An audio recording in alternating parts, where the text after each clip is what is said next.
Good afternoon, good evening, and good day. Today I'm wearing a black colored shirt and a sleeping baby. So hopefully she'll stay asleep for a while. Oh, focus just went way out. There we go. All right, so next up, let's pull up the chat so we can see what you all are saying. And let's get an audio check. Anybody hear me? And then we'll jump into it. I did a better job this week of getting the. Hey, Robert Williams. Did a better job this week of getting the articles into the document, but towards the end of the week, that kind of fell apart because somebody wanted more attention than typical. I've got the last video I was talking about. I've got that cut and ready to go, but or not cut. I've got it arranged. It's not cut. I need to trim it down some more because it's still too long for what it is, and then we'll get that out for you as well. So let's start with the first article. It's over here now. So the Harley-Davidson Livewire Delmar is going to be the second Livewire bike. 100-mile range with 0 to 60 in 3.5 seconds, which is not bad. Not bad at all. And it looks good. So just like the previous Livewire, it seems to be more of a sport bike than a cruiser, and I'm sure it's also loud, just like the first one. Not as loud as a Harley fossil bike, but still some of the loudest electric motorcycles out there. Eddie says that LA supposedly has the first electric fire truck in the country. I was seeing stuff about that. I'm wondering how they class themselves as first to deploy, first model. It's interesting. But like we keep saying, electrify all the things, and that's what we're looking for. All right, so let's move on to something else.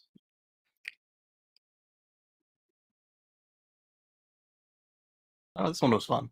All right, so we'll go here and we'll share this. Close those two tabs. All right, so Tesla has stopped taking Cybertruck orders outside of North America.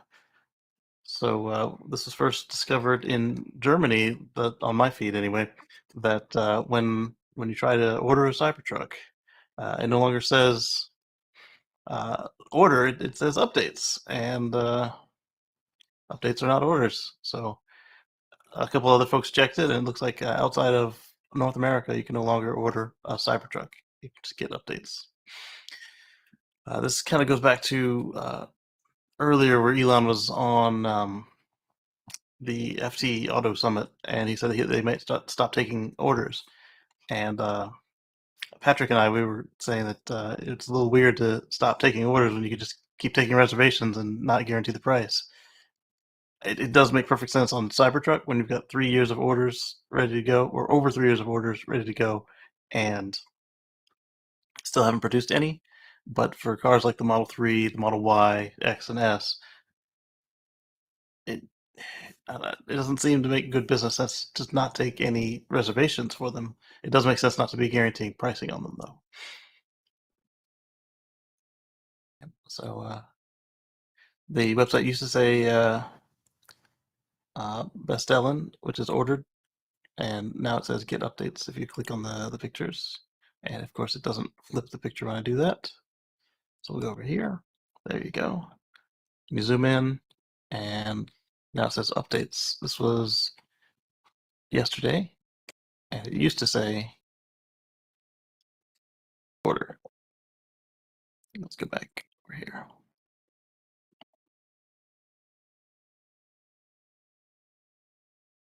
This one makes sense, but the idea that they would stop taking orders for cars they're currently selling just doesn't feel right. At the same time, it's not unheard of. We've seen Ford stop taking orders for the 2022, 2023, whichever, Lightning and Mach-E, and we've seen Volkswagen do the same for all their electric cars. So even in their case, take reservations, make as many as you can, fulfill them when you can, and it doesn't feel right to be canceling, or not really canceling, but stopping sale or whatever. Let's move on. Uh, Go to this one. So the Tesla Model Y tow hitch is now standard in a couple of European countries, and in quite a few European countries, it's not legal to add a tow bar after the car's been sold. So this actually kind of works out nicely. It plays in with uh, giving you the best there is to offer, especially for the prices they're charging for these things now. What's another $1,500 for the tow package? Especially if they just eat it and make it standard equipment, like they did with Model X eventually. Um, it just is a better overall experience. It helps out on the used car side as well. So let's see what countries this is. This is Norway, Sweden, and Finland. They all have Class 2 receiver on the Model Y as standard, and that's the same one we have here at 3,500 pounds. But it will have the European towing attachment on it versus the U.S. Receiver. Here in Canada, it's still 1,300 Canadian, and it's still $1,000 US. Oh, whoa! Model Y one is cheaper than the Model X one. Model X was $1,500, but at half the capacity, that could make sense. No comments on that one. Okay, that's politics. There we go.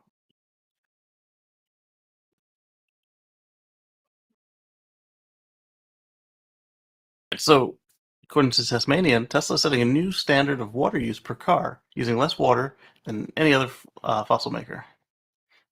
Well, then it says almost any other. So I'm curious who's approaching it. Let's see. Um, Setting new standard water use. This is the part I didn't understand, that they were going up in arms in Berlin about how much water they're using, as if they needed a lot of it to begin with. All right, so oh yes, they go right into what I was talking about with Berlin, and yeah.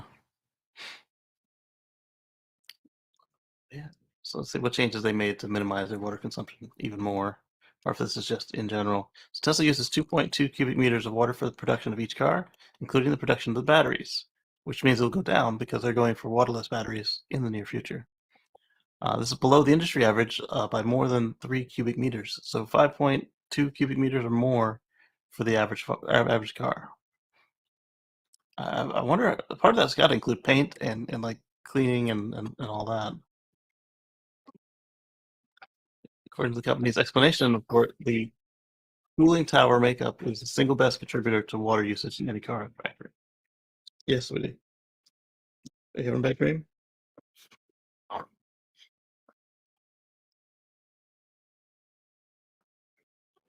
No, she's waking up.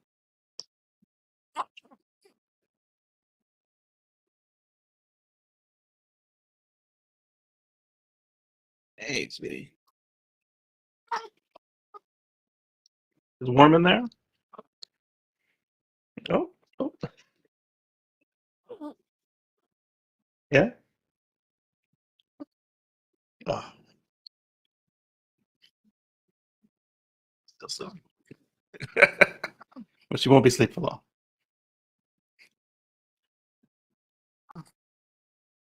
Yeah. Good morning. Oh, oh, okay. She's signing stuff.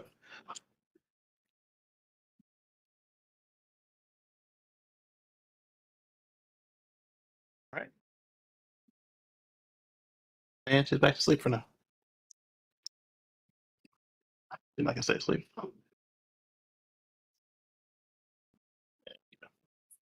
She's gonna demand food and a change. So we'll get that to her. All right. Moving on. Um, so their cooling tower makeup is the single best contributor to water usage in any. Hang on a second. Mm, This one I want. All right. So the cooling tower makeup is helping to reduce their water usage. They've got a water intensive process optimization. Rainwater and condensate harvesting, that's pretty cool. Some places in the US that's not quite legal. Reclaimed water and recycled wastewater usage. Boom. And they got it. So this looks like it's coming from the environmental impact report from last week. That is really cool. All right, so then let's switch gears a little bit. We'll go here. And while folks are, oh, okay, guess it's done getting changed. So let's turn my camera back on. Boop. Um, the USPS, I think we talked about it last week. They're getting sued for not adhering to the federal mandate to buy EVs, and let's see. It looks like Micah is suggesting why not go electric bike instead? So let's take a look at these cargo bikes. These look pretty cool. They're not trikes. They're not bikes. They're quads, but they would be classed as bicycles by their construction. They look better than this thing too. I don't know. I guess it would depend on your route. And a lot of the new postal vans have air conditioning, so in the South and Southwest, that's kind of appreciated and be a little bit of a step back in that regard. But there's a lot of places where using a bike would make more sense than a fossil thing. It's not attractive, and this is a prototype, but I imagine it's still going to look very much like that. Yeah, it's like we keep saying, you reduce cars is one way to do it. I like it here with the with the food delivery. That's kind of cool. Let's see what else we got. So UPS is trialing 100 of these for its own deliveries in crowded urban areas. I think we talked about, I don't know if it was this one, but we did talk about UPS trialing out a new, uh, more portable, more uh, compact delivery vehicles, and those are pretty cool as well. Yeah, so I could agree. Why not try something else out? Uh, that one is kind of an IT deal, so we'll skip it. And let's move on to. Oh, my camera is fritzing out. Let's get that restarted. But first, let's switch this over and restart my camera.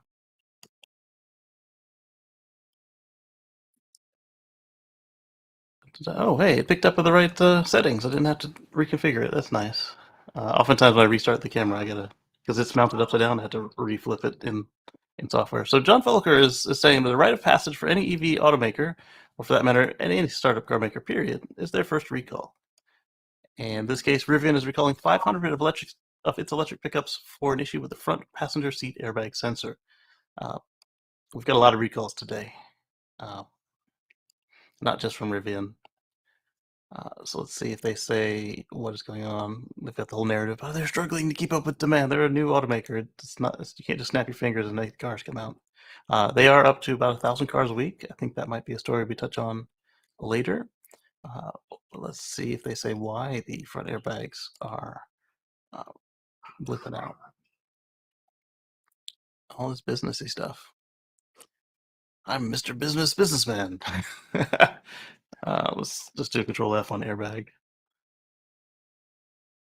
It's spell airbag. 2 words, okay. Wait, there it was. Could cause the airbags to improperly deploy when a child is in the front passenger seat. So that sounds like a weight sensor issue.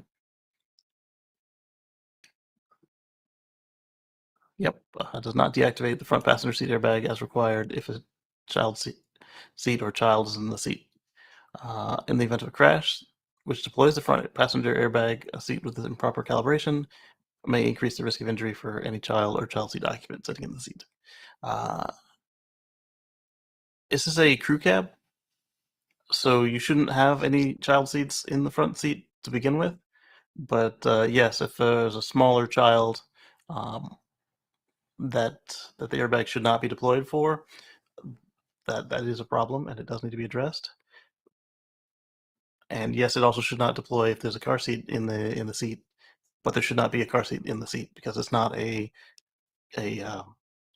standard cab. It's a crew cab. It's got a full back seat. So as a matter of you shouldn't put rear-facing or front-facing car seats in the front passenger seat. It's not how you do it. Yeah, Eddie. They're running around 1,000 a week, which is pretty cool. I'm gonna double check that number though. It could be 1,000 a month, but I'm calling 1,000 a week. But we'll double check that when we get to it. All right, so let's see. This one's coming from Tesla, New York. Tesla exports another shipment of over 4,000 vehicles from Giga Shanghai. Tesla's uh, Tesla China's second vehicle export this week after exporting 4,767 vehicles from Shanghai on May 11th. So that is incredible. Because I had previously loaded up the article to talk about just this first shipment, 4,700 cars, and now they've got another 4,000 cars. They are back on track, and the numbers will have a dip in them, but Shanghai came roaring back. They're expanding all the plants, and then they're running Fremont an extra shift to make up for the lack of volume. So I think we'll be impressed with the numbers at the end of this quarter. Yeah, that is bullish. Stock symbol going up. Excitement guaranteed. Okay. So then we got another fun one. Close that, share this one, and close the original. All right, so the Kia EV6 wholesale shipments remain stable in April of 2022. Over 57,000 units were produced in 9 months. That's not bad, and it's a very attractive car. The inside is very well appointed, and it's a rugged, capable EV. We saw one the other day at we went out shopping for supplies, and I was pointing out to my wife where the charge port door is on it. The one we saw was either like a silver or white in color, and it looked nice. They're so much larger than they look in the pictures in public. So let's see. The wholesale sales, which are closely related to production, were 72.33, which is not far from the record of 76.67. Yeah, that's not far at all. How's it going, Lee? It's going pretty well. Motoko just woke up, and she's now making a video, and she's gonna eat her lunch. And I managed to finish assembling a video. I need to cut it down to make it so it's not a waste of everybody's time. It's a little on the long side, and as all my videos are when they start. This is the one I was telling you guys about where it came in at 67 gigs, and when it's done, it should be around 10 or less at high quality, and then we'll see whatever YouTube serves it up in. Yeah. All right, so it looks like the next article is from Drive Tesla Canada. Let's see what we get here. The tab like crapped out. Oh, I see why, because it's got a YouTube in it. It's got a Twitter in it, and the way I had all my tweets arranged, it was any instance of Twitter was killed several times. All right, so Elon claims that FSD Beta 10.12 is set for limited release tomorrow, which was yesterday or today. Today, we'll see what happens. Elon and FSD rollouts. Don't hold your breath. The man's not good with the clock or calendar, and I have the milk. And so we'll see what happens. He says that for sure it's going to have a long list of change logs, so we'll be able to scroll through and see what changed. Backup failed. I'll have to deal with that. The long list of what's changed, and one of the items that is confirmed is that the speed limit cap for FSD Beta Vision only has been removed. What we don't know is if that means that you can do 85 or 90 miles per hour. The reason that matters is there are a few places in the US where the speed limit posted on the sign is 85. So if you can't do the speed limit, you have become an obstacle on the road because very few people are doing just the speed limit. So if it's 85 and you can do 90, that'll keep you up with the flow, and or hopefully it will keep you up with the flow. If it doesn't, then that's just excessive. especially when you consider that in Texas, all the people I see drive through Texas that don't live there, they get these incredible speeding tickets. When I talk to people who live in Texas, they drive some speed sometimes. So it's hopefully Marcus comes on today and he can tell us what his take on the speed limit deal is. But it's kind of an interesting conundrum. But I don't imagine even there the cops would get you for 5 over, and if you're doing exactly the speed limit, it's gonna incite some road rage. Yeah. So he says it'll probably expand to 95 plus safety scores at version 10.12.2, and that 10.12 was going out to limited testers.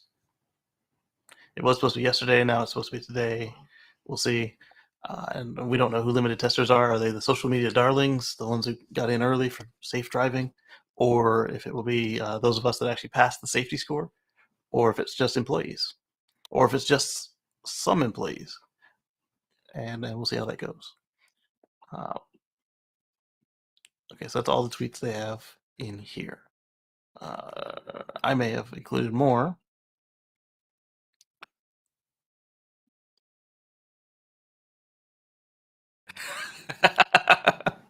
I basically did that, didn't I? Oh. No one has been added to the FSD beta program since Christmas in the US. I purchased a Tesla in January and have consistently had a score of 99, but I'm still waiting to join the program. I hope to get 10.12.2 before the start of summer driving. What's going on, Zachary? Good to see you. And let's see what the next article is. This one is also Drive Tesla Canada. So let's see. It was a tweet. That's not Drive Tesla Canada at all. That is about atrocities committed in New York. And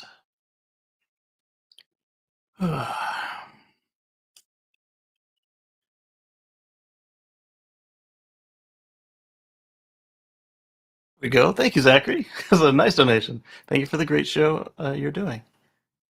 All right, so this one isn't quite a Tesla article or green or anything like that. I guess it could be green when you consider what it can do.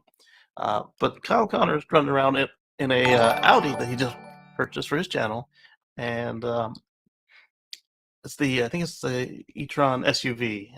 It could have been the e-tron wagon. I don't recall.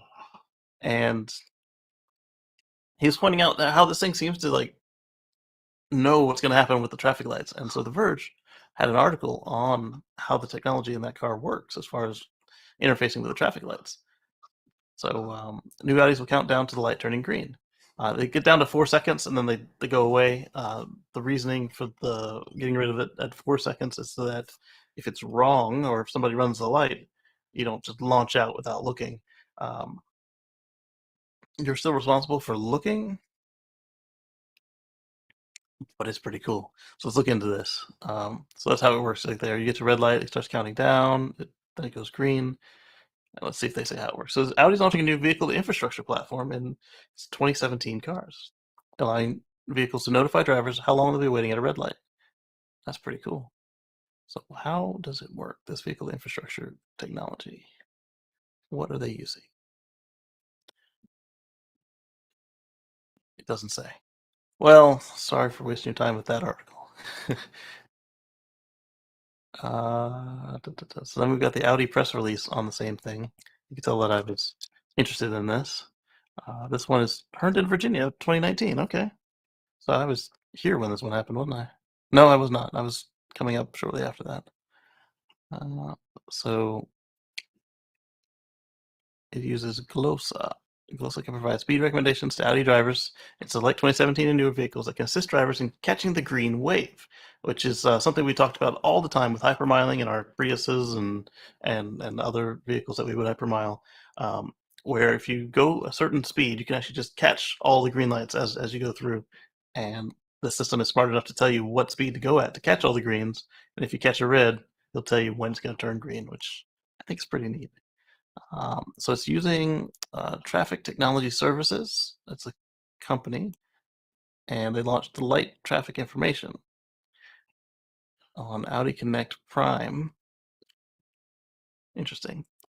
Somebody suggested that they only work with the old lights, so I'm wondering if they use the the system that the ambulance used to change the lights. I wonder if they might be broadcasting when they're about to turn green, and the car is just reading that. If it's true that it only works with green lights or with old lights. But they're talking about 4G LTE coverage, so they might be just interfaced with each of the city's systems, which is also pretty darn cool. Because this is more of some of the stuff they've been promising us, not the flying car nonsense, but uh, just the connected world. And it seems like a small thing, like having a heated seat or a heated steering wheel, but once you've got them, it's like, I don't really want to give these up. So let's see what's next. We got something coming from Drive Tesla Canada. What's a tweet? Okay, so we already talked about that one. It's the tow hitch. Let's see what's next. All right. This one's pretty cool. So we'll share this tab instead. And Tesla adds an upgrade tab in Europe to allow for in-car purchases. Now we've had this in the U.S. cars for a little bit, and by a little bit I mean probably even longer than I've known that it was in there, because I got it on my beta update, and I get my beta updates apparently every 2 months now, and it has an upgrades tab and says, "Hey, you've got all the upgrades," but I'm wondering why it took so long to get it in Europe. If there was some sort of uh, regulation that they had to get approval or get around to do it the correct way to be able to do it. But it works just like on your phone or on your Tesla app, not app, Tesla website, where you just go in, and if there's something that your car doesn't have that's software, you can hit the button and it'll unlock. Sometimes it has to reboot, sometimes it does it on the next power up, whatever the case may be for what you're ordering. Pretty cool stuff. Great tab now available on my Model 3 in Germany. Then I think I've checked that, even though there's nothing left for my car to purchase, just in case, you leave the car and there's somebody sitting in the seats, somebody about this tall, and they start pushing buttons.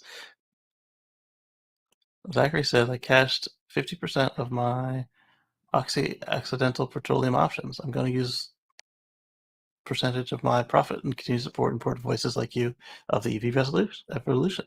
Thank you, Zachary. I appreciate that. And that's pretty cool right there. He's using money he earned from the fossil industry to support the end of the fossil industry, which I think is really cool. It's kind of like the same thing that Norway's doing. Norway's like a net exporter of oil, and they're moving all their stuff to electric, and I like that. All right, so let's move on to the next one and see.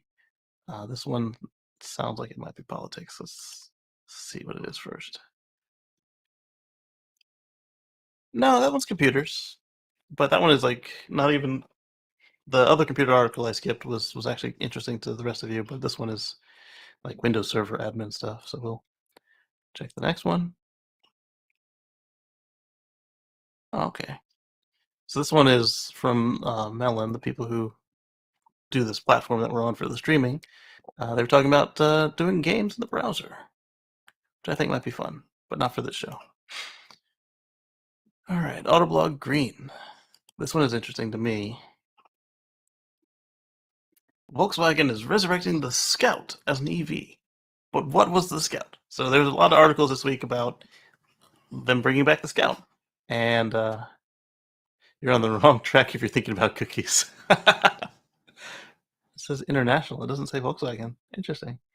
So I'm not familiar with this because it was before my time. But all the pictures look really cool. So Volkswagen confirmed an improbable rumor when it announced plans to dust off the long dormant Scout nameplate and use it on a pair of electric off-roaders. And by long dormant, I mean the last International Harvester. Oh, that's why it says International Harvester. I have heard of them. The last International Harvester Scout was produced when Blondie's Call Me was at the top of the charts before Apple went public. Yeah, that's before my time. Yeah, the Scout remains a highly respected off-roader in the enthusiast community. Let's take a look at one unmummified Volkswagen boredom. I mean, that looks nice. If they do something like that in modern garb, I think that'd be fun. How about you guys? Any of you guys ridden in or driven a Scout? What is this? Let's refresh.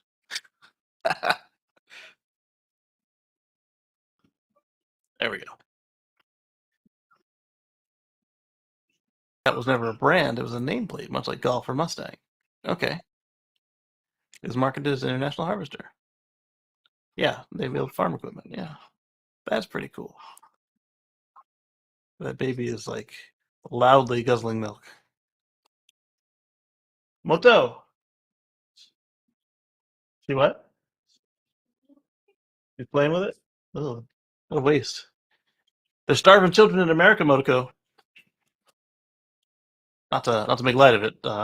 Like we went in to we had a coupon for some formula, and we wanted to put some stable stuff in her diaper bag just in case we were out and she started demanding milk. And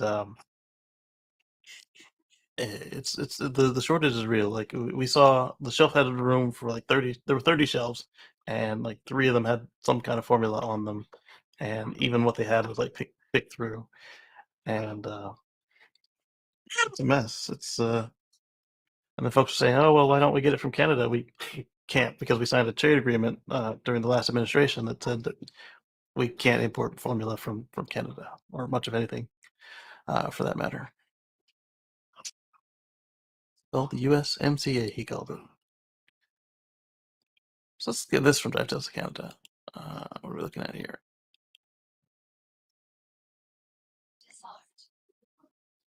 The government of Canada is investing 1 million to bring SpaceX Starlink to rural Manitoba. Let's take a look and see about the details. Speaking of Starlink, while this loads up, we have finally connected my Starlink to the spider back there, and it is set to cover us as backup right now because we don't have a clear view of the sky like we did when we ordered Starlink. Um, right now, I think we get an interruption every 40 seconds, 40 to 48, depending on where I place the dish. I did order some stuff to mount it to like uh, a building mount. We'll see if that makes it any better, but this is a lot. It's terrible. It's covered in trees. I did get not get I put in for a quote from a local satellite installer to get it up on the roof, and we'll see if that's something that I can budget for. And if I can, then maybe we'll be coming to you from space one day. But it all depends. I don't have a large enough ladder, and I don't feel confident getting up there and dealing with it. And the plan was to have it at human level so I could take it down and then we could do stuff remote from the car. But I'd like to actually be able to use it at all rather than just to sort of stay connected whenever satellite's not behind a tree. And then what I think we'll do is when we move to the next place, which is probably back to the house we have in South Carolina, um, I can put it on the fence and then just take it with us when we drive away, which is pretty cool. Let's see. I was looking at the map. Hopefully, it'll be here. Yes, that was one of the other items that came up. We'll talk about it later in the show. Starlink released a new map showing where they're open and where they expect to be open soon. And there were some pretty interesting places that it was gapped out, and we'll take a look at that in a moment. So, the government of Canada is investing $1 million to bring SpaceX to Manitoba. And this is pretty cool because what you have right now is in these North American rural areas, the phone companies, cable companies, uh, cellular companies, they don't want to pay what it's going to take to actually get the service out into these sparsely populated, distant places. So if you can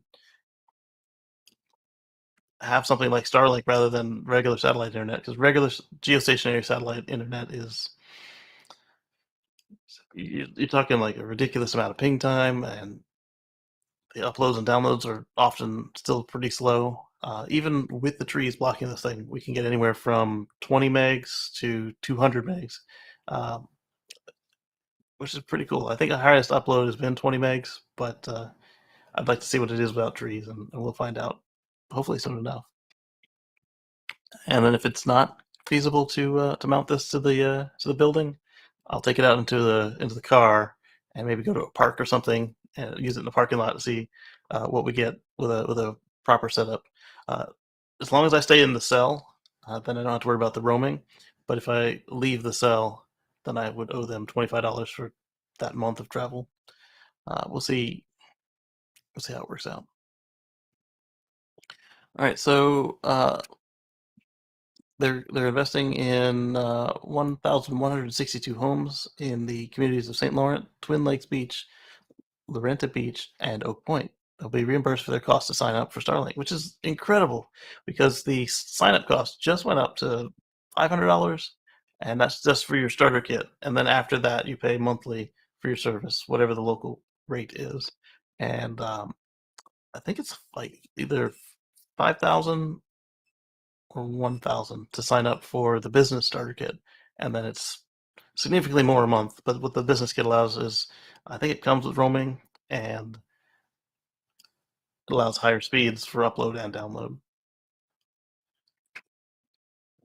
and then no complaints if you're running a server, etc., etc.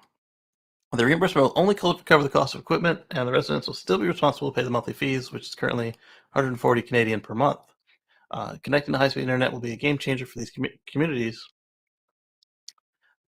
which, according to Reeve Cheryl Smith, has been poor to non-existent. Yes, there are some places in rural North America where they are willing to service you without having to go to satellite, but you have to sign a 20-year contract, and you have to pay the thousands or tens of thousands of dollars to get the cabling run out to your area, including any poles, rights of way, etc.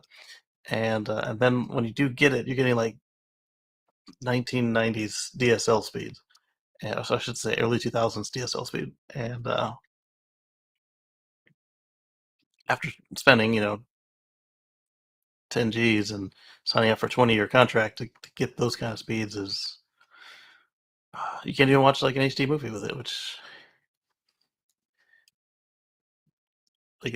so if you need a video conference for work, or you need to do like telehealth, or if you want to do some distance learning with the schools, like all the stuff that we had to do last couple of years with the to keep everybody safe. Uh, and even then, when you can do it with the lower quality, you're looking at, if you have a household with more than one person, say you've got the parent and the child, now you got to figure out who gets the bandwidth. And with something like Starlink or proper broadband, like if you could get the cellular, get the municipal Wi-Fi, get the fiber, or even just cable, then that's the kind of internet that everybody has become accustomed to around the world, really. Um, the U.S. and Canada pay a lot for what we get compared to the rest of the world, and part of that is like I said, we're spaced out. We're spaced out. All right, let's move on to the next thing.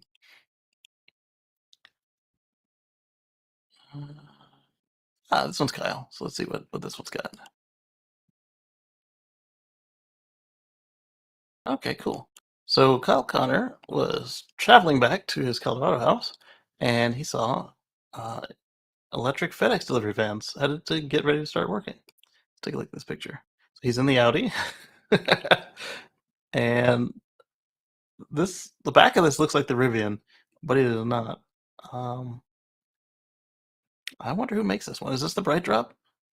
Because those look like Chevy wheels, don't they? And we talked about the Bright Drop coming online soon. This would be like within a week of us talking about it. That is really cool. What company makes these? They are the Bright Drops. All right. So Mary is leading. Look at that.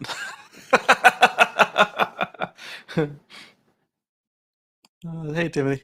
Uh, Greetings from Arizona. We're spaced out. Absolutely. That is true. And broadband is only a 2 meg upload. Oh my goodness. Uh, wow. So even my satellite dish with the tree blocking it every 40 seconds is better than that. Ouch. So it must take you forever to upload your videos when you do them instead of the streams. Or do you do them all from the phone? But then the question with the phone is do they charge you after a certain amount? Do they charge you per meg? Uh, I think that we're overcharged for connectivity in the world. Greetings from Arizona, Timothy Fay. Yeah, yeah. I still haven't updated the intro. I was going to do it when I finished the other video because I tagged the intros onto there. Because if you're a member or a patron, I give you guys a little credit reel at the end of each regular video. And since I didn't reach the end of the video, I didn't have a time to update that title card yet. This is really cool, and we can't wait to see more of this. And I don't imagine that FedEx used the autonomous container feature from the Bright Drop, so I'm left still waiting to see that in action to see what it's good for and who can use it. Um, but I'm also excited for the day that that happens. But I mean, it looks like a solid truck all by itself. All right, so while we're talking about corporate vehicles, let's move on to um, Gary Marks saw this Tesla Model Y police cruiser in the wild in Logan, Ohio. Look at that. The city of Logan. I like how they put the police steelies on there. uh, so you're not required to run a license plate in Ohio? Because from my understanding is only the Postal Service doesn't need plates. At the same time, though, it's car number 11. That could just be their plate. Everywhere I've been so far, though, the police have a regular municipal plate from the state government, but they might do it different in Ohio.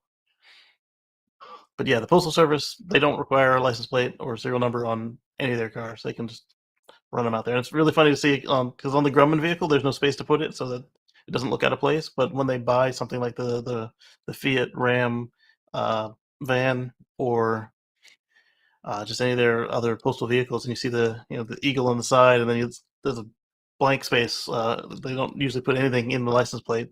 Sometimes they'll put the postal logo. Sometimes they won't, and it just looks funny. And then you realize, oh, that's the mailman. And so I was like, oh, okay, that works. Right, let's see. Surely this would help EV adoption at police forces. There's a picture of a Dunkin' Donuts branded charging station. Oh, so that's my ego. So from what I understand, is the reason that you see so many cops getting donuts, aside from them being delicious, is that they're usually some of the places that are open the latest and the earliest that serve coffee. And when you run the kind of shifts that the police do, coffee tends to become a requirement. First Tesla test drive, first autopilot free, navigate on autopilot, FSD beta. And this person says Ohio be doing the most for no reason. No, this is totally reason. Like, it's quiet. It's the savings all around on the taxpayers, and not just the taxpayers, but the environmental impacts from not idling this thing constantly as a fossil. That is not the most for no reason. What have we got next? This is also from Drive Tesla Canada, and we're on a bit of a theme here. Let's share this one. So we're back to Canada, but we're still in police EVs. So the Ford Mustang Mach-E police car makes its debut in Quebec. I really wish they'd stop doing light bars on top for aerodynamics, but at the same time, I do like being able to tell at a glance who's around me. Let's see, a phone is 90 pounds. That's where you do it from, okay. And email, blast from the past. Yes. All right, so they've got the police in reverse. You can see in the mirror. They've got a push bar. Looks like, is that a winch or a siren? They're not going the stealth route. I like that. Heard that old school milk trucks in the UK were all electric from the 1940s through nearly today because they were quiet on a short route. Absolutely, this was totally a thing, and I hope it comes back. All right, so then we got some more pictures of it from the police departments or the city's Twitter feed. I like that they got the caution, makes them more visible when they're stopped. See, look, even in Quebec, they put a proper plate on the police cars. All right, so let's see what's next. Cops don't need aerodynamics. This is true. They're not going far, and they typically don't go very fast. They can totally go fast, but they don't typically go all that fast. All right, so while we're talking other electric vehicles, let's go on and talk about the update to the e-Cascadia. So the e-Cascadia has finally made its production debut at 230-mile range, and it offers a choice of 2 powertrains and 3 battery packs from Daimler. All right, let's see. Let's take a look at this video if we can. All right, music. The Goodman's Fire is why they stopped. So what happened there, the Goodman's Fire? I'll have to look that up. I wonder if they used it as an excuse or if it was something legit. All right, so here we see this is a really nice looking truck.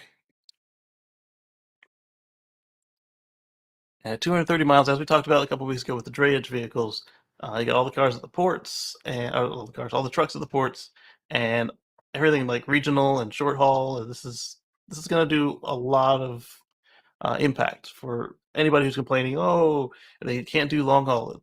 Trucking is not all about long haul. We do have trains. We do have boats, and yeah, that's not how America does it, but even making a difference at the ends of the journey as it's getting on and off the boat, as it's getting uh, delivered from the long haul to the various distribution places. Uh, this will make a huge impact.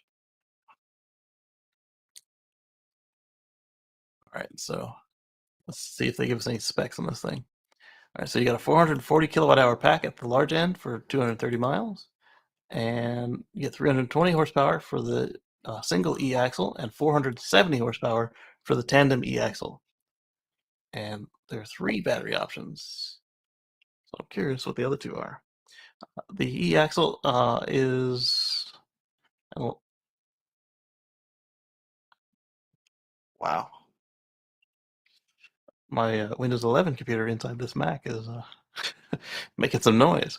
The e-axle is a electric-driven component, and so it's basically like everybody else's electric motor, where it's just right on the axle, but it's truck-sized.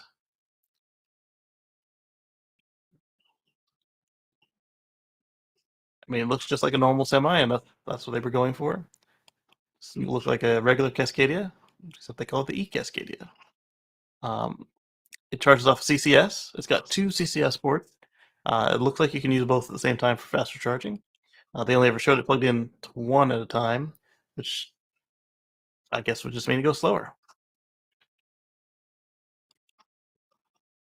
But we also saw, was it the week before last? We saw that ferry that had 18 CCS connections in over in Europe. So if you've got the setup, just do it.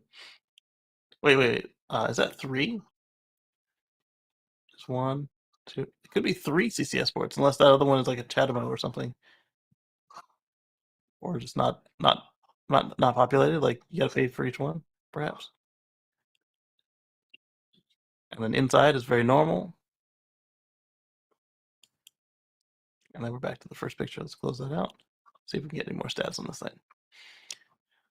All right, so the 3 options are 195 kilowatt hour pack. That's not as big as you would expect.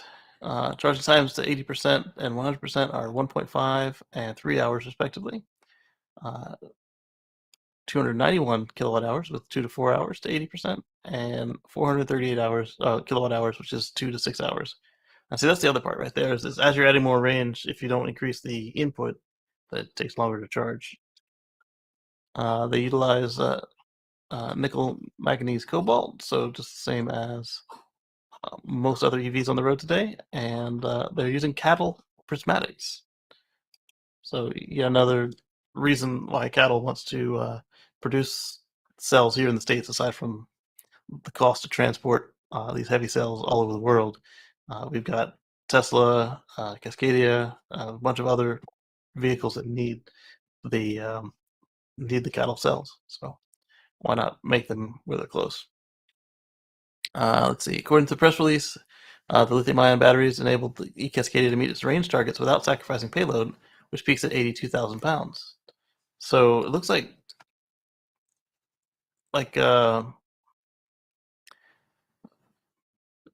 they were also able to take advantage of the increased allowed gross weight for the electric trucks, just like Tesla was talking about they were going to do with the Tesla Semi. That's really cool. Because at first, when they were talking about it, it made it seem like they were unable to do it without getting that boost. So that's another reason why a lot of these carriers will switch over, not just for the decreased operating cost. If you tow at max weight, but could still hold more, and your max weight goes up by 2 tons, or 1 ton rather, um, get an extra ton in there could mean that much more money in your pocket. So that's another little point for the bean counters, which is cool. So they've got a charger management system integrated directly into the portal, so it can allow for staggered charging of multiple vehicles. That's pretty cool. So you can control off hours. This is something that I was hoping that we'd see with the Tesla in the Hertz fleet as well as the Tesla semis. Is you get a little bit of fleet management as well, which is really smart and makes all the difference. If you can keep tabs on everything, keep your costs down, see if anything's out of whack. Let's see what they say. How do they charge it? CCS. Two CCS Type 1 inlets. Probably charge 2 packs of parallel. Yep. Assuming the range is for a loaded truck. Yeah, that's not bad. It would be a little weird of them to quote the range for an unloaded truck, considering what they do and what they make.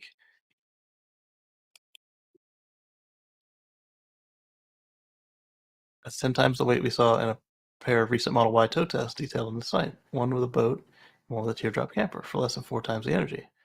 That is true and really good. Model Y was 2 shapes, proportionally more air resistance. Fair enough. All right, what's next? All right, so this next one is Trev Page. Used to be Model 3 Owners Club. And so this one was pretty cool news. Is we talked not on this show because this show's not that old, but a while ago about how IKEA has. It might have been the show in Sweden. They have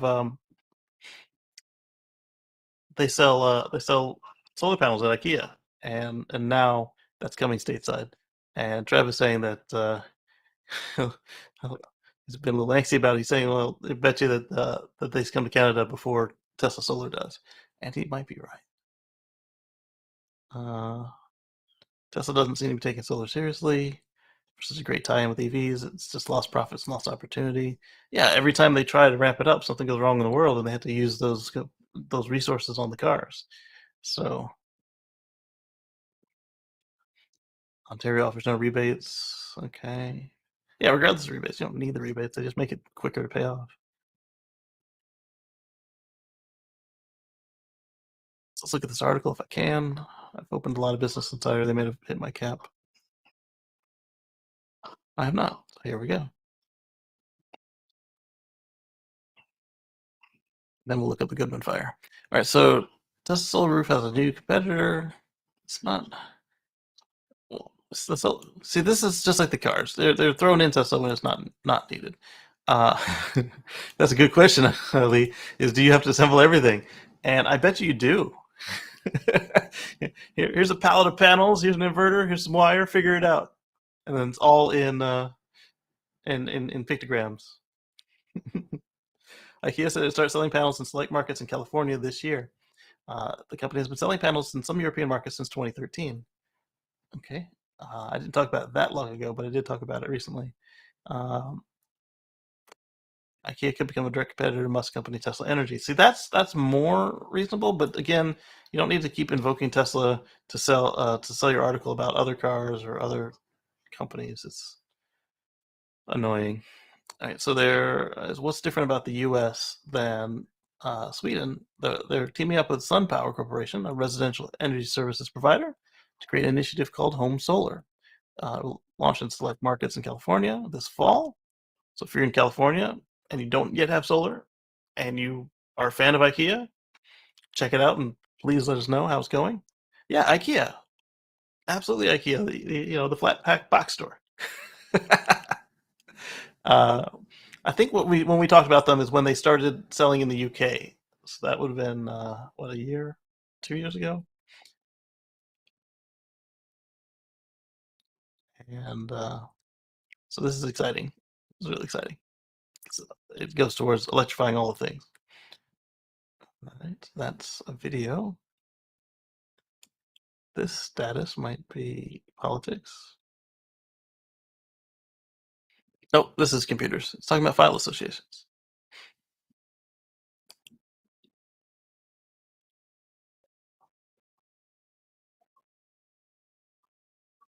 That one is about Wi-Fi by the people who make my storage server.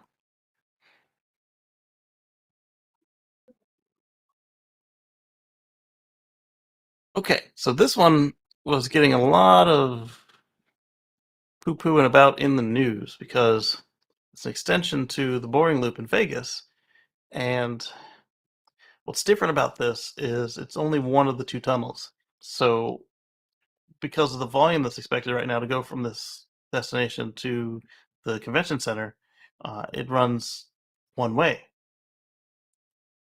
in both directions. So what happens is the cars will load up and they'll all go towards the convention center, and then they'll stop and they'll switch and they'll all go away from the convention center.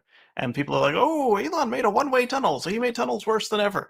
And that's not how it goes. Um, as Shorty Airfar says, did anyone actually read about this project? They're only expected to use 8 cars for this extension, which Results World has requested and is paying for uh, one tunnel. So they won't. So the customer decided that they weren't ready to pay for the whole connection yet because the rest of the loop isn't open yet.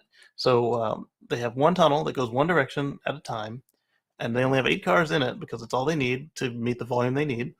And return tunnel is already on the books, but until you need that capacity as a business owner, why would you pay for it unless you expect it to be that much more expensive in the future and you want to hedge the costs now? So what their plan is that as the boring network expands in Las Vegas, then they'll get their other tunnel dug, and they'll also get tapped into that larger network. But by virtue of them being on the connected to Las Vegas Convention Center, they already have a head start on getting into the larger loop as it becomes available. So let's look at all the numpties and then let's go in and read the article. Oh my goodness, ha ha ha, building a tunnel for 8 cars. The folks at the New York subway will come check it out when they control their laughter about a lame mass tragedy. See, all these people still don't understand that it's not a direct replacement for trains. It's a completely different paradigm than a train. Uh, it also costs a lot less than a train tunnel to get built, and these guys wouldn't be buying a train tunnel. They only bought half a boring loop. 50 million for a tunnel that carries 32 people in one direction. Ha ha ha! You got conned. How did Vegas get conned if Resorts World is paying for it? How much traffic do they expect to run from the convention center to the hotel? The people who made the deal and commissioned the tunnel seem to know what they wanted and need. This is the other thing. All the keyboard warriors, like, he's got a point. Why wouldn't they? They got exactly what they contracted. They want a flashy thing that doesn't work. I'm not judging. How do you know it doesn't work? Have you tried it? Have you asked them if they're meeting their requirements? So he says, I get your point. The volume is low, and one tunnel is a potential bottleneck, but I don't think this will be an issue until the system expands beyond the Las Vegas Convention Center itself. When people can travel from the resort to other destinations, more volume will be needed. Exactly. And this person's talking about the monorail. It carries 6 times more people. The monorail failed. I understand that it didn't need to fail, and it was probably the taxi lobby that killed it, but it failed. And this person seems to think that Elon's greedy. It puts money in Elon's pocket. I don't think the man is obsessed with money when he can't buy or won't buy a bed for his girlfriend. All right, so the Vegas casinos want Elon Musk's boring company to build in tunnels with Teslas to transport guests. That's the boring loop. Uh, they announced they completed excavation of a second set of tunnels that will run underneath the convention center. Tunnels will be used to quickly whisk attendants away. It'll be fully open by January of 2021. which it was. Why is the? Did they talk about the extension in this article? Feels like an old article. Oh, there it is. Wind Resorts is proposing a 0.6-mile tunnel, while the Resorts World in Vegas is proposing a 0.4-mile tunnel between its complex and Las Vegas. So it looks like at first they were going to just kind of hub and spoke from the convention center to these various hotels, and then eventually we'll see um, the whole circuit that the boring company showed us months ago, which is pretty cool. So, Las Vegas Convention Center is in the midst of a $935 million project that will add 600,000 square foot exhibition hall. So, this is why they wanted the loop before all this came in, because once you have all this extra space, if you can't get the people in and out smoothly, then you'll have all these people complaining what a farcical show that you've done. Versus if you have the capacity to move the people in and out, and then you do your expansion, then they'll say, "Oh man, it was so smooth to get in and out. I didn't have to worry about parking. I was able to go straight from my hotel into the convention center, straight to the wherever else I wanted to go, straight to the airport without having to rent a car." I think that's going to be a great experience. And then this is the Resorts World. So theirs is going to be underground, it looks like. So you got the 8 cars coming in, you got the 2 tunnels. All right. So actually, I might not want to ride the boring tunnel before it gets a little bigger. Get to ride. I'll try and ride the whole thing. Make a video, of course. All right, let's move on.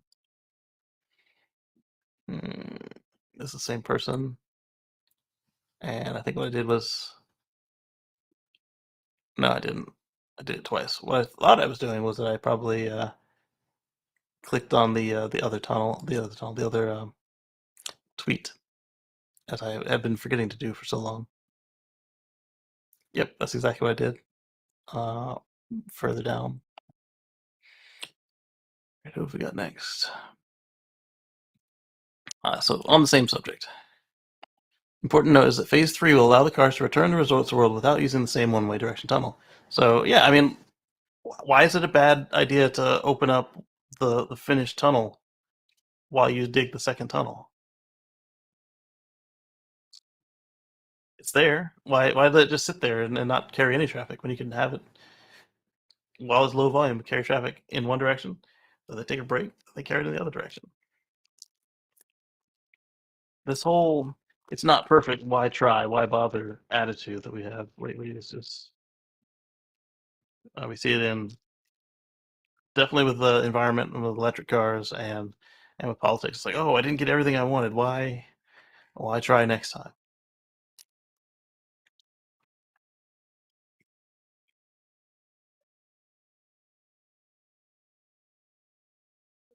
Let's see. So this is a convention center. Stops 1, 2, and 3 are already active and fully looped. And then the Resorts World, their one tunnel is open now. So it'll take you to the West Hall and back. So you don't have to cross the busy street. You have to go out in the heat or the cold. Mostly the heat, I suppose. And so then for Phase 3, it's going to come back the other way. Yeah. What's the scale of this? It looks like a total less than a mile. Seems like a waste of money to dig these borderline useless tunnels instead of just investing in a bus. See, the problem with a bus, streetcar, or covered walkway is you're then again out in the elements and in traffic. These small vision people. Part of the 29-mile loop that costs 0 tax dollars. There we go. Some smart responses. So we talked about this. I showed you guys this map weeks ago. This is the whole uh, currently proposed boring tunnel.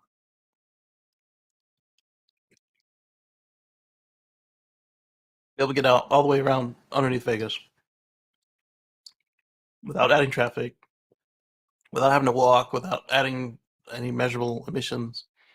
51 different stations, 57,000 passengers per hour, and no taxpayer dollars used.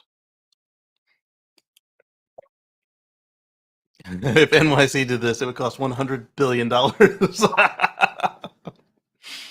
Yes, I think so. I saw recently that to renovate um, escalator in the subway was $59 million, and you could have built the whole station for that back when it was originally built. and now it's just repair one escalator.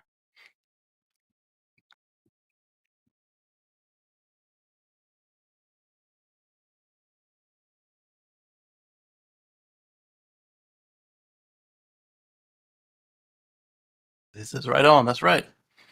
The Musk companies are building infrastructure, tunnels, and charging stations. Exactly. I mean, and they're doing it without the taxpayer money. So it's like their customers have asked them for this. Basically, um, they have contracts for all of this. So I don't understand the problem.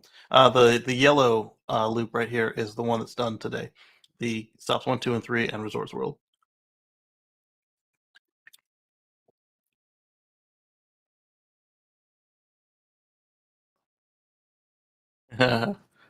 This person says the average New York City subway line can move 3 times this. And this guy says price versus capacity. And then this person puts out that awful video.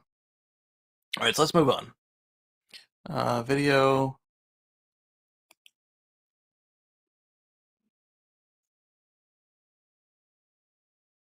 So we'll share this. I'll do a clip of it, and then we'll move on. So my friend Marianne Miller and Kyle Connor have a video here where they go over what it was like running Tesla Ruby, her 2017 Tesla Model X, for 100,000 miles. Hello and welcome to another Out of Spec Reviews video. You join us here in beautiful North Carolina. How nice it is to be back and how vibrant the colors are. Actually, we just don't get colors like that in Colorado. So happy to be back and with an old friend of mine. This is a Tesla Model X 100D. Before they went Raven, before they went with the new refresh stuff. And this car, you wouldn't know it based off looking at it, has pretty much 100,000 miles on it.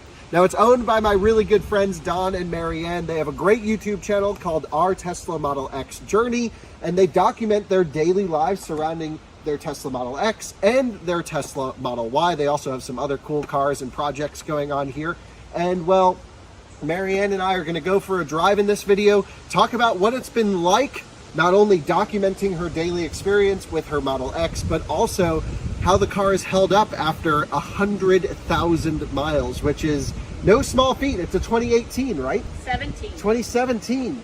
And so there's been a few upgrades, software's changed over time. Yeah, Ruby's got some retrofits. And then for all of the nerdy details, you guys remember when we did our Tesla Model 3 updates, we used Teslafy, we got into all the data. They have all of that too coming up. Yeah, so you guys have seen my charts where I show the journeys and how much we've used and where we went. Marianne does this on their channel, so I'll leave a link below. Head over there, subscribe, and take a look at their basically status update. It's only a couple thousand miles away, so that'll be coming in just a few weeks' time. Hey, well, I'm having a great day today since you stopped by to. So we've got Marianne here, and they're going to talk about the car. I'm going to give you guys a link to this in the chat. Watch that out later. And then give a subscribe to Kyle and Marianne on their respective channels. There we go. And then my car has been great over the years, even though it's been into the shop a couple times. Like the amount of money I spent on it could have been so much more if it had been a fossil. So I don't regret it. And let's share this instead. And what's this? Okay. This one looks familiar, doesn't it? The one I'm used to seeing is like a 1970, 1960 something in blue with a gas, little French car where when you open up the front door, the only door, the steering wheel and the pedals and everything go with it. So the Micro Lino Pioneer Series is a special limited version for early backers. It's an all-new electric microcar inspired by the original Isetta bubble car. Seen anything? It's attractive. It's not for me, but I think it's cute.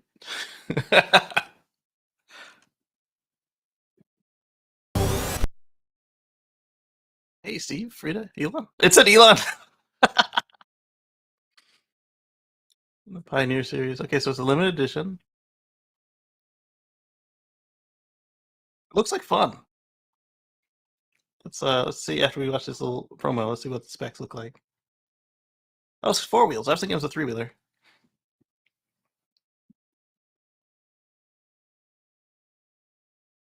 So 3 of them in one space. Okay. The blue one just looks like it's scooting. I guess the two-tone makes it look like leaning more forward than it is. Are you ready to be a pioneer? Uh, Eddie says the new Urkamobile. Okay, so using the granny lead. Okay. I mean, not that you can't do that with any electric car, but to be able to do that as a day in and day out for everybody is pretty cool. Like I said, I did it for a year on the Model X here, but I would have preferred and did prefer the 240 if I could help it. And so let's get some stats. IAA in the Geneva Motor Show. So it's got a 10.5 kilowatt hour battery, range of 110 miles. Really, that must be using the European standard. 12.5 horsepower, or okay, so top speed of 55 miles an hour. That would be enough to get that kind of range from that kind of battery pack. Because if the Volt could do on a 16 kilowatt hour pack could do 40 miles, then to be able to do 110 miles on a 10.5 with a much smaller, more aerodynamic, lighter car with a lower top speed and much lower power output, they could do that. That's reasonable.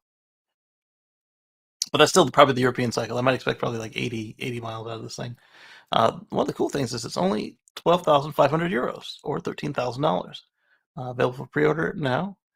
For a few years now, the company says it can build them quickly at a rate of 1 vehicle every 20 minutes. Really? Production was planned to start for March of this year, but setbacks have caused the company to postpone it, and even today has not officially started. However, they promise they will ramp up quicker to compensate. Production is hard. We'll see how they actually do. There we go. All right, so there seems to be designed for a very specific use case, driving in cities and towns with absolutely no highway use.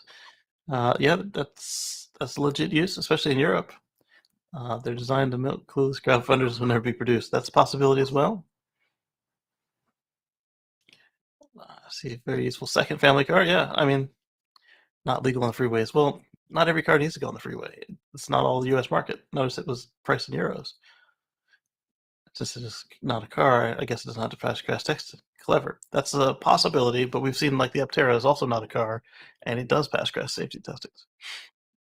All right, so let's look up the only reason they went with 3 wheels was the UK. Well, the US is the same thing. If it has 3 wheels, it's a motorcycle. Eddie says it was Italian. All right. And let's look up the milk float situation right now that Robert told us about. So we're looking up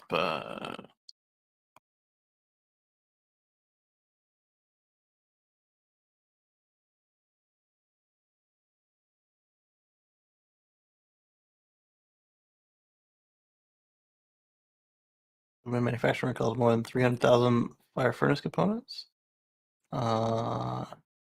Goodman's Fire 1933 in Crawford's.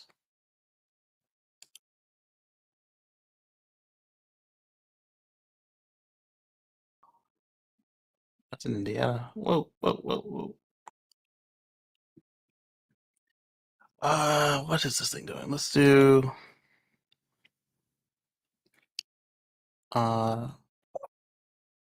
Goodman Theater sign. Product recall. Let's see here.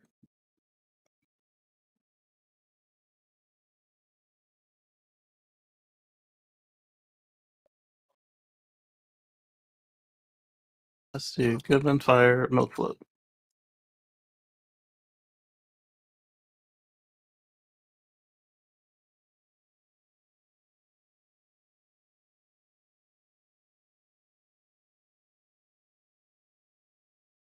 Let's do we have news as an option? Yes.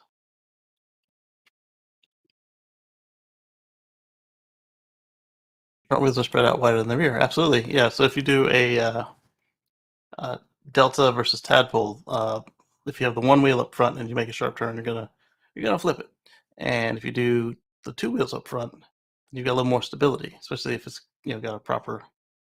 I'm not seeing it, Robert. If you could give us a link to the Goodman Fire, please. Moving on, let's look at. This is coming from Otto. Yes. Awesomely weird Alibaba pick. All right, so we've got a one-seater mini electric dump truck. The tuk dump truck, except it's not really a tuk-tuk because it's not a three-wheeler. It's got four wheels. This is cool. If a ride-on lawnmower and a dump truck made an illegitimate child in an electrical storm, this would probably be it. The quirky vehicle has the maneuverability of a shopping cart mixed with the utility of a wheelbarrow. See, that's actually pretty cool because right now the way my back is, I can't really mess with a wheelbarrow too much, and this would be a good little compromise. All right, so it's 2.85 meters long, or a solid 9 feet. It's not the size that matters, but how you use it. It's got a 1-ton capacity. Oh my goodness. 420 liters, or 15 cubic feet in the back, and that's slightly less than the front of a Tesla Model 3. But does your front come with a hydraulic dump? I rest my case. Is there a video of this thing? Two 48-volt motors on the little truck, and one for the hydraulic dumper.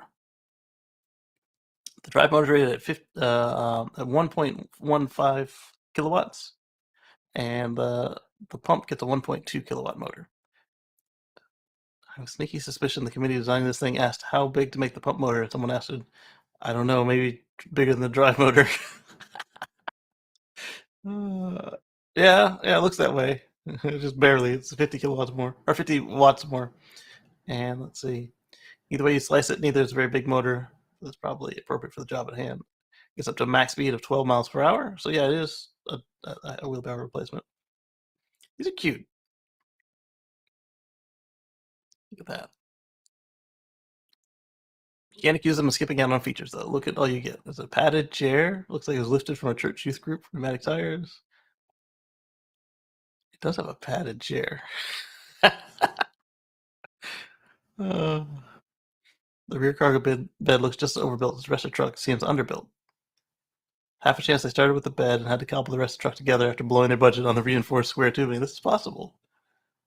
The sales page has 0 pictures of the dump bed in the down position, and I'm starting to wonder if it got stuck that way and they decided to run with it.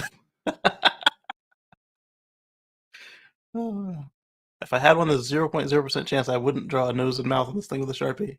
Yeah, that'd be fun. All right, so just $1,700, or $1,400 if you buy 10. Actually, I could see like a large facility getting 10 of these for like the landscape fleet, or just to move stuff around the campus. So yeah, that's reasonable that you might order 10, or even better in this world of flipping things, you buy 9 and keep 1. Oh, okay. If you've been holding back because it seemed like too darn stable and balanced for you, I've got good news. There's a tricycle version too. So there's a tuk-tuk one. How much is that one? Yeah, Luna and I bought some stuff off Alibaba, and it was a pleasant experience. Check out the clip below to see me making a massive dump in the backyard, he says.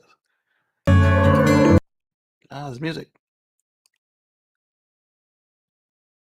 My mini electric dump truck from China, doing some good old American work at my parents' ranch. So this one is not the same one.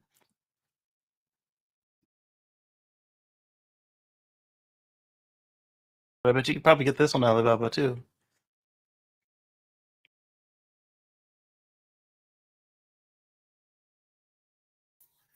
Hello, Dan. Hello. It is a dump truck. Oh, look at that. Like something my kids would love to drive. Well, it's a real vehicle, so don't let them. Like they do on farms on private property, of course. Oh, okay. On a farm is different. I thought that was pretty cool. What do you think? That looks dope. Looks like you could For take it small, somewhere. this thing would be a landscaper's dream. Half a cubic yard of mulch, topsoil, gravel around the back of a work site. Dump it and spread it around. Motorized wheelbarrow. Yeah, this is true. That's pretty cool. All right, so let's move on to the next article. What is this?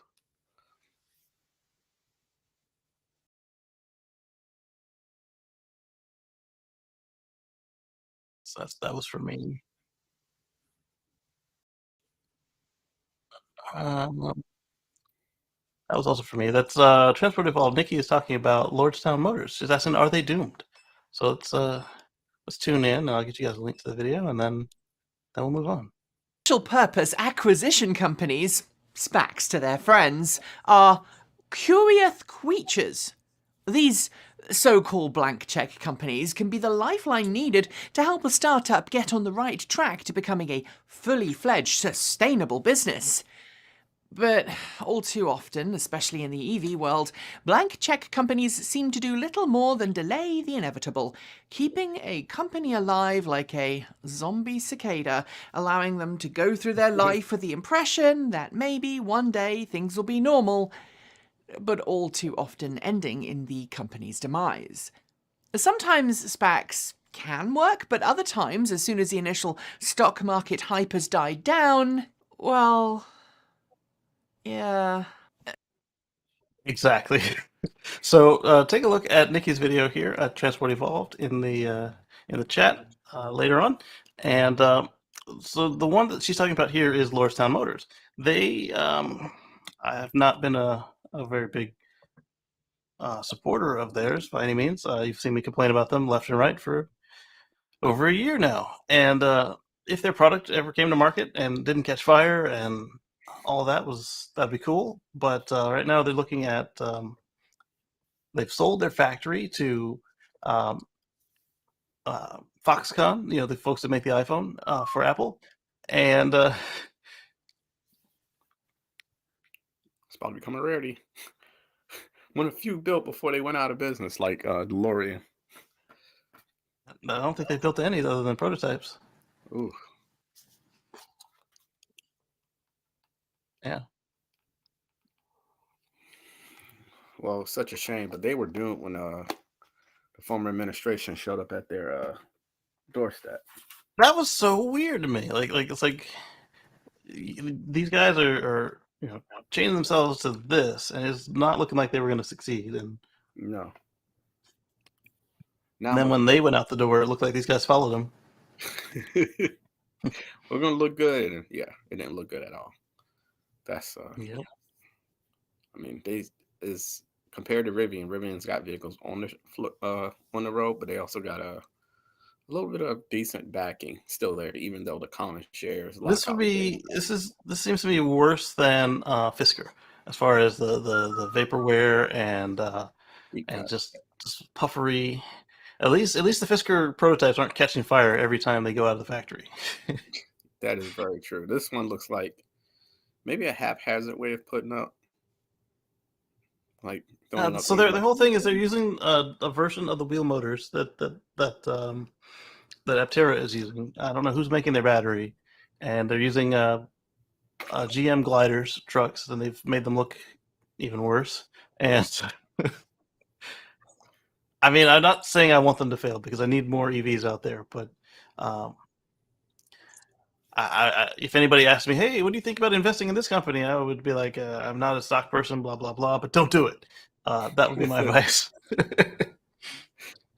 I know people that did it. Stop it. Get out while you can. Right. Now let me save this one to my queue to watch later. That way I can save the tab for the browser so it doesn't crash on me. There.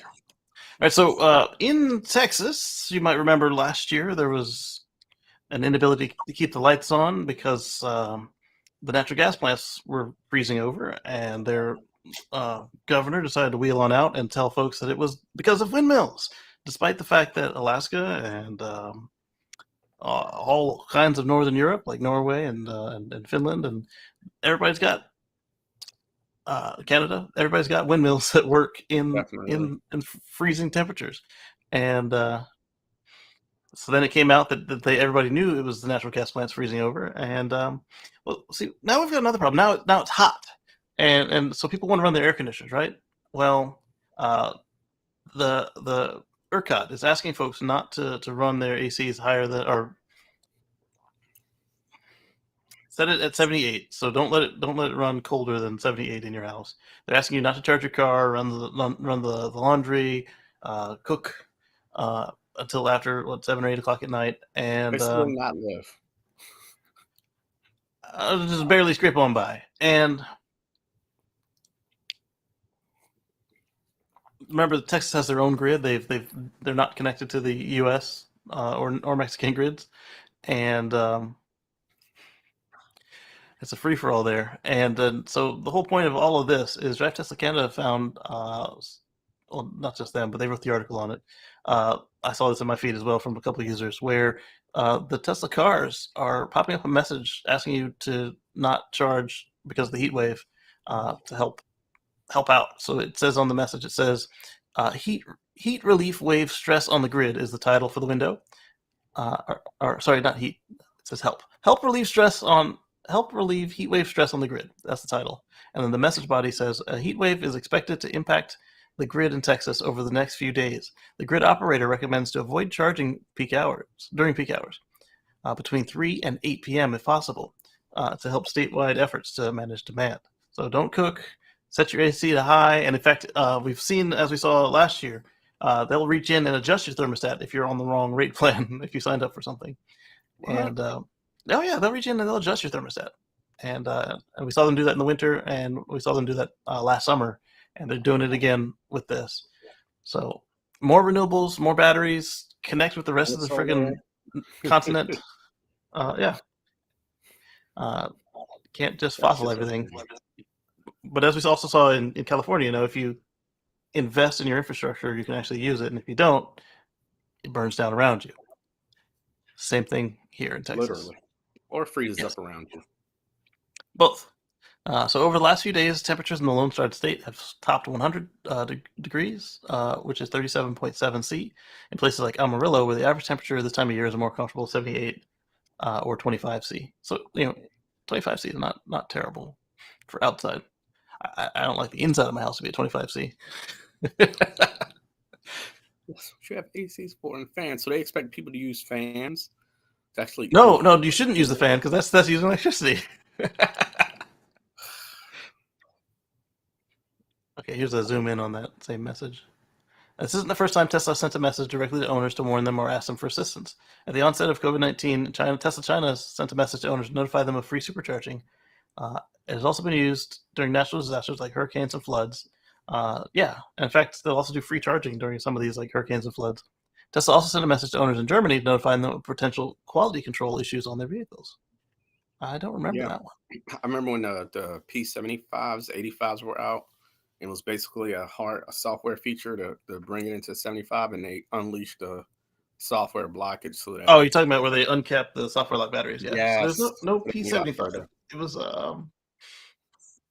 they had P85s, P85 pluses, and then P85Ds.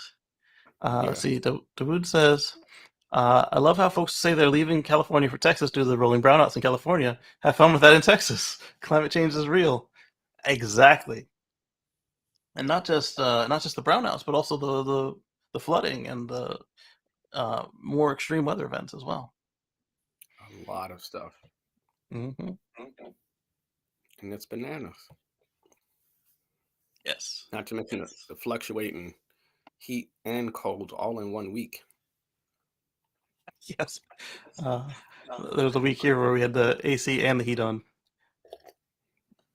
Or it gets hot and then you get midday and it starts cold, so you got to adjust the AC down, or you got to adjust it when you're out driving. It's like, oh, pick a side.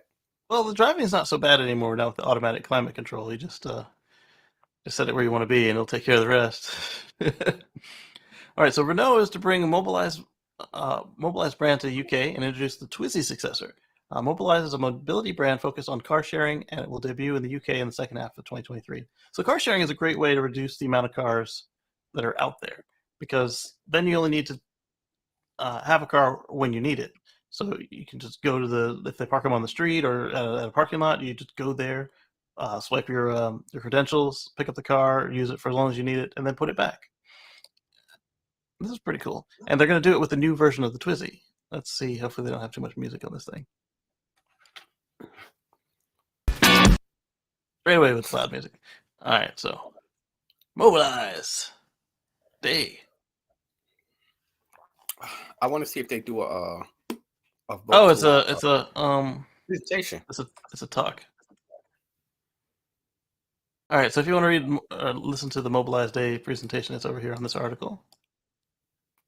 And oh yes, I'm sorry. Yes, this one's coming from Robert William. Did I find it and then you sent it to me? Because I have a note on one that says this is from Robert William. No, you sent me this other one. You sent me this one too? But either way, let me get yours up before I forget.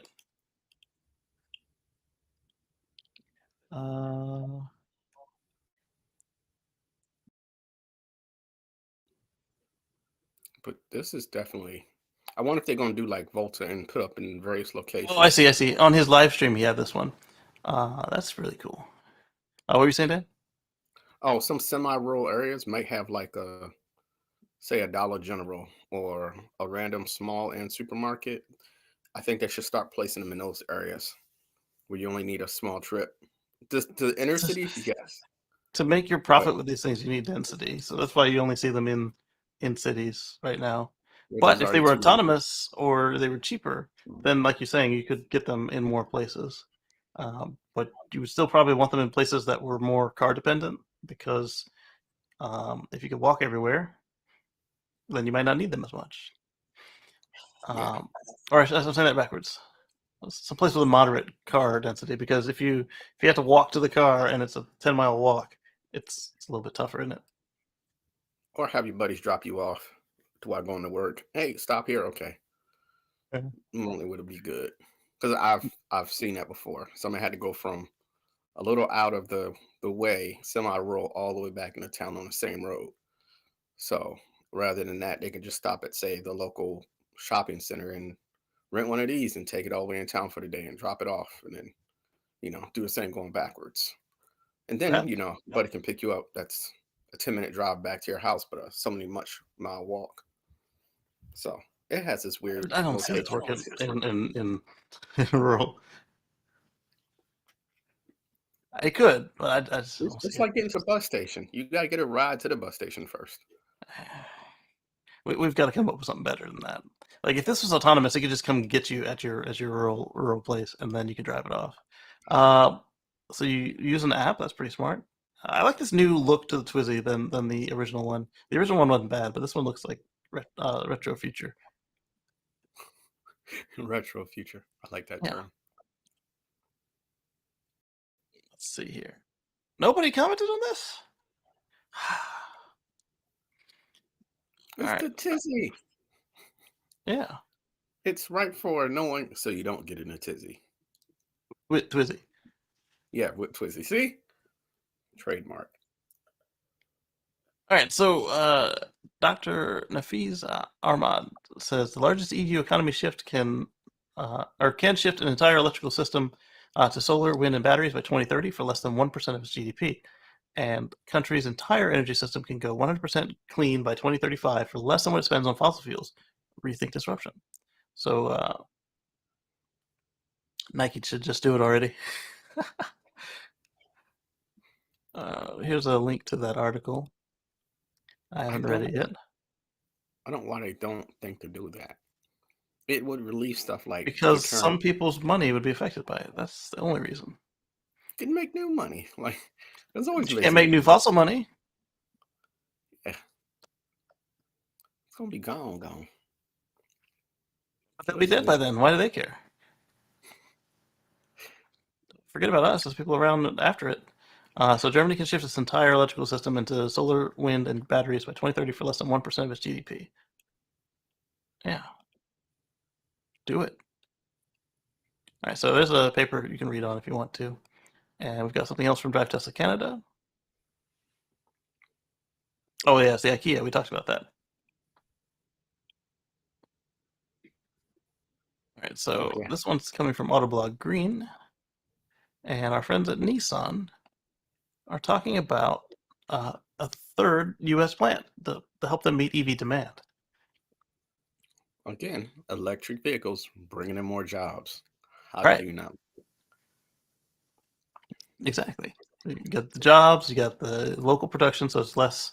As we saw with the Tesla's impact report, is that it's within the first oil change of a fossil car. So the whole argument of oh, I need the gas because it's dirtier to make an electric car. It's not really, not anymore. No, it's just it's built now. You can be like made in America. Like, Right. isn't it what you want? Like Like made a in America. whole third factory. And look at the vehicle. It still has all the buttons, knobs, and everything else you would need to. Well, if you wanted buttons and knobs. Yeah, well, people transition like to still before they get a crisp, clean interface. So I mean, I don't. It still bugs me that people don't see the big picture. Mhm. Like this is honestly more jobs. I go to that one. Let's share this one. So this one's from Robert William. He says the Escuda 2X SX250 e-bike is built like a motorcycle and with the cost savings of a bicycle. And it does look pretty cool. Like a small moped. Looks quite ingenious. Yeah. So this is a UK-based micro-mobility company, and yeah, it doesn't look terrible. It looks like something that would be in Europe. Is that right size? Especially when they go, you see like the Bourne Legacy or the Bourne movies, and they're just taking bikes through narrow streets and popping over the tops of the roofs of the houses. Toss one, jack somebody else's. Okay. Ford dealer is marking up the F-150 Lightning electric truck to nearly $150,000 US. Perhaps Ford will stop sending them inventory, but in the meantime, they're going to try and make bank. So this is the exact same crap I was talking about the other day with the some of the dealers are after that quick buck rather than like. So now you're going to cost yourself an entire year worth of selling this thing for 3x profit for what? Who's gonna? Okay, so I'm gonna ask this question, and I know there's people that will. Who's gonna buy a $150,000 truck? Somebody will do it. I know, but it's outrageous. Mm-hmm. So this is the Inside EV's forum member Junk in the Trunk found this and cited a recent tweet for an F-150 Lightning selling for a $145,309. They made it clear they didn't have specific details aside from what was posted on Twitter, and wrote, "Platinum starts at $91,000, and obviously there are a ton of options they can add from there, but a 50% market adjustment. I'm thinking Ford Corporate might have something to say about this. Anybody around Thousand Oaks, California, with experience at DCH Ford?" Oh, shade to drop the name right away. Obviously, it wasn't difficult to quickly check and see if the Twitter post came from a real Ford dealer website, and it did. In addition, there were currently 2 other Lightning trucks available with options available at prices around $130,000. This is after they already did all this with the Mach E, and the automaker can't really get too involved. Yeah, because they made some bad deals 100 years ago. The company stated that if dealers mark up these vehicles, they're going to lose their entire F-150 allotment. Sadly, this will not stop them from making some extra money by selling their current inventory at prices way above MSRP. That's hot as crap. Ford also shared that dealers may be fined $25,000 for selling demo vehicles early. However, this is only if the demo vehicle can't be replaced within 90 days. In related news, GM has followed suit with Ford, and in fact, January 2022, just after Ford announced its potential penalties against dealers who mark up the Lightning, GM made almost the exact same announcement regarding current and future vehicles. Leading from behind again, Mary. I was just about to say it. You mean the leader? Yeah, she's leading from the rear, General. Lee asks, "That's crazy. Who will be able to afford it?" Someone crazy. Status symbol. suckering their money and blah blah blah. It's Eddie says it's close by. Thousand Oaks. There's other dealerships around the LA area. Yeah, there are. So are they renowned for being crooks, or is this just them just reaching out and getting a little greedy, or what's the deal? I just want to say I love the name Junk in the Front. And I say allegedly crooks, I should say. No, I'm not saying that they are criminals. I'm saying that is Brilliant handle name. gross. $150,000 for a $90,000 truck. That's fine. No trucks to that dealer next year. I would cut off their eye supply as well. Yeah, absolutely. Ford has to be stern with these clowns, or they will keep doing it. People will take their business elsewhere. Keep it up, and Ford will spin off its EV sales like Volvo did, directly to the customers. And that's why I keep saying that Ford Blue and Ford E are all about, is that Ford E is gonna be spun off to get them free from the dealerships. I totally agree. It'd be great for Ford to say, "Sorry, we can't seem to find any trucks to send you, but if we find any that say jerk on the side, they'll be coming your way."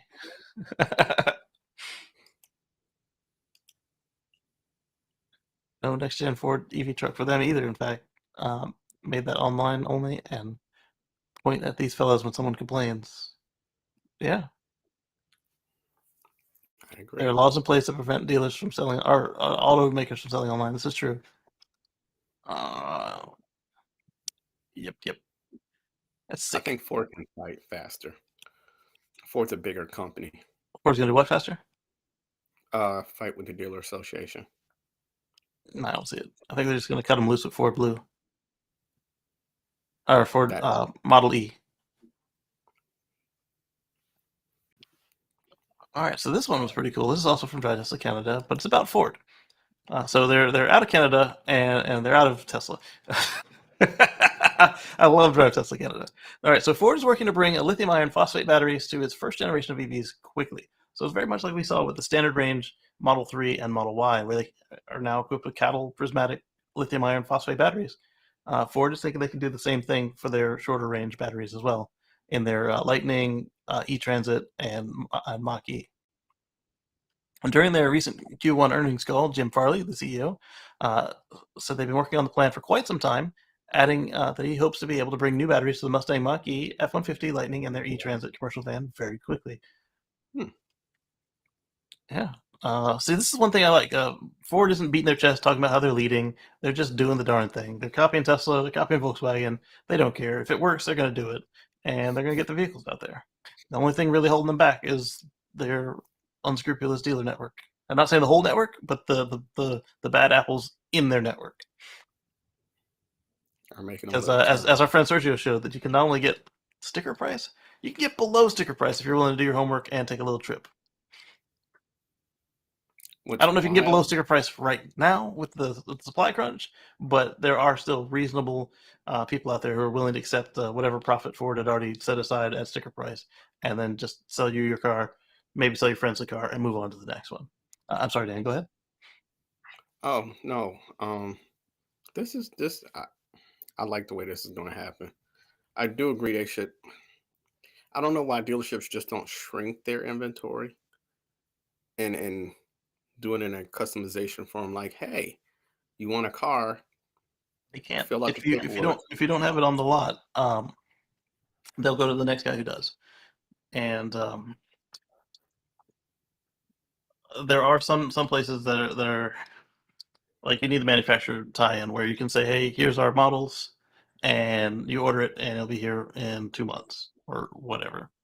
But right now, the manufacturer makes their money when they sell the cars. They sell the cars to the dealers. So they sell, here's 10,000 cars, and they get their money right away. And that was why so many of the manufacturers went with the dealer model, is because it allowed them to get that cash back quickly.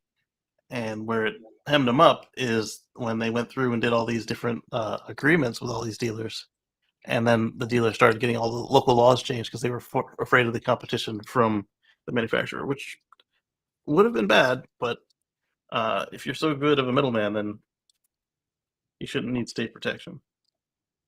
Oh Jesus! I thought the baby was in there. I was like, what is he doing? He just. Oh no, the baby was gone a long time, so she's over sleeping on mommy. So since she wasn't coming back, I could move a little bit more. But with the they did this to themselves, and the dealers went ahead. Being as large as they are, they were able to influence their local governments and got the protections. Smoke noise from diesel car sounds like a tractor here now. Yeah, I've got a guy running a motorcycle right now. Let's see. That's crazy. Mm-hmm. There's a cruiser. You can hear blah, blah, blah, blah, blah. Okay, there's Windows. Microsoft Windows. All right, here's some more from Drive Tesla Canada. You mean drive Tesla worldwide? Indeed. All right, so Tesla's entry plan to India is on hold. So it sounds like they weren't able to get where they wanted to go with their negotiations. So they it's all right. Let's hold this. Fine. I'm sure that Tesla is going to be fetch a pretty penny since it was the first one to be Well, see, the problem is introduced. India wants everybody to make their cars locally, which I understand. The problem is you need to have enough demand there to have a factory built, and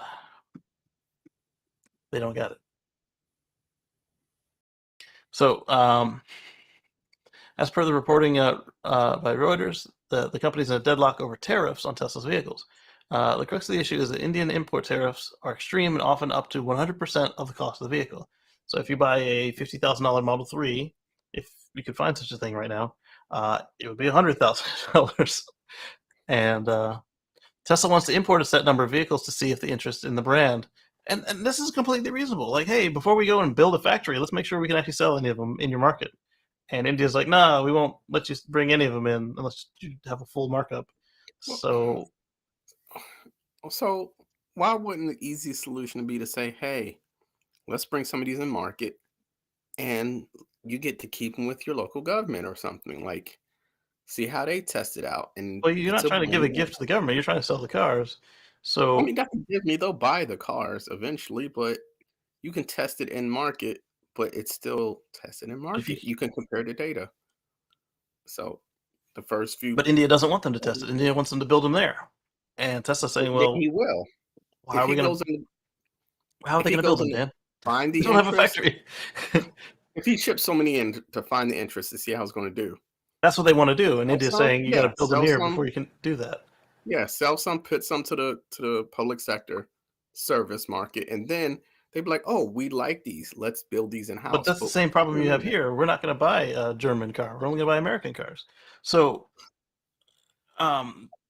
they say, "Hey, let's sell 100 cars, 100,000 cars, whatever. See if there's demand for a factory." India says, "No, you got to build them here," and it's unreasonable. Unreasonable. Both sides seeing each other as unreasonable and unflexible. I can see Tesla not wanting to invest in a whole factory and only to find out that they can't sell the cars. But I can see India wanting to look good in front of their voters and bring in jobs and all that. But if they're not going to come at all, then you got to flex a little. True. But like I said the other week, a couple of my Indian friends, they grew up negotiating with their families, and sometimes you just don't flex, and sometimes they don't flex when you try to negotiate with them. Hey, let's go over here for lunch. No, we're going here, and then you're at a stalemate. All right, fine, I'll go over there. I'm driving today. Oh crap. That's just a weird thing. 100%. That's the other part, Eddie. Is the Tesla cars are not they're average priced, but they're average priced for a fully Western country. And they don't have fully Western incomes all over India. They have them there, but they don't have them everywhere. So the question is, do they have enough to support this company coming in?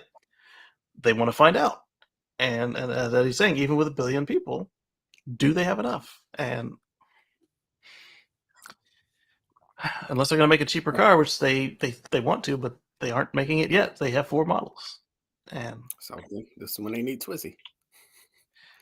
Tesla's not going to resell somebody else's car. No, I'm saying Twizy themselves come to the Indian market. 100% markup. So your $12,000 car is now $24,000. Bought by a company that can share it out. That's what a lot of companies did in China. They have a local company they've 50-50 split with, but Tesla doesn't do that right now. So in fact, we see Honda and Toyota and several others in India have done that, or at least the ones that are still in India. I know a bunch of them left India, so I don't know who's left. But they did the joint venture deal. So that way, that company that makes them is a same thing they do in China. That company is Chinese or Indian company, but it's messy. So let's see, where was he saying? So once sales are solid, they would then look to set up some local production, which is reasonable. And the Indian government did not offer concession on the import duties, so they could do it, but they'd have to find somebody willing to pay double the price, enough somebody's to then consider it worth to build a factory. Why would you? Wouldn't this be if you commit a local manufacturing? Aren't you trying to build They're it trying, in? yeah, that's what they want. They're trying to That's bring weird. jobs to India, so I they're get that, saying but build the you can't. factory, If they don't sell, then you would have to close and you've the wasted a plant down factory. anyway. Exactly. So you have to. It's like the chicken and the egg. You have to let them test them first, and then They're saying, yeah, you can build test them. them, but they're double the price. Yeah. So So India is going to be the dealership it could be. with that markup. Much of India has daily power cut. I'm not sure Tesla has a big enough market of manufacturers to sell in India. That's what Tesla's trying to find out.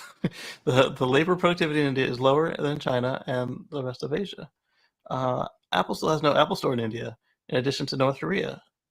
Well, North Korea is a whole other reason. The Indian government arm-twisted Apple to manufacture in India before they will allow them to open any Apple-owned stores in India. So they're just following their blueprint. Hey, it worked for Apple. Let's get them to build a Tesla factory, and then they still can't sell the cars here. Tesla doesn't want to be blackmailed by the Indian government, as this guy puts it. I won't be concerned with the power situation, because if you're buying an electric car, you've bought a way to power it as well.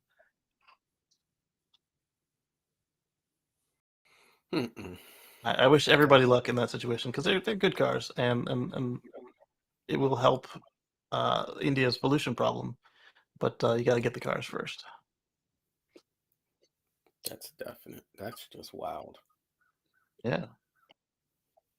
All right, so Herbert Diess expects VW's EVs to be just as profitable as their fossil vehicles sooner than expected. And this kind of goes to what we talked about a couple weeks ago, where he said that, he being Herbert Diess, said that they didn't want to produce more electric vehicles. They wanted to produce more profitable electric vehicles. And, I mean, it's a valid approach. I don't know what it's going to do to their fossils. They're just going to let them go and then just make themselves some very profitable EVs. I mean, it's working for Tesla, but it's a little different when you have a older company. Elon likes him, says he's doing good work. So previously VW indicated it would take between 2 and 3 years. However, it's doing better than expected. We expect that e-mobility business will be as profitable as combustion engine business earlier than planned. Through good crisis management, we are financially robust and have strengthened our resilience, via Automotive News. He didn't give a timeline, but if it was already at 1 to 3 years or 2 to 3 years, then it would be faster than that, right? Anywhere from 1.5 years to 2 years. Sound about right. So last year they delivered 452 EVs globally, while in 2022 they'll almost double production to 800,000, which is good. But you would still think that all this crap they always talk about, how the legacy makers know how to make cars, blah blah blah. Tesla has not got any real advantages, blah blah blah. Tesla's over 1 million this year, and they're trying to do. Elon said that aspirationally they'd like to be doing 20 million by 2030. Good luck catching up, guys.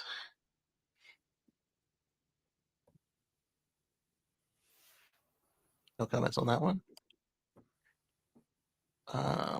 So this is something I was going to look at. for myself. It's Tesla FSD beta tracker. And you can request to enter data. You got in-car counters, data entry forms. So you can put your version, your miles, make some charts. They got some good input over on Twitter.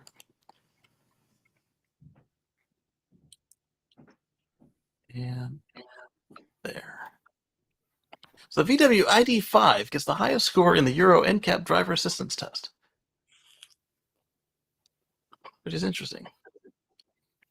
The technology ranked very good and was awarded 4 out of 4 possible points.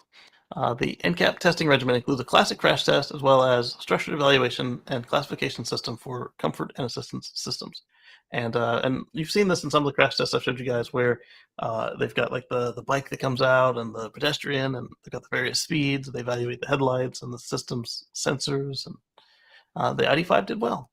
It excelled at the critical motorway driving scenarios, cut-in and cut-out scenarios, and accident avoidance. Cut-out is very important because that's where there's a car in between here and it leaves, but there's a slow or stopped car in between. How do you do? Used to be if it was a Tesla, it would crash, but they have done much better on that now. Let's see. Additionally, features assists when changing lanes of 90 kilometers per hour or faster. Finally, the system can also support drivers on a country or rural road that only has a single lane marking. All right, so the next question is, if Tesla FSD was allowed to operate there, how would it score? That is interesting. Because they nerfed it really hard a couple months ago by law.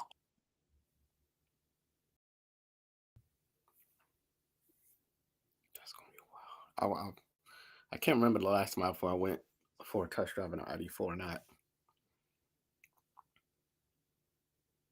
These EVs are cheaper to own than gas cars off the lot. So again, that whole argument about, oh, it's electric car more expensive, blah blah blah. You got to earn back your savings between a fossil, etc. Well, these ones are there from the minute you turn the key the first time. And I say turn the key because, well, a lot of them still have keys to turn or push button starts to start rather than just getting in and driving off. Habit. No, not habit. It's bad corporate structure. So at any rate, the models used for the study are as follows, according to Electric. F-150 XL versus F-150 Lightning Pro. Oh, that's true. Yeah, the new work truck version of the Lightning is cheaper than the gas one. The Hyundai Kona SEL versus the Hyundai Kona Electric SEL. Really? I didn't know that. The Kona Limited versus the Kona Electric Limited. The Niro EX Platinum or Premium versus the Kia Niro EX EV Platinum. And the Versa S Xtronic CVT versus the Nissan Leaf. Really? And the Volvo XC40 Inscription versus the Volvo XC40 Recharge Plus. Nice. And that's including the federal tax credit. That's how some of these are able to do it. Because it's like, wouldn't it cost more to EV up a gas platform? Not if you've got a $7,500 tax credit. So comparing the costs and competing gas electric cars for the models in states where the EV is cheaper on a month-to-month basis.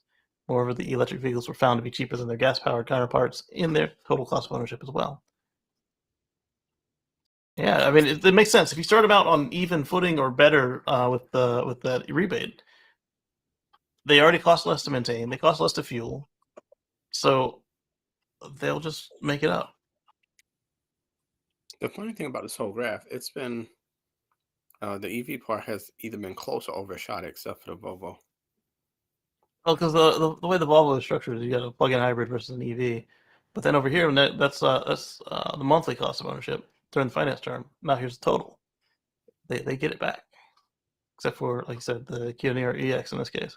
But even then, it's still better on the EV side. Yes. Here's a link to that if anybody has any friends, family, or online nemesis that have a problem with the concept.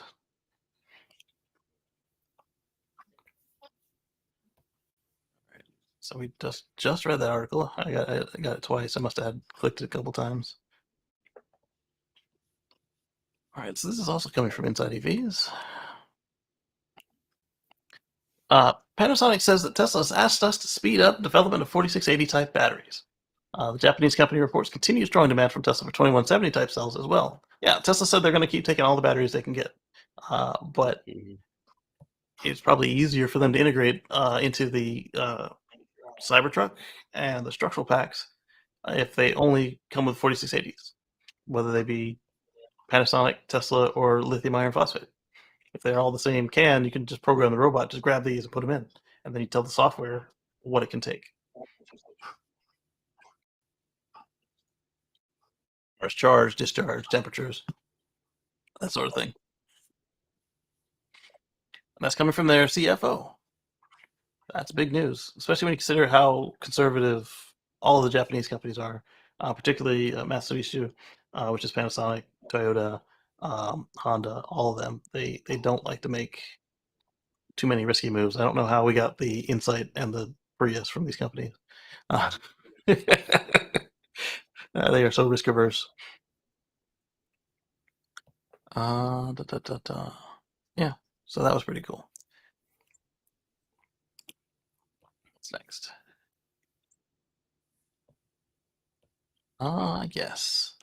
So we talked about VinFast last week or the week before with their battery leasing paradigm.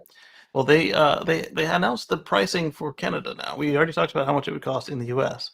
So in Canada, for the VF8 and VF9,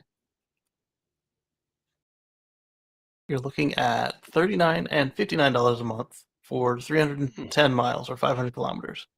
If you go over that, you'll be billed at 9 cents to 11 cents for every extra kilometer. Ooh, that sounds more expensive than they were charging for overages here in the state. Very expensive. It sounds and feels like. Doesn't mean that it is. I'd have to go back and look, and I don't really feel like doing that. So the VF8, so they have the same setup as us with the flexible plan and the fixed plan, 39 and 35, or 139 and 110. Much like what's being offered in the U.S., the battery leases include a warranty where it'll be replaced for free if the capacity drops below 70% of its original amount, even if the vehicle is not with the original owner. I think that since you're leasing it, it should be replaced at any point if it's not holding up to the end of the bargain. What am I paying for? Give them that 1 week. A lease means I don't own it. Yeah. They decided to go with this unconventional approach to reduce the sticker shock. Yeah, that was the whole reason that everybody else that did it was to lower the cost of the car, and then they got you on the hook forever for the battery. Because it's not like you're gonna drive a car without gas. You're not gonna drive a car without electric. You need a place to put that electric, don't you? Most people be shocked to see what EV batteries are made of. A bunch of double A's. Yeah, pretty much. They're a little thicker. For most of them, they're running 18650s or pouches. Then you've got the 2170s, or like flashlight cells, or vape batteries. Well, vape batteries are 18650s. I've seen 2160s from them. And then you've got the 4680s coming out now. Those are the megas. It's huge. Oh, they call it a beer can. All right, one comment. If you're leasing, then simply add the battery lease to the vehicle lease. Customers who finance the purchase of the vehicle may not appreciate the idea that the vehicle's paid off, yet battery payments to infinity. I doubt that'll work in North America. That was my concern. Myself and a friend Monique, we were talking about that. We're like, it's great they give you another option, but I'm curious how well in North America this will play out. It already didn't do so well in Europe and Middle of the Middle East and Africa. So we'll see how it does in North America too. They're Vietnamese, so it might work out in Asia. They should try. This one instead. So Jay in Shanghai is telling us about the 4767 cars produced at Gigafactory Shanghai this week. They left Shanghai. Left a Shanghai port for Slovenia on Wednesday. It marked the first this is the original one, sorry, not the second one. It marked the first export shipment of Tesla cars from Shanghai since April 19th. Or is it the second one? I don't know. But here they are, loading up on the ship. The Glovis Splendor is the name of the ship. I always found it interesting to watch these things load and unload. Near my house is, in Charleston, we've got a port as well, and so you see a bunch of Toyotas and BMWs just coming off the truck to get on the train, and you see this holler. So it's usually a Glovis. It comes up, and then you see a bunch of cars just get off, and you see some get on as well, because in Charleston we also have around the corner from my house is Volvo and Mercedes plant, and so they're taking them in and putting them out. It's quite impressive. Tesla's still shipping cars over there. Yeah, there they are. Berlin's just getting started. It'll take a while for supply all of Europe. Yeah, absolutely. All right, so that's what's this? That's a webcam for Windows. Live action.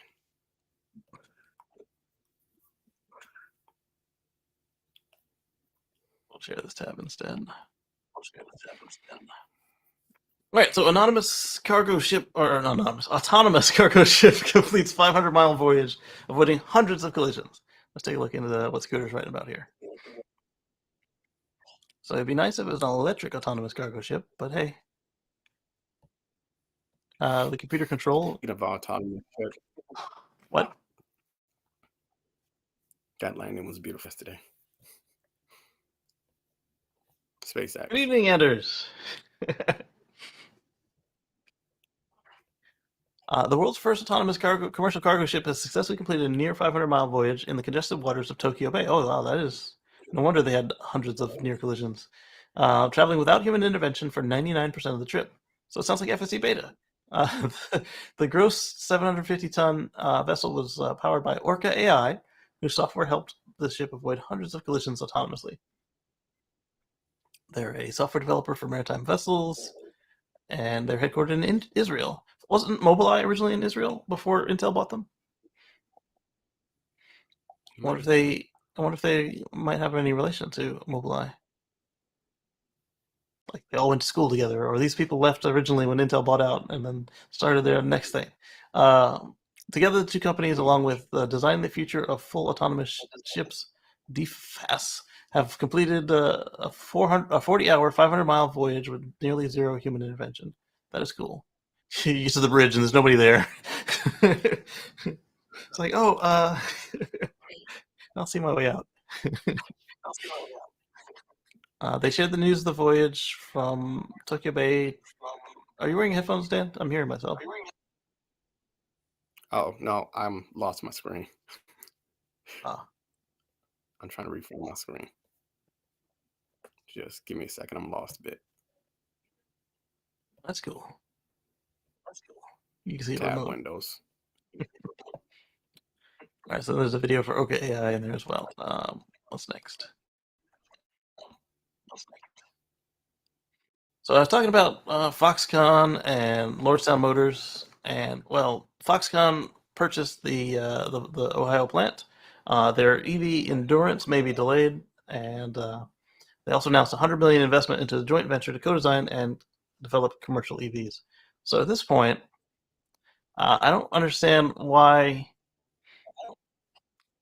Lordstown is still in business. How are you making electric trucks with no factory?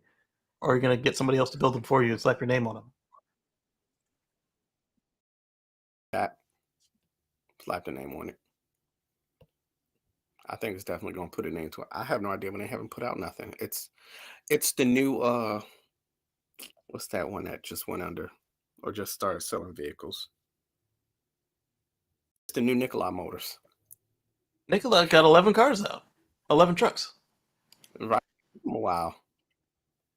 They're going to put them out and we're going to be surprised. Well, I'm saying that What happened? I will be very surprised if I see a Lordstown commercial product on the road. Yes. So this is what they showed off, and like I said, it wasn't very attractive to me. I'm not saying that it has to be attractive to me to be sold, but it looks worse than the truck that they made it out of. Too many like swoopies and lines. It helps to get sold. I like that they didn't do a fake grill, but I don't understand how this company survives. And like Nikki was saying, they're spacked up, and we'll see if they make it. Moving on.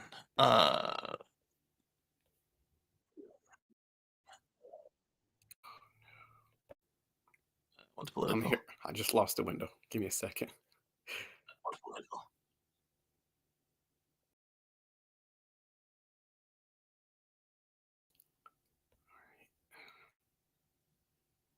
Let's see here.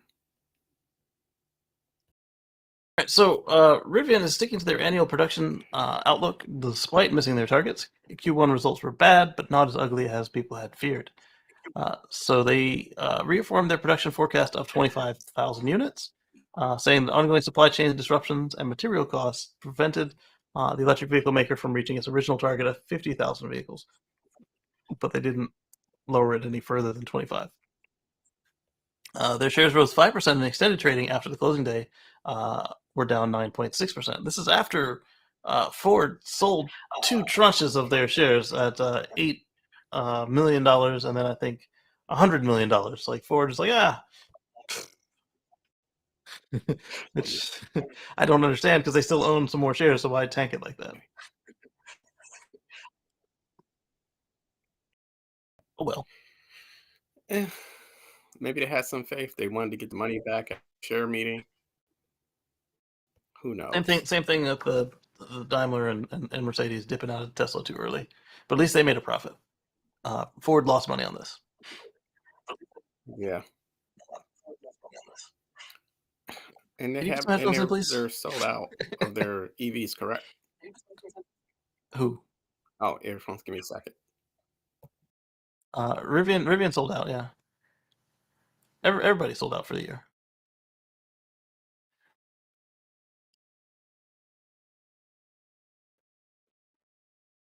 We were talking about Starlink.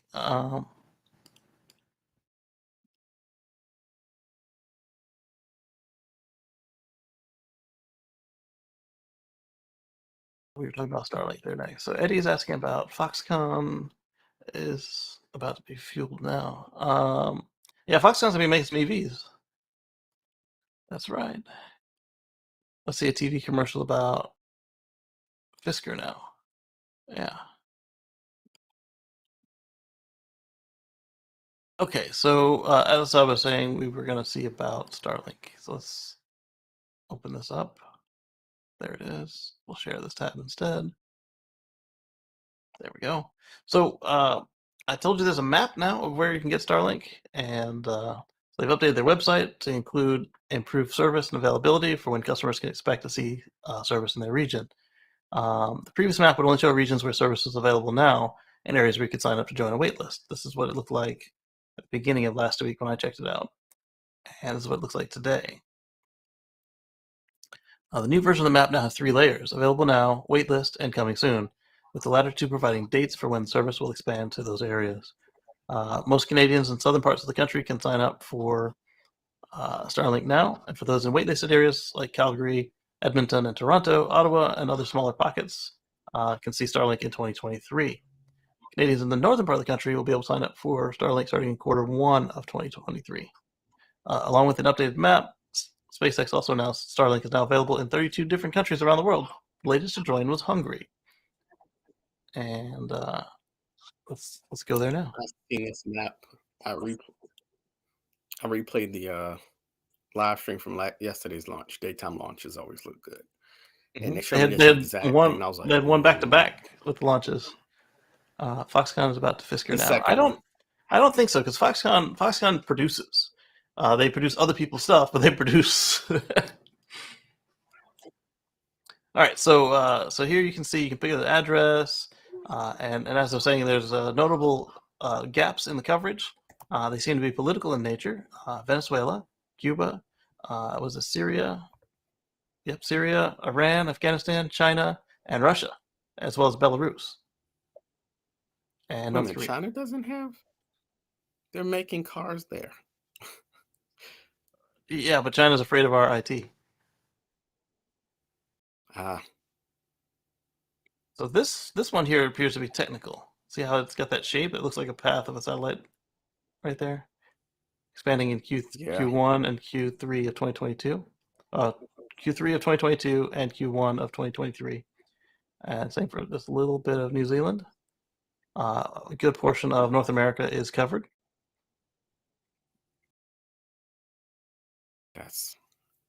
This thing's going to go global, and it's going to be. It already is wildly global. It's in crazy. space. Space. Oh, they even got little islands. They got them all detailed out. I like that. Talking about what? When they get, I'm talking about the ground stations. It's going to be amazing.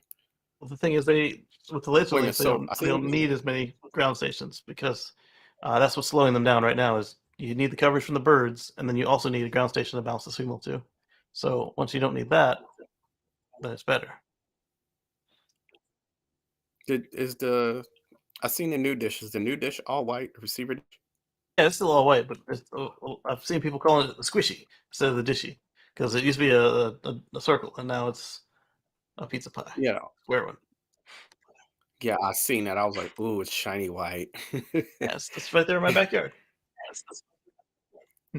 Of course, you had the new shiny white. I had it on the shelf where there used to be a shelf where the baby crib is right now. And the Powerball too. Yeah, everything makes it to the show. Powerball's at Dad's house right now. It's active. I like this map. It shows you exactly where without throwing your cell phone up in the air. You still need to throw your cell phone up in the air because you need to make sure that you don't have any obstructions. So my whole space that I'm in right now, everything but the roof, says there's a bad choice, and it is. Every 40 seconds there's an interruption.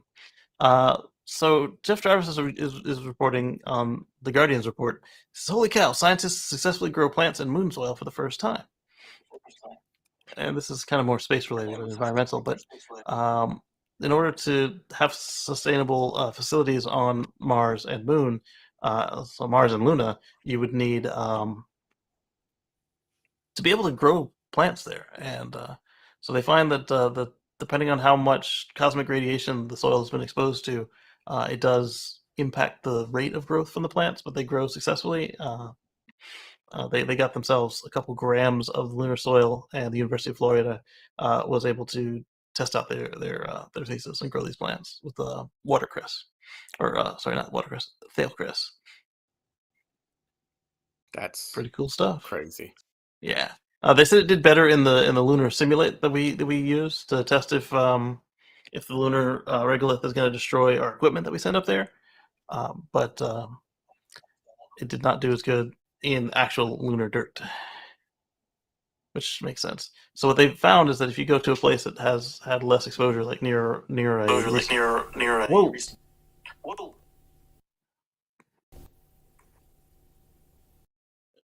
Some headphones there, Dan. If you go near a recent volcanic eruption, not that they're still happening on Luna, but if you go there versus one of the places just bombarded the whole time with cosmic radiation, then you'll have less of an impact on your plants from the soil, which I thought was pretty cool. All right, so what's next?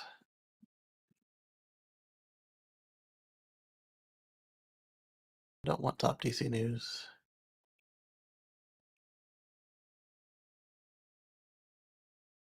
All right, so that's the same article we just read. What's this one? There we go. So John Volker is telling us what the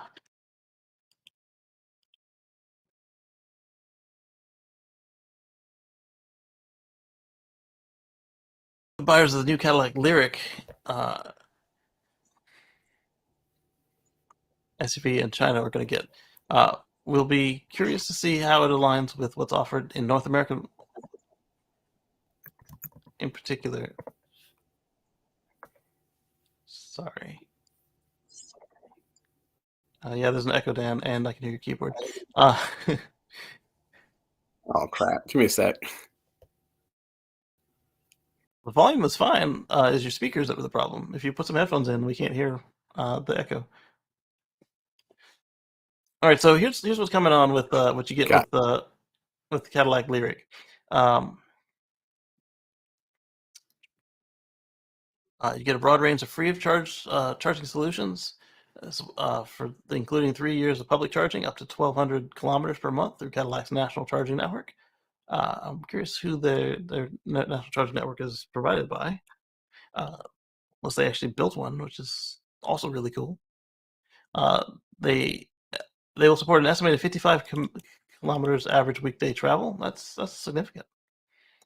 And they'll offer free installation of home charging poles. Those without the need for home charging will receive an additional 8,000 kilometers of free public charging over 3 years as an alternative. Not bad. All right, my camera's frozen. Stand by. There we go. And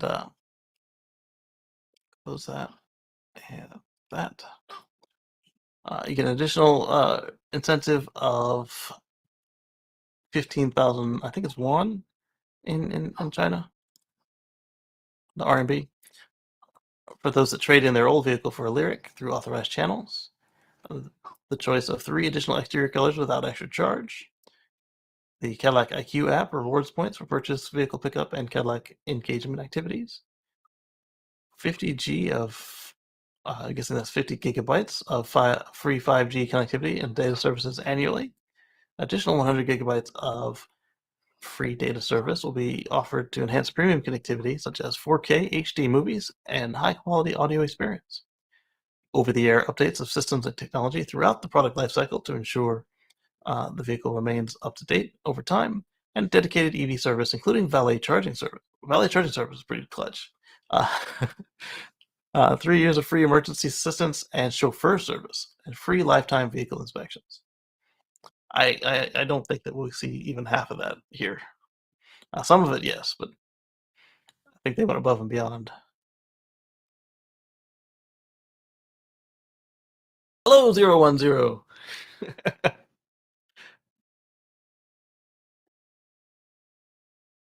All right, so next up we've got another auto, and this one is the Ford Pro. Ford reveals the Ford Pro E-Transit custom electric van for Europe. Let's take a look. I'm clicking on stuff. There. I like that color. And I also found it interesting that the Lightning motors went with replacing the fuel door with their CCS port, and Ford just made a port in the nose. So the E-Transit van production began in March, and now the company's commercial division, Ford Pro, has revealed some details of the upcoming E-Transit Custom. The E-Transit Custom is expected to have a range of 380 kilometers, features DC fast charging, and towing capability. I don't think that having a van that can't tow in Europe would be a good move. ProPower onboard technology provides exportable power for tools, lights, and other devices. So this is perfect. It's basically like the F-150 van for Europe. Because vans are more popular there than pickup trucks. Ford Pro will support customers with charging software, service, and financing solutions. And it will be built by Ford Ostian, Ford's joint venture in Turkey. Yeah, all the electric vans from Ford seem to have come from Turkey. Even the original Ford Transit Connect. And it's expected to enter production in the second half of 2023, and heard nothing about the US launch yet. Ford says it will release more details in September. So that's all we know. But it's pretty.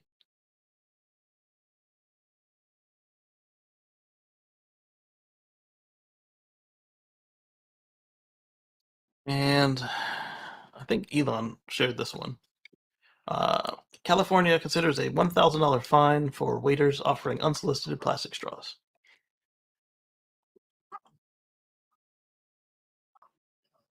Eddie's asking, why would the van be more for Europe than here? Because in Europe, all the tradesmen use vans. Very few of them use pickup trucks. It's that simple. All right. All I know is the paper straws. I've seen one model that I really enjoy where they they had coated it in wax, and so it was able to survive my drink. It was not able to survive a second drink, but it was wrapped in paper. It was a paper straw, and that was cool. Now, most of my other paper straw experiences have been still wrapped in paper. I haven't seen the one wrapped in plastic yet, which just boggles the mind. Most of them don't make it through a whole drink, and it's a terrible experience. It's kind of gritty in the mouth, and it's like not a good experience. Um, I don't know where I stand on this. It just seems that straws are a minor part of the problem, and then somebody always comes back with the sea turtle with the straw stuck in its nostrils, and that's bad and sad. And I just feel that the debate on straws is probably costs some goodwill in people willing to engage in environmentalism and doing the right thing. Like, oh, I've got the paper straws. Why should I do anything more? I don't know. What do you all think about this whole paper straw situation? I mean, I understand reducing plastic everywhere is something we're trying to do, but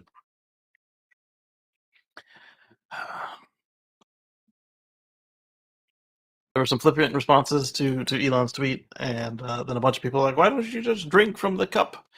And yeah, that's what I feel. It's like the straws are like the smallest thing we could do, literally the least we could do.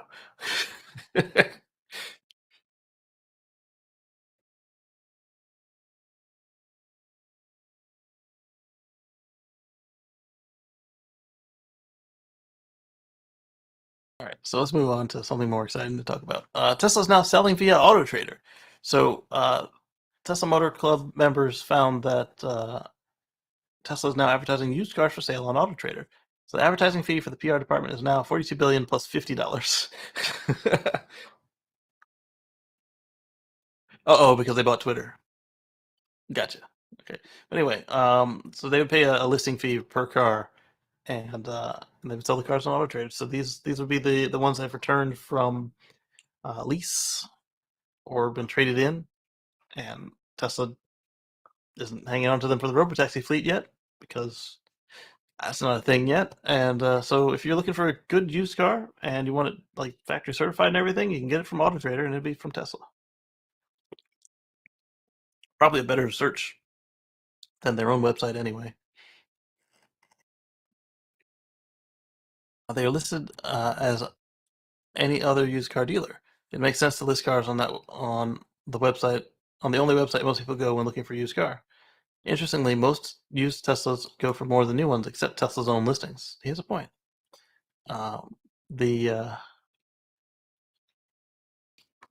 Tesla ones go for the correct price. Everything else is marked up. But even the Tesla used ones sometimes cost more than you would expect.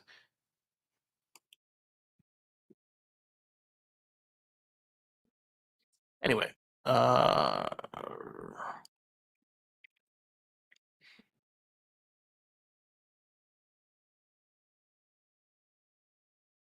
right, so the horse whisperer is talking about how the formula situation got to be the way it was.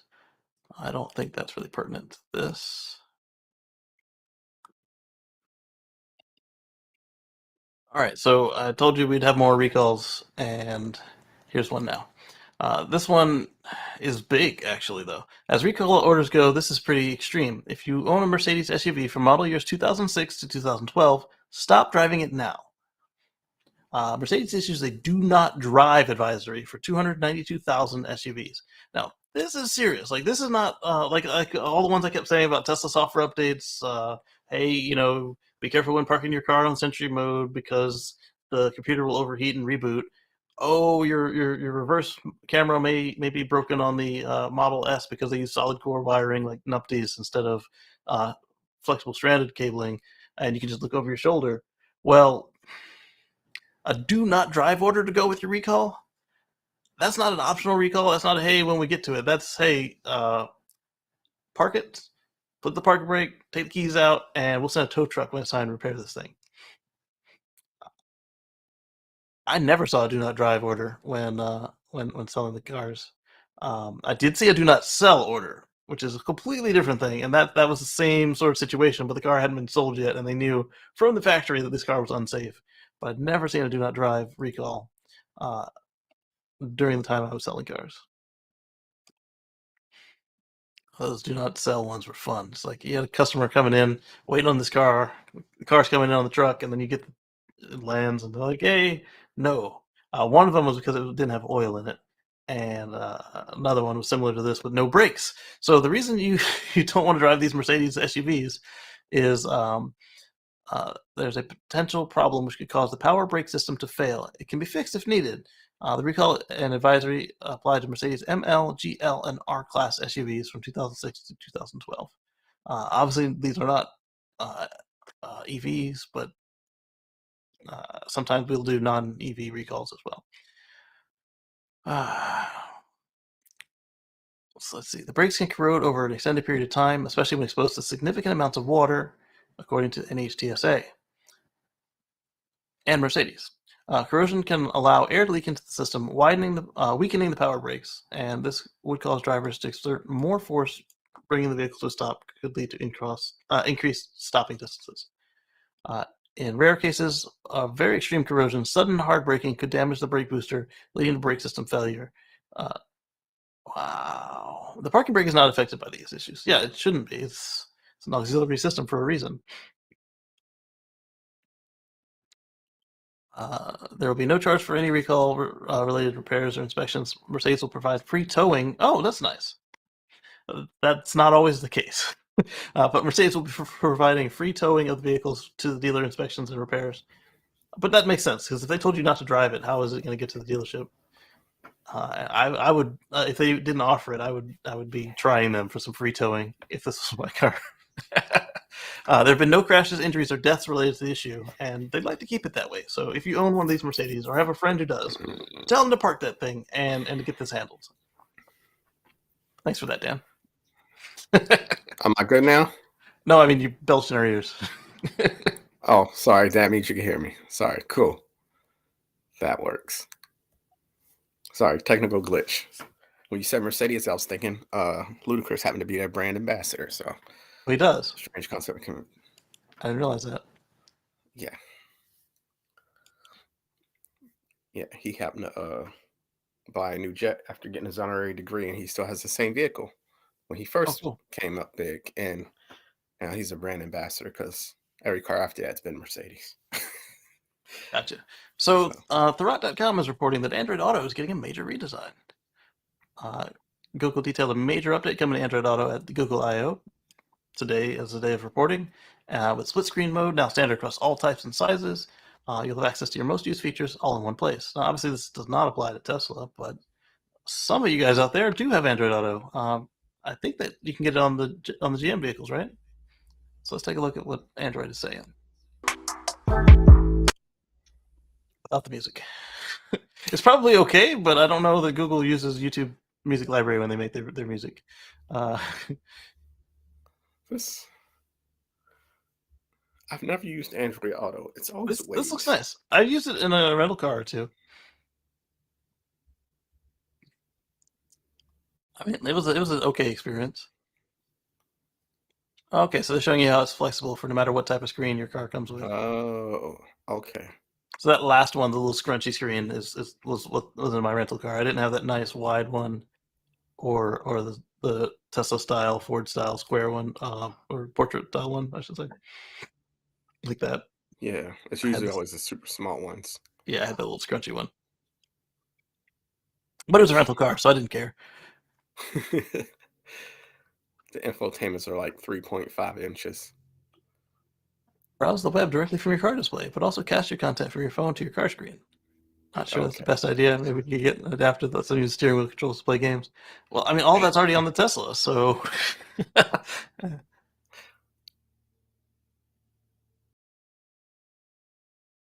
Move things to the bottom top. Apple CarPlay. I've never used any of the CarPlay systems. It's always been straight off my phone for Waze. Even in my last Tesla rental, I just so used to using the Waze. I didn't use the in-car navigation. Well, it's still Waze. It's just thrown up on their screen if they support it.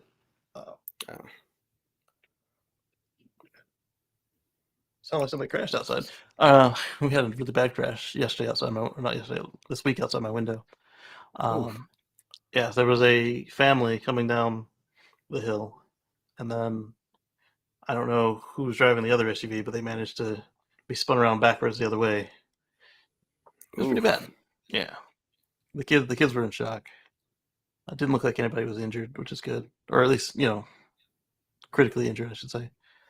They can't make enough cars. They're passing on the decrease in revenue to their current customers. I'm excited for better competition. So anyway, Tesla's raising the supercharger fees in the U.S. And let's take a look and see how much. Canadian Tesla owners aren't the only ones experiencing increases in charging fees, as the automaker has raised fees in the U.S. this week by about 20%. Still cheaper than gas, but wow, that's Right? significant. There appears to be increased rates around May 10th when Tesla enthusiast Tesla Joy, she's not just a Tesla enthusiast, she's a YouTuber and an informer. She noted that Twitter that the Redondo Beach supercharger fees had increased from 58 cents a kilowatt hour during the peak period of 11 to 9, and Joy did not state what the previous rate was, but it was more than double what it was when she first received her Model 3 in 2018. Another thing about Tesla Joy is she lives in multifamily housing. I don't know if it's condos or apartments, and she is unable to charge at home, so she does public charging. So good news is Tesla brought back the on-screen charger supercharger finder, which I love. I'm glad that's back. Just pull your screen down, you tap that, and it shows you all the superchargers. They got rid of that in version 11 for hoping you'd use the app on your phone, which is Weird. That big not screen. not an optimal experience compared to the fact that it was already in there and it worked great. And this part was still here, but you had to like zoom in on the screen and find a supercharger and click it, as if it was like a mall or restaurant. So she's showing the prices here, and she said that they've gone up. In 2018, it was 26 kilowatt hours, 26 cents a kilowatt hour, and now is $58 cents a kilowatt hour. At least they didn't mess with the idle fee. That would be a slap in the face. For not going back to it's $1 a minute. It took me 15 minutes. Oh, God bless it. No, it's $1 a minute of overage, retroactive. So Yeah, if that's what I'm saying. If they you got took them 15 minutes. you got 5 minutes to go back to your car and unplug it. You get a warning at 81% on your phone, and if you're still plugged in at a minute and at 6 minutes, you're going to get charged $1 a minute all the way back to when you were done charging. Ooh. But if you unplug it at 4 minutes and 50 seconds, then there's no fee. They give you So, some leeway when- time. Yeah, when you get the message, you should be near your car, ready to unplug it. And before you leave the car, you should look and see when it says it expects it'll be done. The reason for the fee is some folks were just real jerks about it, and they would just leave their cars there for weeks. But some of the more reasonable jerks would just leave it all day while they worked or shopped or whatever. Okay, that is a very jerky move. Well, the one for weeks is just ridiculous. That is. That's Mhm. like keep filling your gas tank and then wait and then go back and be like, repump it. All right, so That sounds- while a 20% increase in supercharger fees is substantial, they are still well below what Canadians were recently subjected to. Really, in March, Tesla shifted to a 4-tier structure, like in the U.S., which resulted in supercharging bills being 2 or 3 times as expensive as before. The change generated a lot of negative feedback, which Tesla appears to have heard.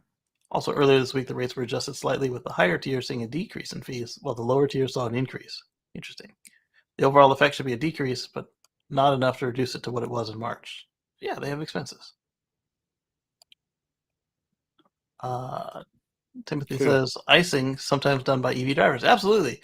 And that's why whenever I see anybody just parked at a supercharger, sometimes I'm feeling a little spunky, and I will hit the charge port open button, which seems to always work at superchargers, whether they're unlocked or not, and I'll plug them in. So, hey, it seems you're having trouble working this thing. Here you go. I got you back. Sometimes you see them come running out when they get that overage notice. Such a Sergio thing. Yeah, I can see Sergio doing that. Look at you, you bad kid. I help you out there. Life. Yeah. That is wild. So this one is an article about transistors, which is only tangential to what we're talking about here today. So I'll skip it. Photoshop is not at all related to this. I mean, I use Photoshop to make the pictures for all the streams, but that's it. All right, so the other Omar shared us a screenshot here of the Lightning EPA. So we're looking at 68 mpge combined, 76 city, 61 highway, for a total of 230 miles of range. Not bad. So you save That's impressive. $72.50 over fuel costs over 5 years compared to the average new vehicle. That's not bad for a truck. And then No. he has, for comparison, he has the Model 3, and he's not saying that the car and a truck are the same. He's just showing you the numbers. And it's 131 and 132 mpge combined, with $9,500 in fuel savings. And here's the Rivian R1T, just for, with 70 mpge, 74 and 76, with 314 miles of range. And then here's the Cracking new. off these numbers, huh? Yeah, here's the new Model X. Mine is sitting at a whopping like 81. So the OG. This is I'm guessing it's the Model X long range, not a plaid. 102 mpge combined, with a range of 348. And then this guy says, I wonder what the mpge will be for the Cybertruck. I think it'll be pretty good. They said it'd be similar to the Model X. Not bad. If I'm thinking he's waiting on the final form of everything. I think he's truly waiting to see what the final, if he can figure out the crab walk and the tank turn. I think he wants to throw all the bells and whistles in. So when it does come out with an increased price, it goes, look, I do everything they said he didn't promise. So if he pulls it off, I'll be impressed. What's this? I guess. So this is interesting. So now that the Bolt is back, the 2023 Chevy Bolt EUV will also be available in a new Redline edition. What does this mean? Let's take a look. Redline. It sounds like it's going faster. Looks sexier. It's a Bolt. Right. As you can see from the images showed by General Motors, they'll have a specific interior and exterior features to make it stand out as a sportier version of the full electric crossover. I do like the way it looks compared to the regular Bolt EUV, but I don't imagine it's going to be all that much faster. Let's see what they say.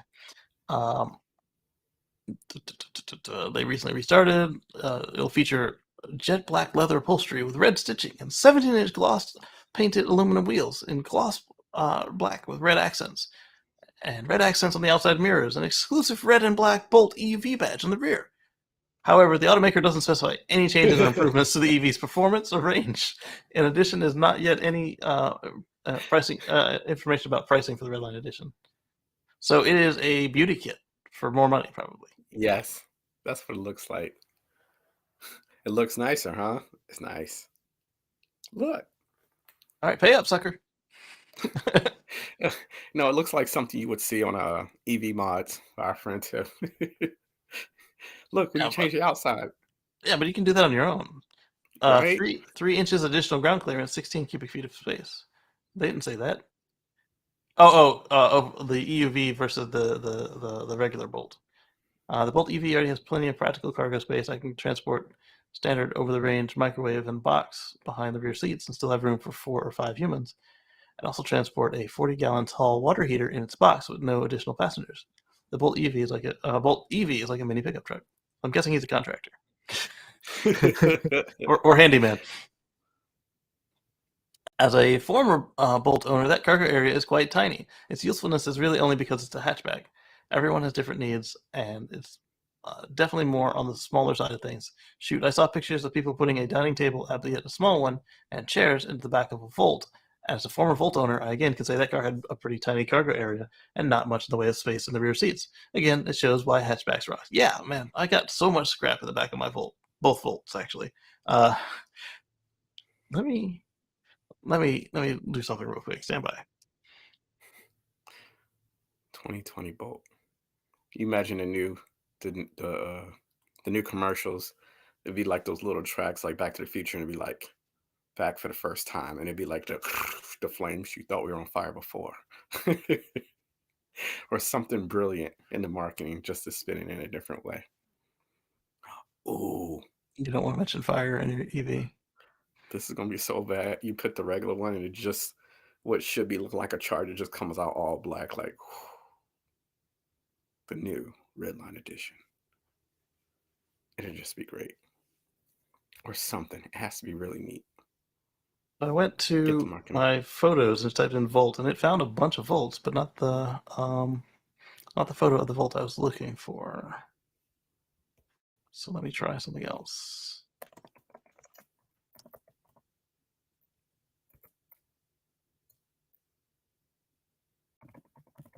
This AI search is really smart. It's like finding context in all these photos. You need a Volt interior. No, I want my photo. Okay. I can't type in Casey's photo. Volt. No, you can't. It'll be Otherwise, really something failed my security. It was like, how did I get? Oh crap! I didn't think I was that talented. Oh, I got a picture of the Prius.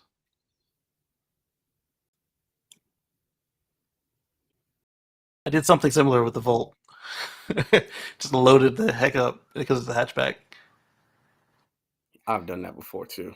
Although the Type C is way smaller, I squeezed a lot of stuff into the Type C. And that was a fun little get around to be using. Very entertaining, depending on your passenger and their hubris of libations when you pick them up.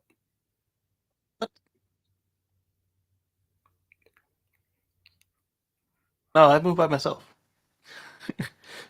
Oh no. I gotta reset the mouse again. This Mac doesn't like being connected to the Microsoft mouse. That's not what we need. You know it's not us. I'm not using their stupid mouse. You gotta flip it over to charge it. This one I can plug it in right now and use it. If I get the plug the right way around. There we go. I can plug it in and still use it. And I guess if I got a newer one, it would probably have a USB-C on it instead of a micro. Anyway, Robert William, you're welcome back. Your internet is back. Your OneDrive is full. That's impressive. Unless you don't have Office. If you have Office, that's impressive. That's over a terabyte. If you don't have Office, then yeah, that can be done. Lee says she moved in her Prius several times. Very roomy. Exactly. It's like you got the underfloor, then you fold down the seats, and the Volt is similar to that. It's just that with all the bracing for the modern crash structure, there's just a little less room than the Prius. At least that was my experience packing that thing to the gills. BMW is targeting a 30% drop in battery prices to take on Tesla. The comments on this were amusing. So they're going to take on Tesla in 2025 by copying Tesla. Good job, Beamer. Targeting letting battery makers reduce their prices over time. Yeah, that was the part that got to me. It's like that's their plan. Our plan is to let the prices drop and then we'll be okay. But all your competition is able to get the same price drops. By making the pack 65% smaller, question mark. No, that thankfully is not what BMW is going to do. Shouldn't BMW secure raw materials for batteries before committing to drop battery prices? Yes. Possibly. Sounds like a 4680 contract starting in 2025, maybe 2170. Very vague. I wouldn't suggest that because it looks like everybody's doing it for Tesla. So you'd have to get some scraps. I thought prismatic cells were cheaper than cylindrical cells. I believe Tesla uses cylindrical cells in longer range models and prismatic in lower range models. And that is not exactly accurate. Somebody corrected them on it. So this is what they did. And yeah. I'm guessing the other people were not polite about the way they corrected them. Because it collapsed the replies. Alright, so the company is moving to round cells instead of prismatic ones for the next class of vehicles in 2025. So prismatic cells aren't necessarily cheaper than round cells. that's the reason that Tesla went with then that's why the reason Tesla went with them is uh, all these laptops at the time were using 18650s, and so Tesla contacted Panasonic and LG and got a bunch of laptop cell samples and built a car around it. LG wanted them to stop that, and it might have been Panasonic, but either way, one of the two companies said stop that, and they did it anyway, and the rest was history.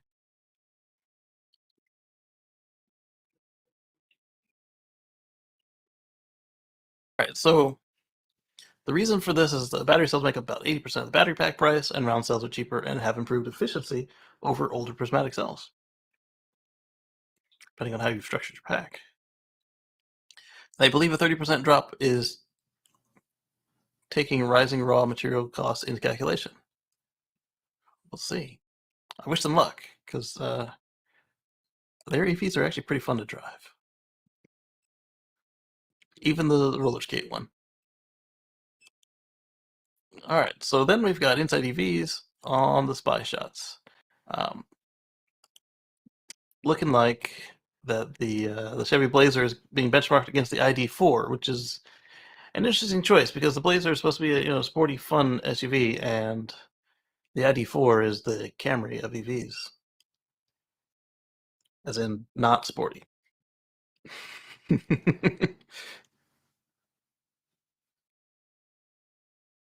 Automakers are often caught by spy photographers testing upcoming models alongside the vehicle they will face on the markets.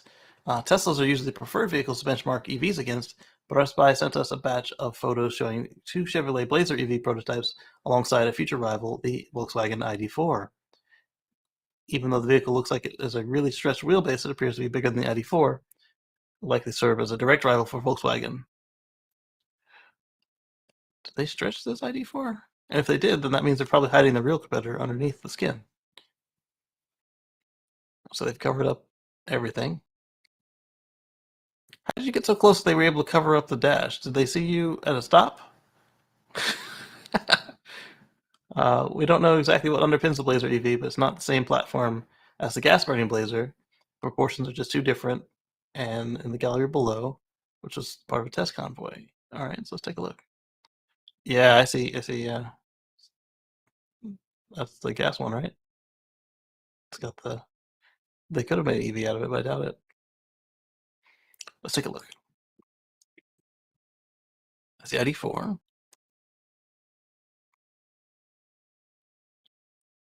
That same little shifter everybody's moved over to, or away from, in the case of Tesla. There it is with the non-production lights. It's a GM thing. Whoa, that is huge. Look at it compared to this GMC. We did talk about this one with its weird taillights. Yeah, I remember that.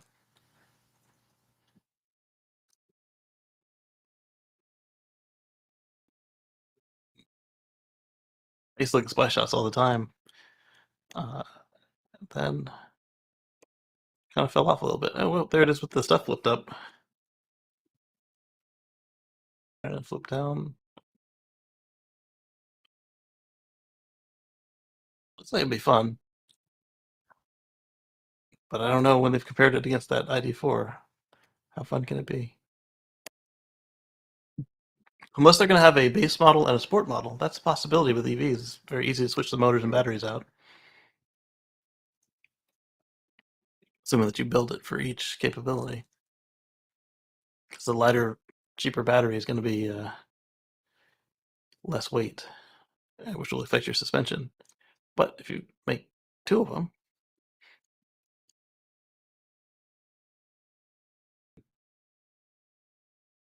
sometimes. All right, let's move on to something else. This one is also from Drive Tesla Canada.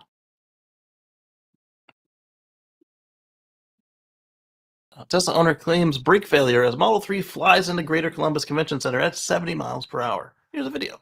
So, the way that car brakes work is they don't work when they're in the air. So,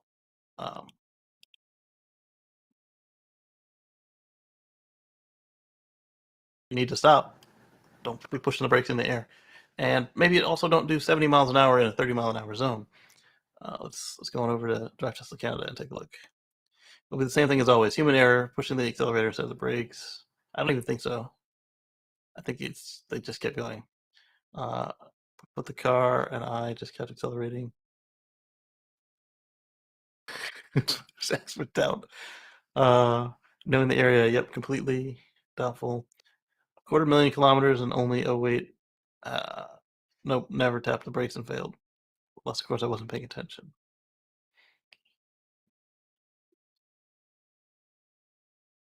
I'll stop on FSD for geese. Yeah, it went around them.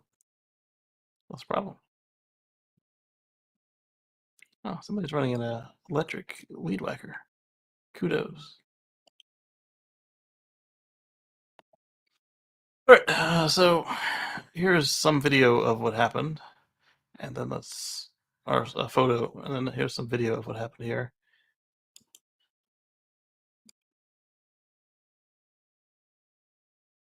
We can see the footage from the security camera.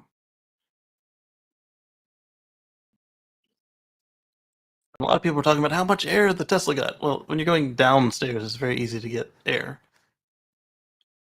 And so there it is. Boom.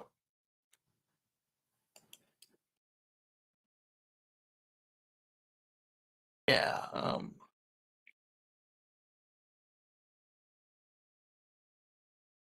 Reckless driving. That's all this is. If there was a medical emergency, I would get it, but it's not. Well, at least you got some people coming to help.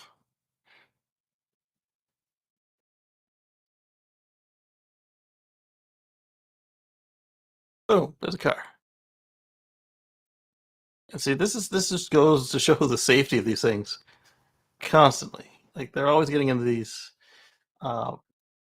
crashes, and you see the first responders talking about how they were surprised to see the person alive, and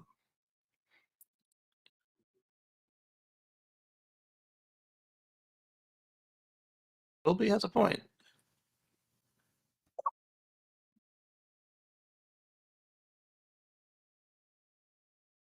So Wilby is saying that the brakes are separate from the regen, which means that it would have to be 2 failures, and there were no failures except for the driver. Fools don't know that most Tesla has cameras that equal these Tesla drivers. They don't know that all they drive is being logged because both will be caught bold-faced lying with videos or logs. Yeah, happens all the time. All the time. All right, so this is the AP reporting on the Mercedes situation. And a copy of that tweet.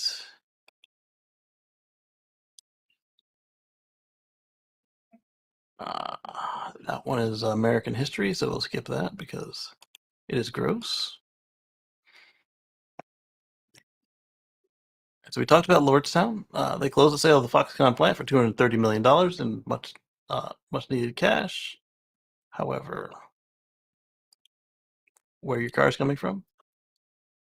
Keith says pedal confusion. I pressed the brakes and the gas instead of the brakes. I could see that, but they were already speeding.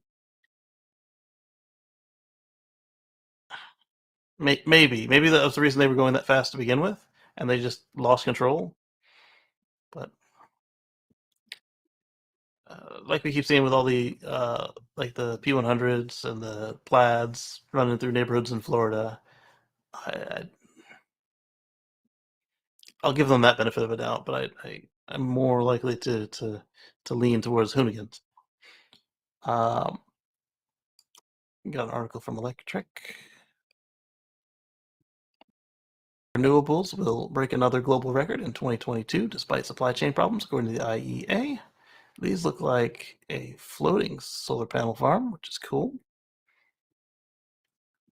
The world added a record 295 gigawatts of renewable power capacity in 2021, overcoming supply chain challenges, construction delays, and high raw material prices, according to the IEA's latest renewable energy market update. Global capacity additions are expected to rise 25 gigawatts this year to 320 gigawatts. That's the equivalent of meeting the entire electricity demand of Germany or matching the EU's total electricity generation from natural gas. That's really cool. So in this year, they could replace their natural gas supply nameplate. Will they actually do that? Who knows? Solar's on track to account for 60% of global renewable power growth in 2022, followed by wind and hydro. They point out that fast-growing renewable growth is being boosted by strong policy support in China, EU, and Latin America. But as for the U.S., it explains, the U.S. outlook is clouded by uncertainty over new incentives for wind and solar by trade actions against PV photovoltaic imports from China and Southeast Asia. So that is a situation I haven't looked too closely into, but there's somebody suing saying that that the imported panels are violating something, patents or the import agreement, and so they've managed to get everything locked on hold for as long as it takes to actually get into court and get that thing figured out.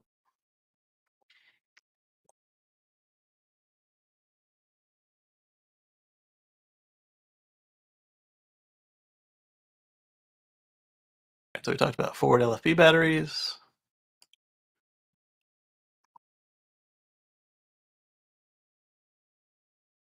Oh no, we talked about the Rivian too. The Rivian, recall the 502 Rivian for the front seat airbags. It's a better picture than the last one though. We talked about the Blazer spy shots.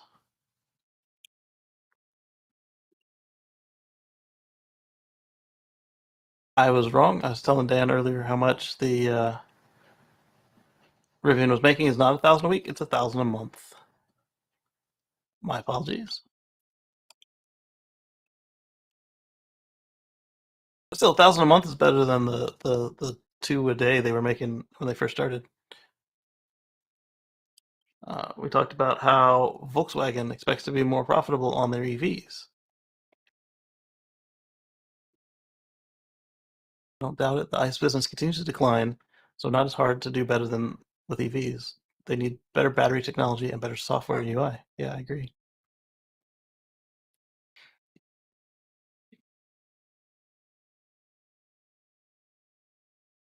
This one. This one was interesting to me because every time we see a Tesla on tracks, the next thing we see is somebody complaining about how something broke. It's not built to push tracks. This is the biggest set of tracks we've seen, though. Usually, it's the little snow wheel replacements. They have a set of tracks that replaces one or more wheels. This one went for the full tank treatment, and looks like they're powering it with wheels. Interesting, but probably still the same problem. It's not running on a treadmill, but they've done something to it. Let's see. A bunch of maniacs. Okay, who wrote this? Oh, Fred. Okay. Decided to turn a Tesla Model 3 into a tank with some giant chain tracks, resulting in a 6-ton electric off-roading machine. Interesting. All right, so let's look at a sample of this, and then I'll include a link to it. It probably has music in it. Started with music. All right, so they had a Model Y. It looks like standard range. They can't off-road with it. Ganz nice is Okay, you still got music throughout all of it. All right, so then they build themselves a tank track. All right. Actually, looks pretty cool. They built themselves a course. That's a highlight. And there it is when it's finished. Okay, good, good. Talking about it. Making the video. Do they actually take it back off road? Maybe that's for another video. So here's the link to their video. Eddie says he's still only seen one Rivian. I think I'm up to about 4. I wonder if Robert Williams seen any over there. All right, let me do this. I don't want to watch later. I want to put it in a stop spinning. I want to put it in a playlist so I can watch it later.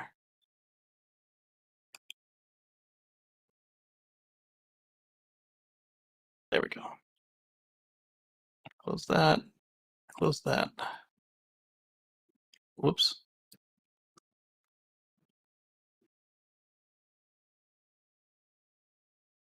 Oh, that was right. So that's a German channel. And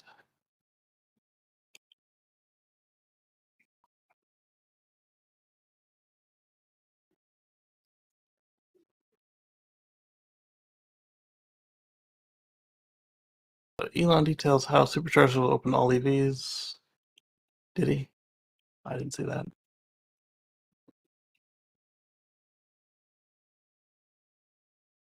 Oh, I thought I was sharing the link to the video, but it just shared the link to the article. Whatever. So let's share screen.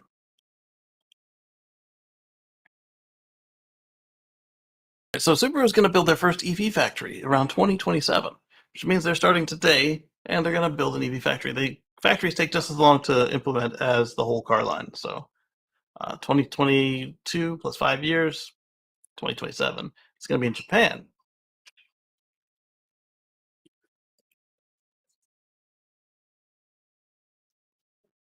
All right, so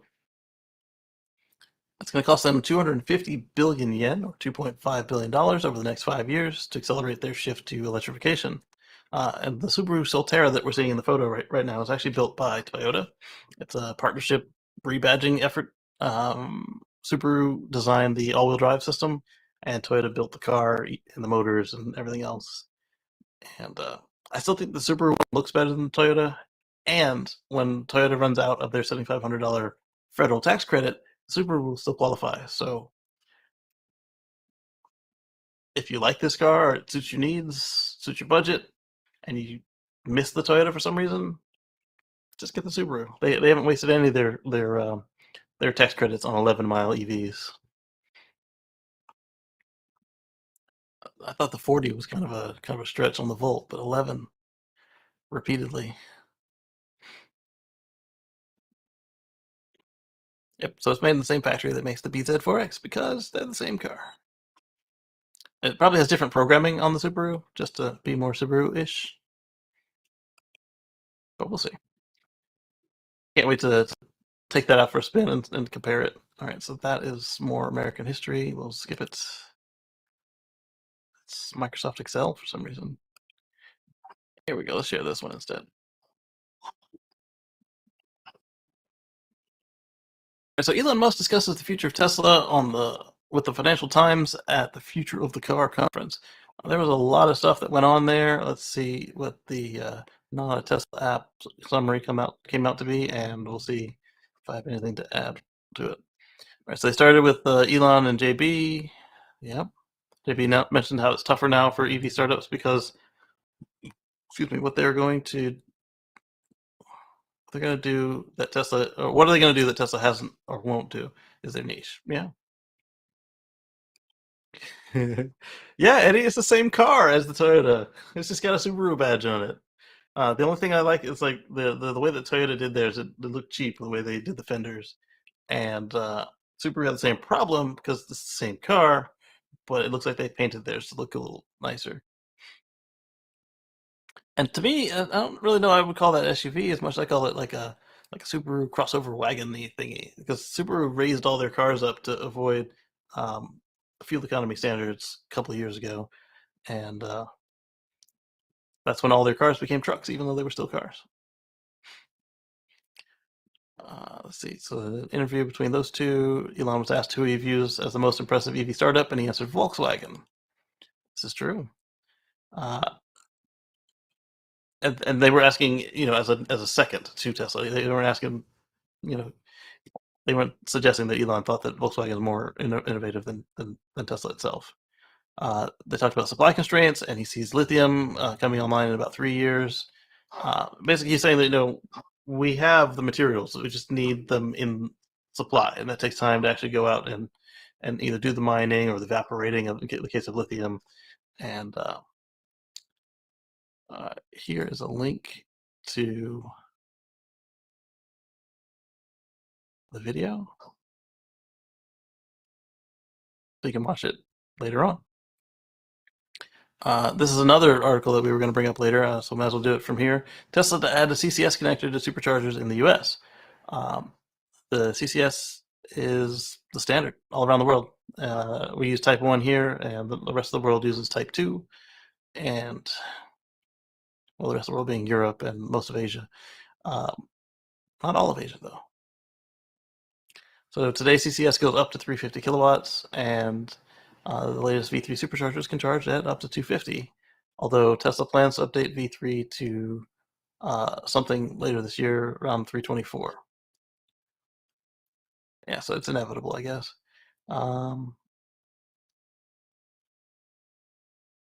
think that more options will be nice, so that's why I'm looking forward to retrofitting my car with the CCS kit.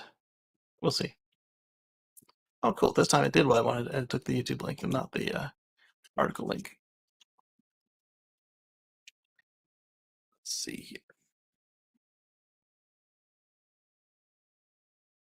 So, electric got to tow 10,000 pounds in electrified GMC Sierra during Magna's Tech Week. And Magna is a part supplier. They built the first couple Ford Focus EVs. And that's kind of cool. Yeah, I've towed 5,000 pounds with my Model X. I haven't done 10,000 pounds because it's out of spec.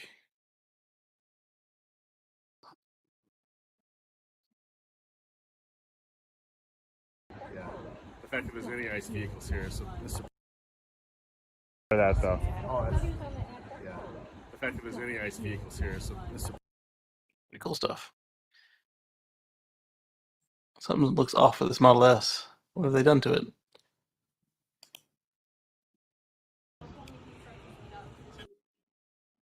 Oh, they've modified it, that's why. Alright, fun stuff.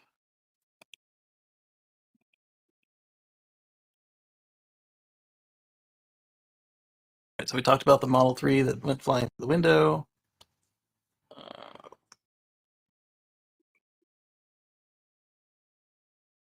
Bitcoin. I was watching the market freak out over Bitcoin failure this week. Failure, crash, whatever.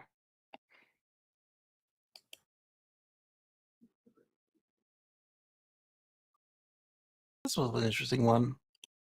The Model Y and Kia EV6 both won the U.S. News' Best Car Awards for 2022. While the publication chose the EV6 as best EV, the Model Y takes home the award for best luxury electric SUV. Again, bringing up our question of what is luxury? What does luxury mean to you? What does it mean to them? But like I said, I like the EV6. I would probably choose the Model Y if I was handed them both. Pick one. Model Y, please.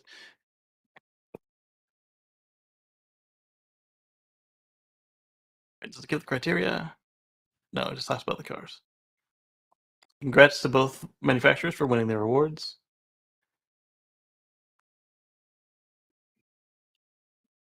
And this one is more of like an industry style news, but it was still interesting to me.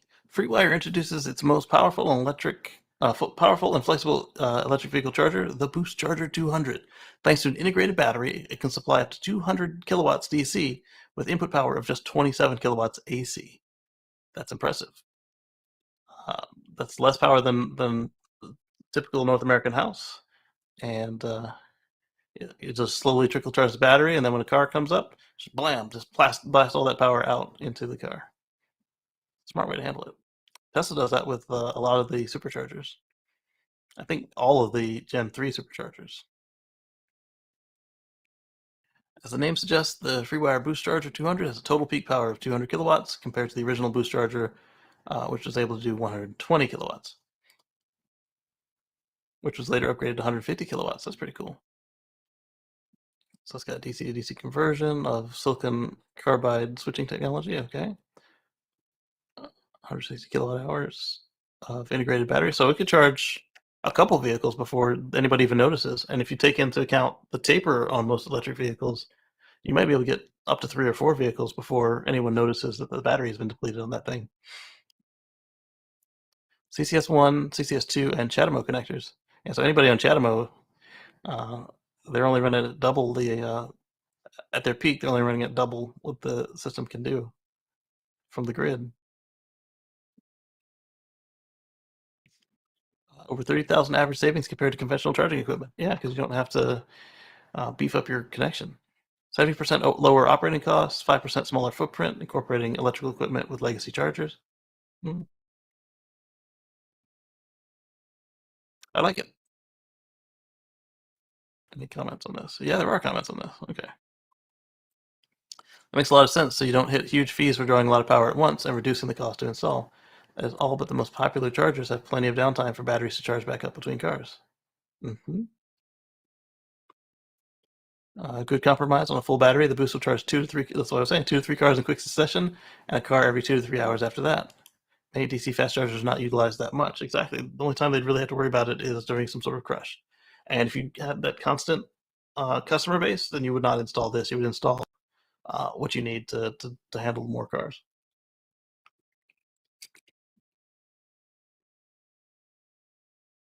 Barrier to entry is the availability of the batteries. This is true. And the voltage is from 200 to 950 volts DC. So class 800 volt compatible. So it's if you have an 800 volt car like the Kia EV6 and the Hyundai Ioniq 5, then you can charge at your native voltage, which is great. I didn't notice that. How many solar panels will I need to charge one of these? Good question. It's true, you could charge it over solar. Let's see.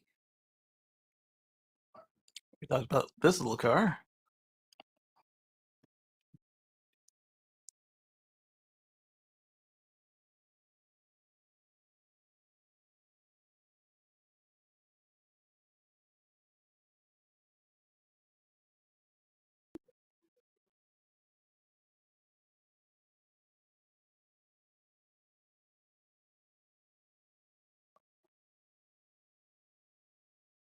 I think my browser is mad at me.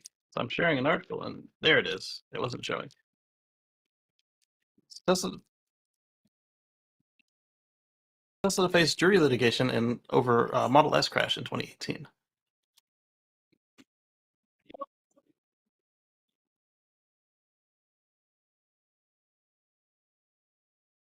So this is the crash of the 2 teen boys who killed themselves driving at extra legal speeds of 116 miles per hour. This is why we have speed limit mode, and why the first couple updates after speed limit mode came out, they were actually dedicated to these boys.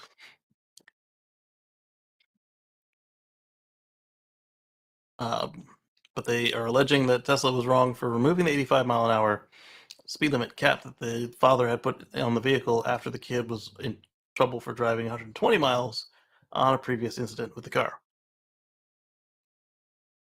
At the time, the speed limit mode was limited to the Tesla demo vehicles, and this guy got his service center to put it on there, and then the kid went to the service center and had it removed, and then killed himself and his friend, Hoonigan, all over the Florida.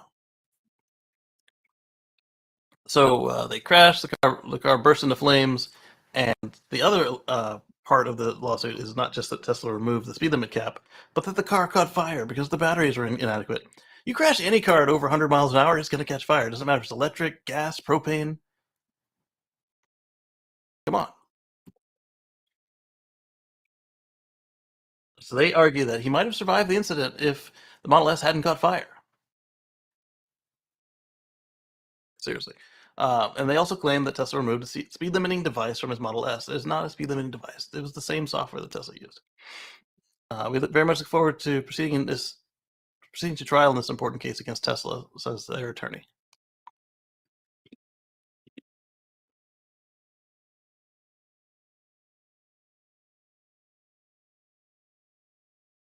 So Harry E says, Crashing an ice car at 116 miles an hour, totally fine. Yeah, exactly. And then Marion sarcastically says, and it totally would not burst into flames. And Charlie Hay didn't get the sarcasm and tried to correct.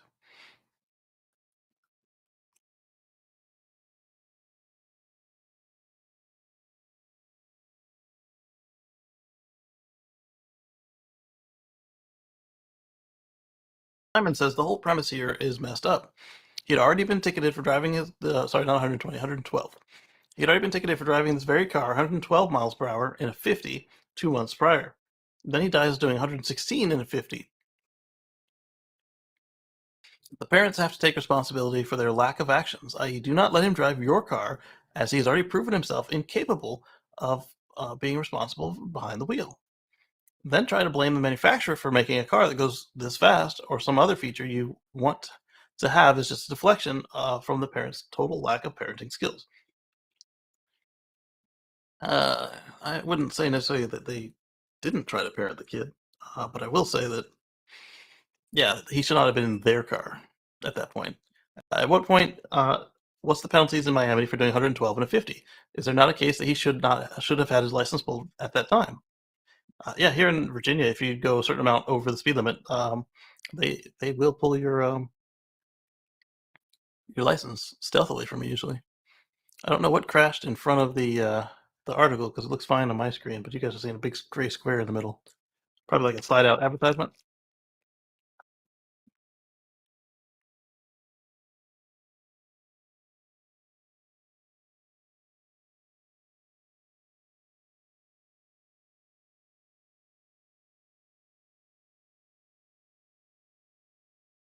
Guy has the wrong idea. He said he'd already been ticketed, blah, blah, blah. Then a few years later, Tesla releases a much faster variant with half a steering wheel. It's easy to see why these people keep suing Tesla. No, take some responsibility for your foot. Screams has got it right. It says, nobody ever mistakenly drives it that fast. The car with 10,000 mile per hour top speed can still be driven at 50. Yeah. Steven says, true, but I honestly am old enough to remember when really old clunkers where you definitely needed to, where you definitely knew if you were going even 60 miles an hour.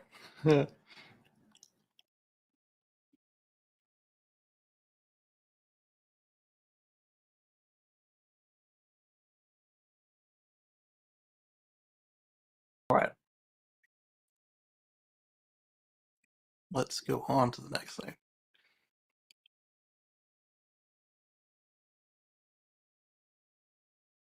So we talked about U.S. news and how the Model Y just won Best Luxury SUV.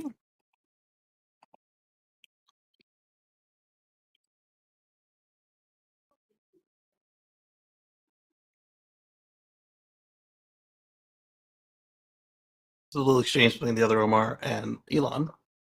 Tesla's running FSD beta are driving 1.4 billion miles a year. Huh. I'm only seeing the X on my screen. I'm not seeing it on the live stream, so you guys don't know what I'm talking about with the gray square, which is fine.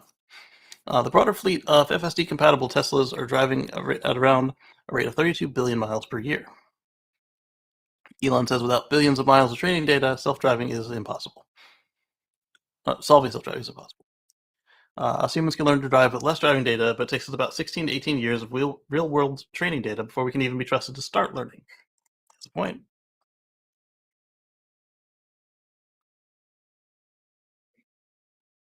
And then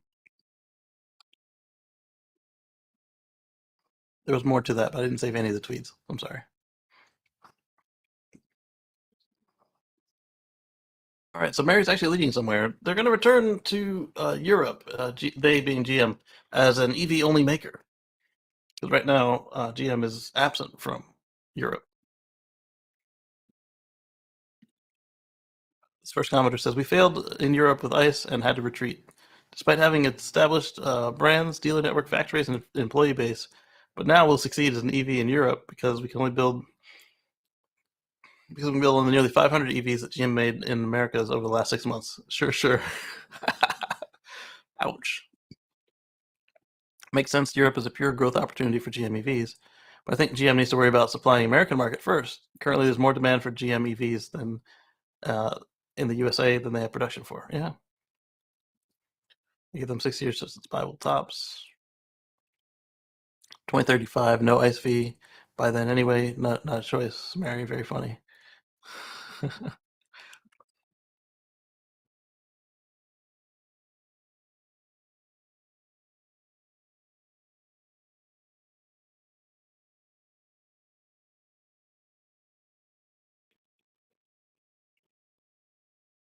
Mary confirmed that the automaker's plan is to increase its presence in Europe as GM targets an all-electric lineup by 2035, which is the law. Because if they come in with fossils, then they will be subject to all sorts of fines if they can even get in there at all. Built with pride in Tennessee. In the Union.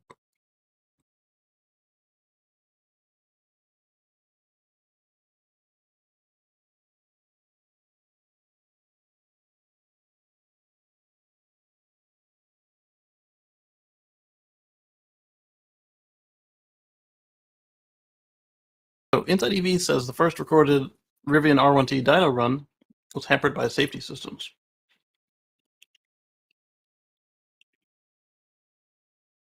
So it sounds like either they didn't know how to enter dyno mode, or, unlike Tesla, they didn't have a dyno mode. No dyno mode.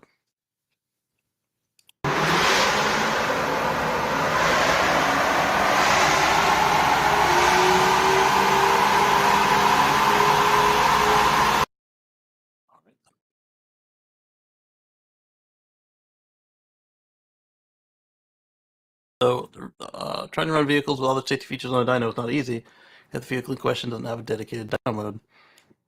Yeah, because it thinks it's sliding or crashing. And it's facing a solid wall.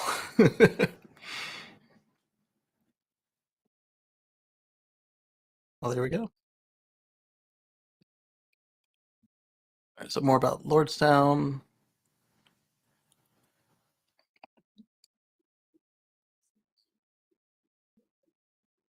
EV towing. How baby food came to be.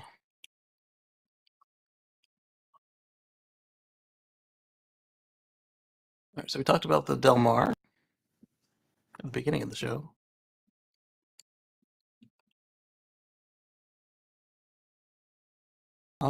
We talked a little bit about this last week. Waymo opens up for limited services in downtown Phoenix. We talked about how they expanded their San Francisco service area.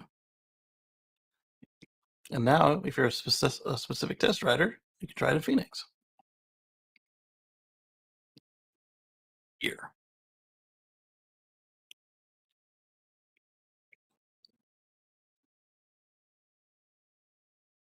And more interesting things, the 2022 F-150 Lightning levels features and powertrain breakdown. So you might have seen a bunch of videos since the embargo finally broke on this thing, and people just went to a press junket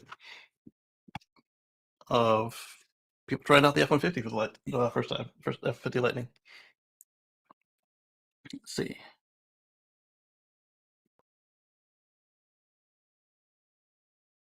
The order books may be closed, but here's some stuff about it.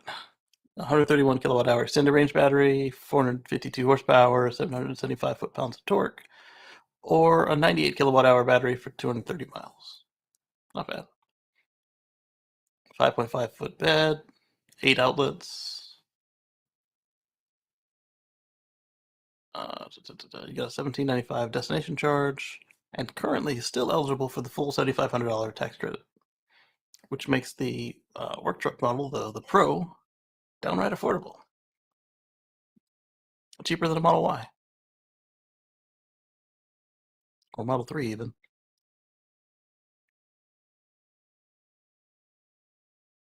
Not bad. What do we got next? I'll try to do a better job of getting them into my notebook next week. That way I can summarize what they are before we even get to them. So the personal it's International Harvester Scout Nostalgia Dune Rides. Probably some overlap potential with this little thing. So it looks like a modern VW thing.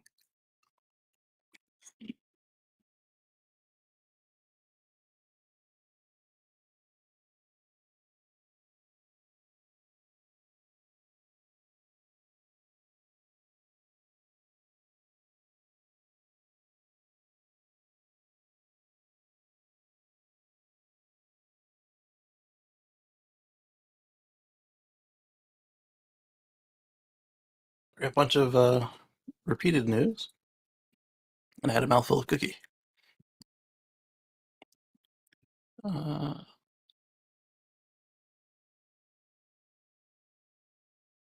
That's politics.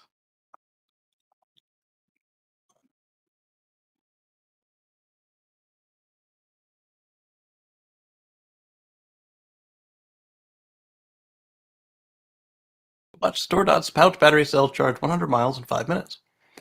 105. Extreme fast charging EcoMotion in Israel.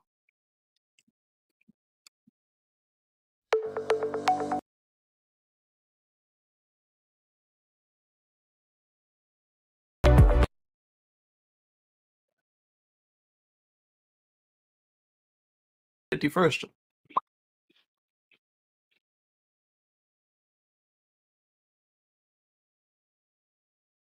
That is.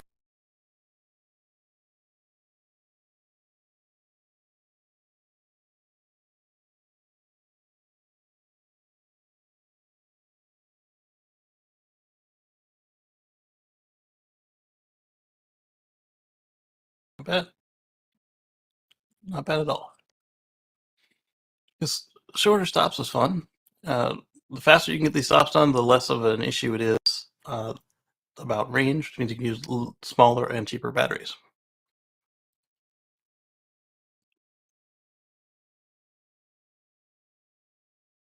This one.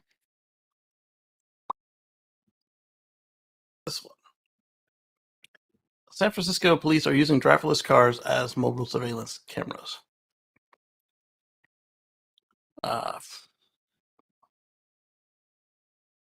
There is the argument that you're out in public, so there's no expectation for privacy.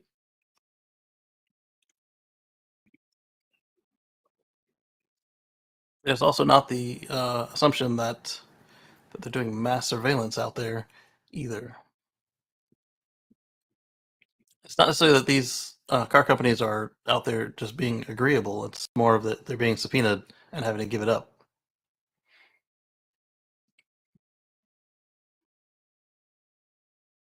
I don't know. This seems like some slippery slope stuff there. It's something we didn't necessarily consider, or at least a lot of us didn't consider with the autonomous vehicles. And it's going to need some addressing.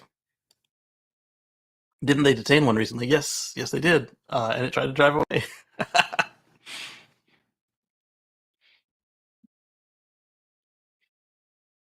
So I'm going to save that for later. I want to discuss that with Georgia and crew on what drives us. Oh, crap. I closed the wrong window. All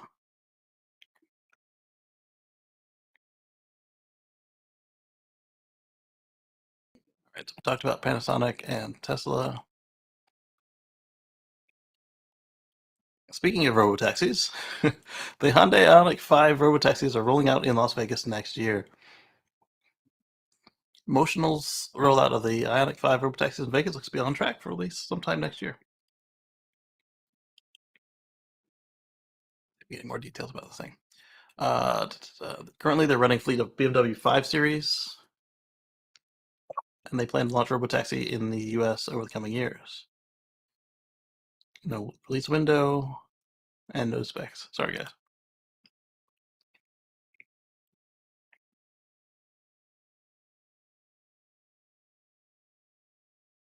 On the Atlantic. So Windsor loses out on a $2 billion LG Chem plant due to the lack of electricity. Whoops.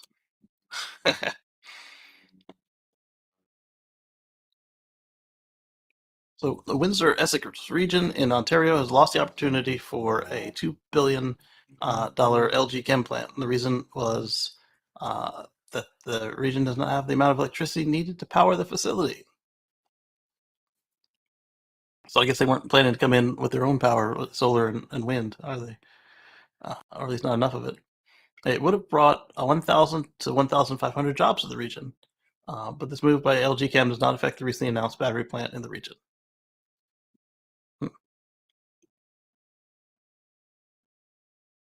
Interesting. Should have come to Quebec They love low cost hydro, and no lack of it.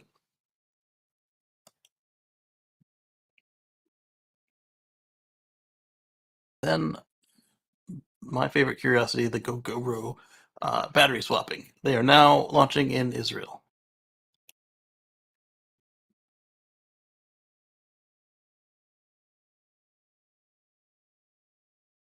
This one here was tangential. The MIT Technology Review points out that Russia hacked an American satellite company 1 hour before the Ukraine invasion. The attack on Viasat shows that cyber's emerging role in modern warfare. The connection to this, well, Starlink, of course. And we saw that Elon said that they were trying to hack Starlink, and it was actively building up the defenses against them. So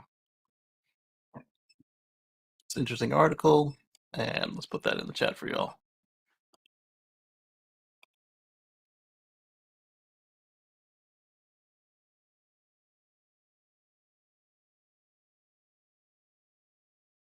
More depressing American history.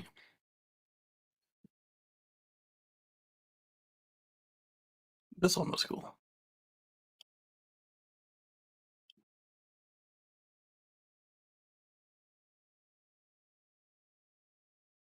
This farm produces 15% of Australia's annual trust tomatoes using solar power and seawater.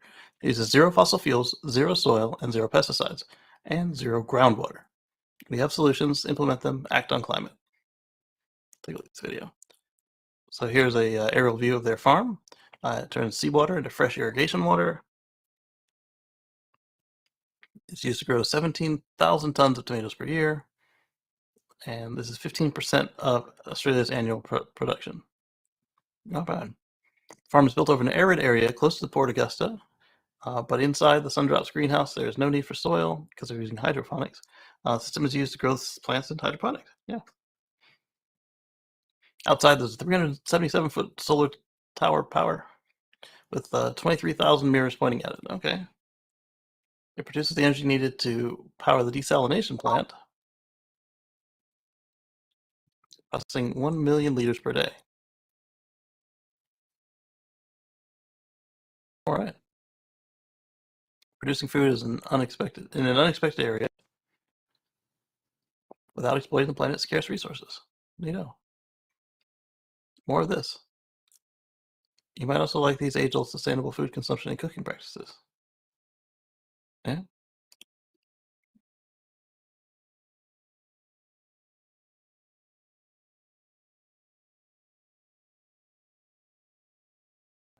Some of these people.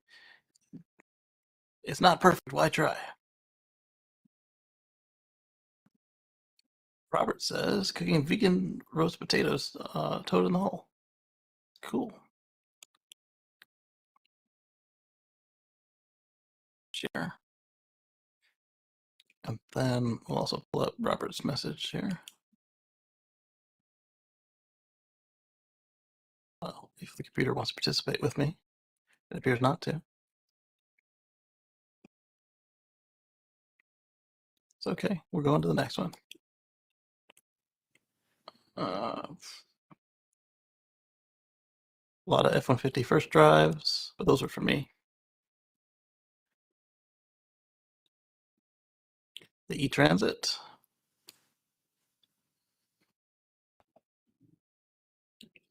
Panasonic.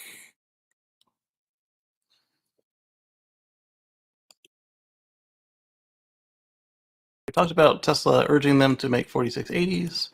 Well, there's also rumors about them having a plant in the US.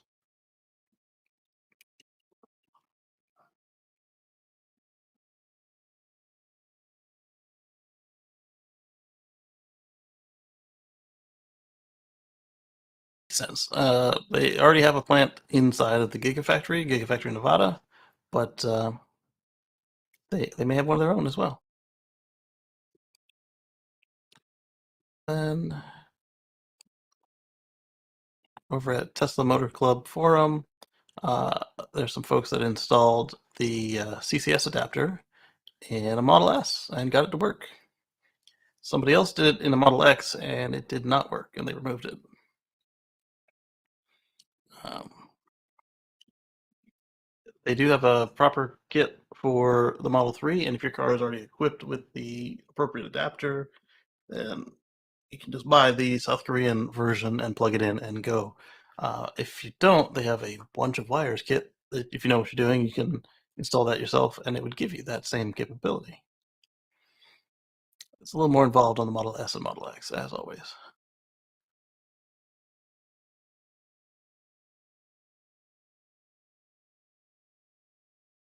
Okay, so the plasma grape phenomenon, I didn't read that one. That sounds like fun.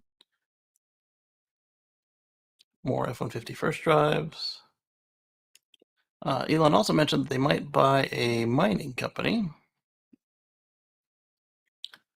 but not another automaker when asked if he would buy somebody like Rivian or whatever, which makes sense. Because if you buy a legacy company, then you get a dealer network, which messes you up on everything. If you buy somebody like Rivian, then it's a distraction from what you're trying to do. But buying a mining company means that you've got supply. That's what we were just talking about. You know, the materials are there, but the pipeline is kind of ramping up. John Volker went to a media event and got a chance to drive the Genesis GV60 around. Pretty cool stuff.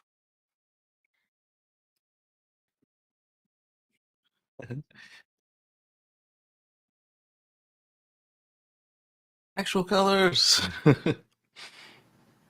Let's take a look at some of John's pictures here. I mean, because all the ones we've seen have been black and white in our little spy shots. So this is kind of cool. Not bad. All right, let's move on to here. And as I said, I'll try and load up Robert Williams' message. He sent us a link. Oh, to his live stream where he saw these cars. It's pretty cool. And let's see what we're looking at here. John also found some breaking EV news from an hour ago. Thanks for the tipster. Canoe issues a concerning warning that says that there's substantial doubt it has enough cash to keep doing business. Canoe says it corralled up to $600 million in financing, but it may not come quickly enough. Exit Q1 with just $105 million in cash. Ooh. Stock dropped as much as 22% in after-hours trading. I like the Canoe stuff, but I hope they make it.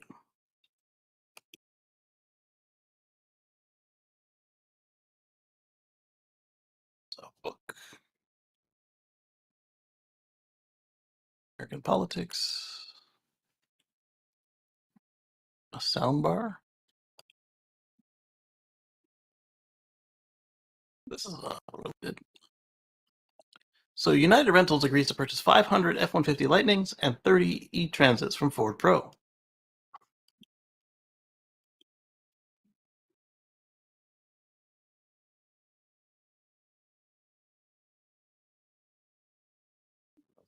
$4 cost plus gas cooking vegan becomes more affordable. This is true.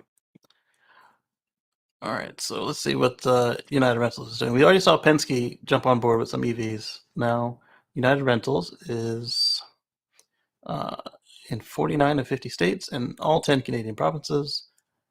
It's no wonder that they would tap a fellow American Fortune 500 company, Ford, in its Pro division to be specific. Previously, they set goals to lower greenhouse gas emissions by 35% by 2030.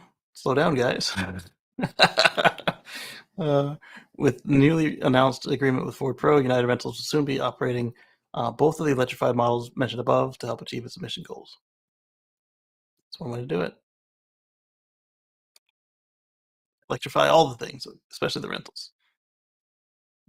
Talked about ad nauseum about the VW Scout. We just talked about Canoe not having money.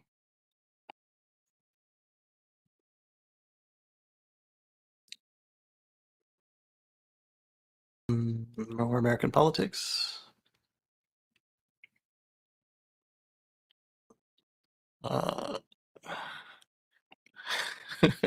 Uh, this guy says, I never thought I'd say this. My window blinds won't open because of an expired cert. So with computerizing everything, if you're using certificates, you gotta keep the certificates up to date. And as a company, you can't allow your consumer products to do this. The guy can't open his windows because the cert's expired. Expired cert equals darkness. That kind of makes sense in a very twisted way. Hello, expired cert, my old friend.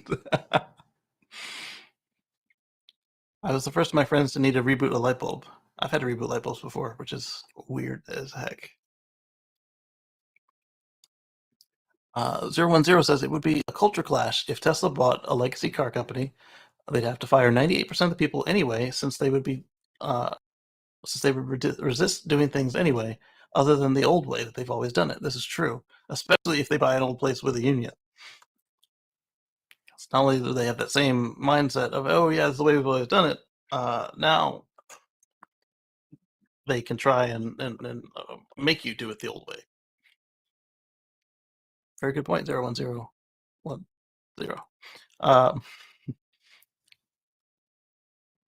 We tried Windows Update blinds. All right, let's move on.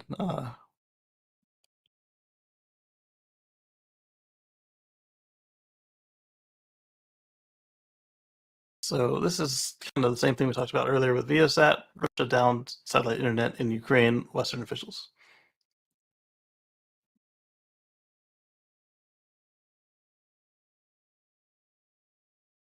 Are they adding anything more than what we already saw?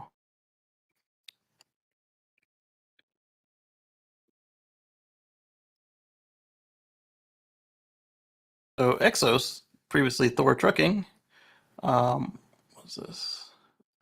Unveils new medium and heavy duty commercial EVs plus the Exosphere fleet platform.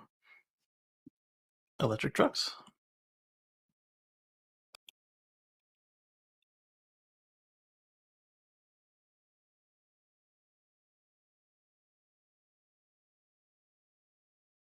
Any stats on this thing? So this is the first time we've seen a Thor truck, Exos truck, without the Thor grill. They used to still have the Thor grill, even though they changed their name. It still kind of looks like it, but not the same. All right, so Class 8, up to 230 miles of range. Hello, Omar. Hey, Casey. How's it going? Good. How are you? Doing pretty well. So we're talking about what used to be known as Thor trucking and their Exos trucks. 230 miles of range. Although the towing capacity is kind of low there, 36,000. Everybody else is at 80,000. Oh, sorry, no, that's foot-pounds of torque, 56,000 pounds. So that's not bad. Still lower than you'd expect. But this right here is why Canada and the U.S. gave you an extra ton or so to offset the weight of your electrics.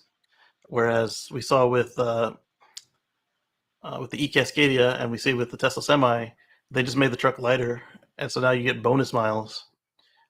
These guys needed it to kind of make up for the heaviness of the equipment.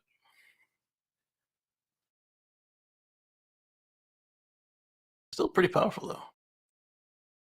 You check out a video below. Is that range number they're saying with a full load, or?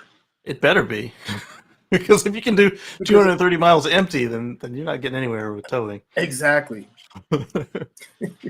I hope it's with a full load. Yes. A full 56-ton load instead of 80-ton load at that.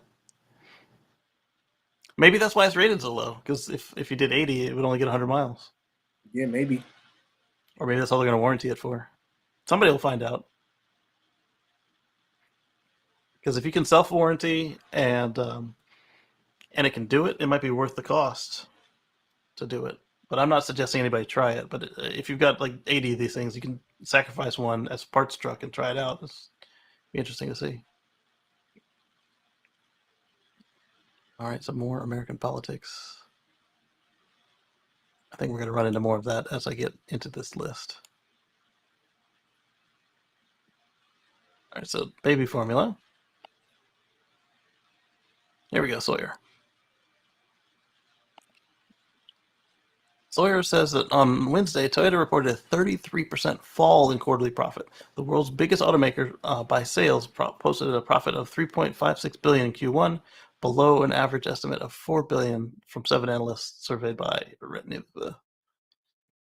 And then other Omar points out that the Tesla operating income in Q1 was $3.6 billion.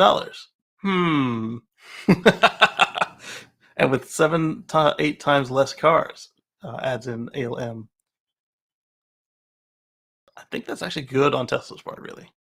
It's not only did they not return a loss, they actually made more money than Toyota selling less cars, just as we saw they did with, who was the last one we did that comparison with last week? More cars, or more money, less cars. So clearly they're making more money per car. Mm-hmm. Which is a good business. Tesla, $3.6 billion on a 19.2% margin. Toyota, $3.32 on a 5.7% margin.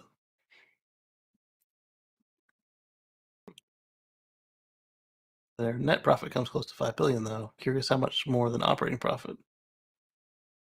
To the moon!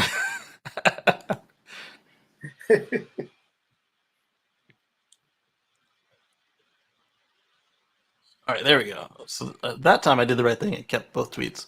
Sawyer says, this is pretty incredible, because had I left it, this tweet would have been gone.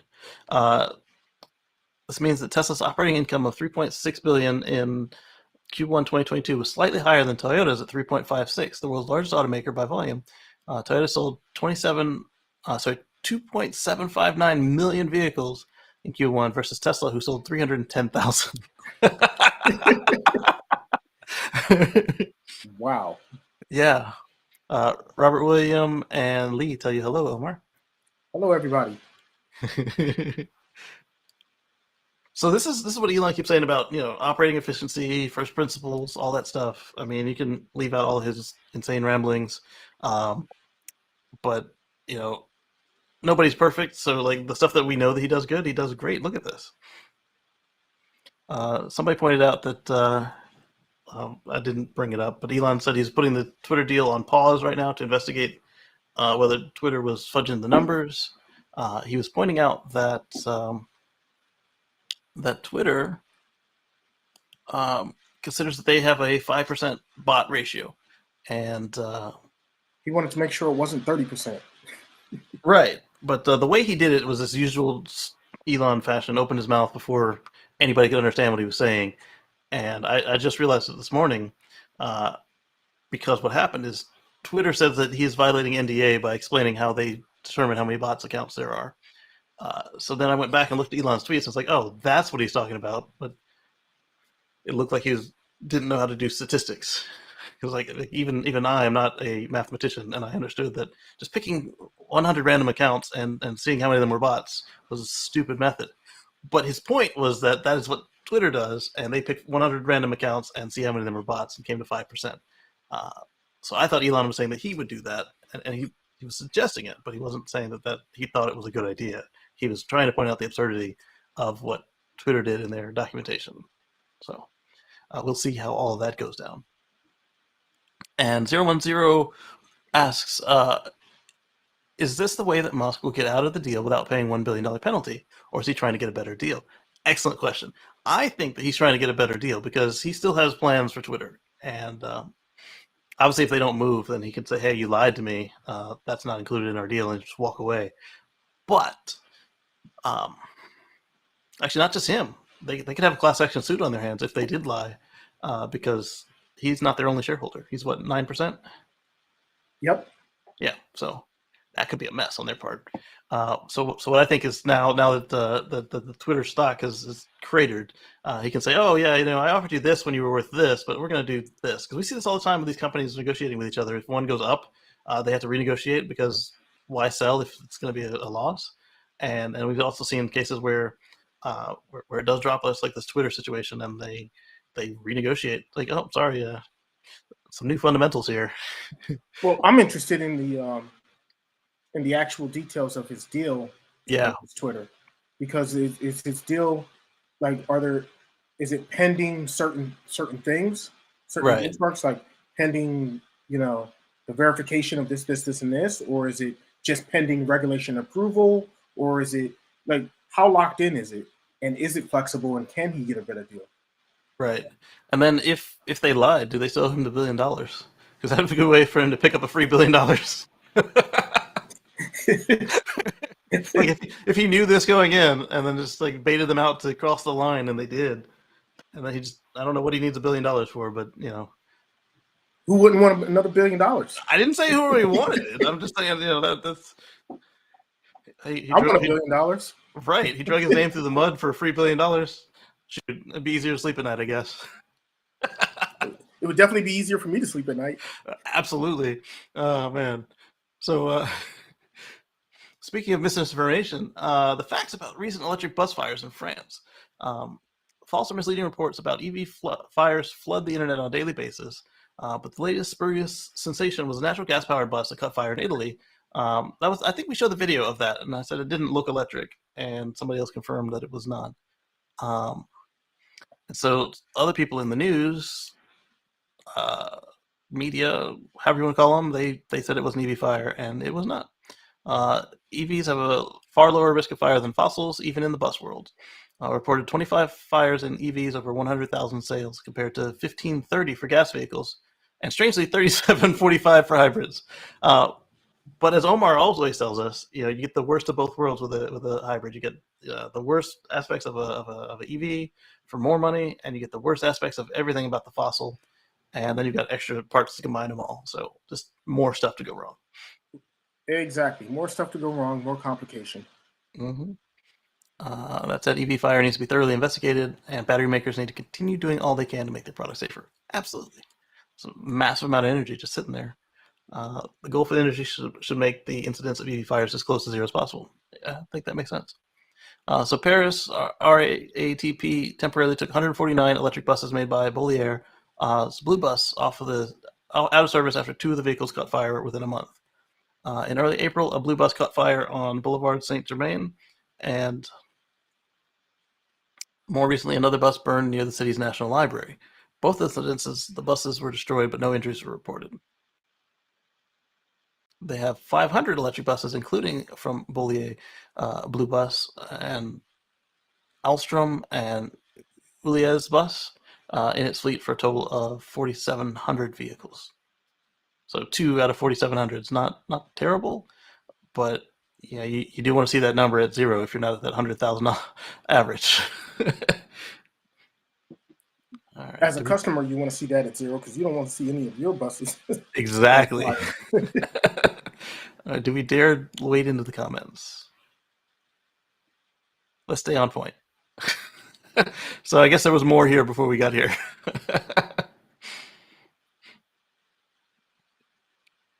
And that's another good point. They only took 149 offline, so they only took the ones that caught fire offline. They didn't take all their EVs offline like other people had suggested.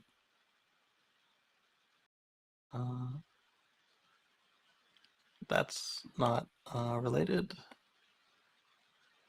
Those aren't related. Those are apps in the App Store.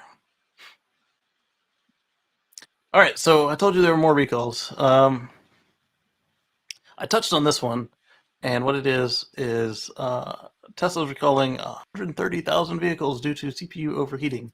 But the fix is, again, a software update, and there's no stop drive order. Earlier, Omar, I talked about how Mercedes had put in a stop drive order on their older SUVs. On the older Benzes, yeah. I read that story. Yeah. Like, do not drive. We will tow your vehicle to the dealership to inspect it for free. That's huge. I mean, that's... Can you imagine being one of the owners getting that letter? Like, whoa, wait a minute, what? Right. I mean, even with that Rivian deal, if for some reason they don't fix it with a software update and they don't fix it with a Ranger, don't put anybody in the passenger seat. Drive to the dealer, or not. They don't have dealers at Rivian, but you know what I mean. Drive to the service center, and then we'll plug in and update your software that way, or replace the module. It's not a stop drive order.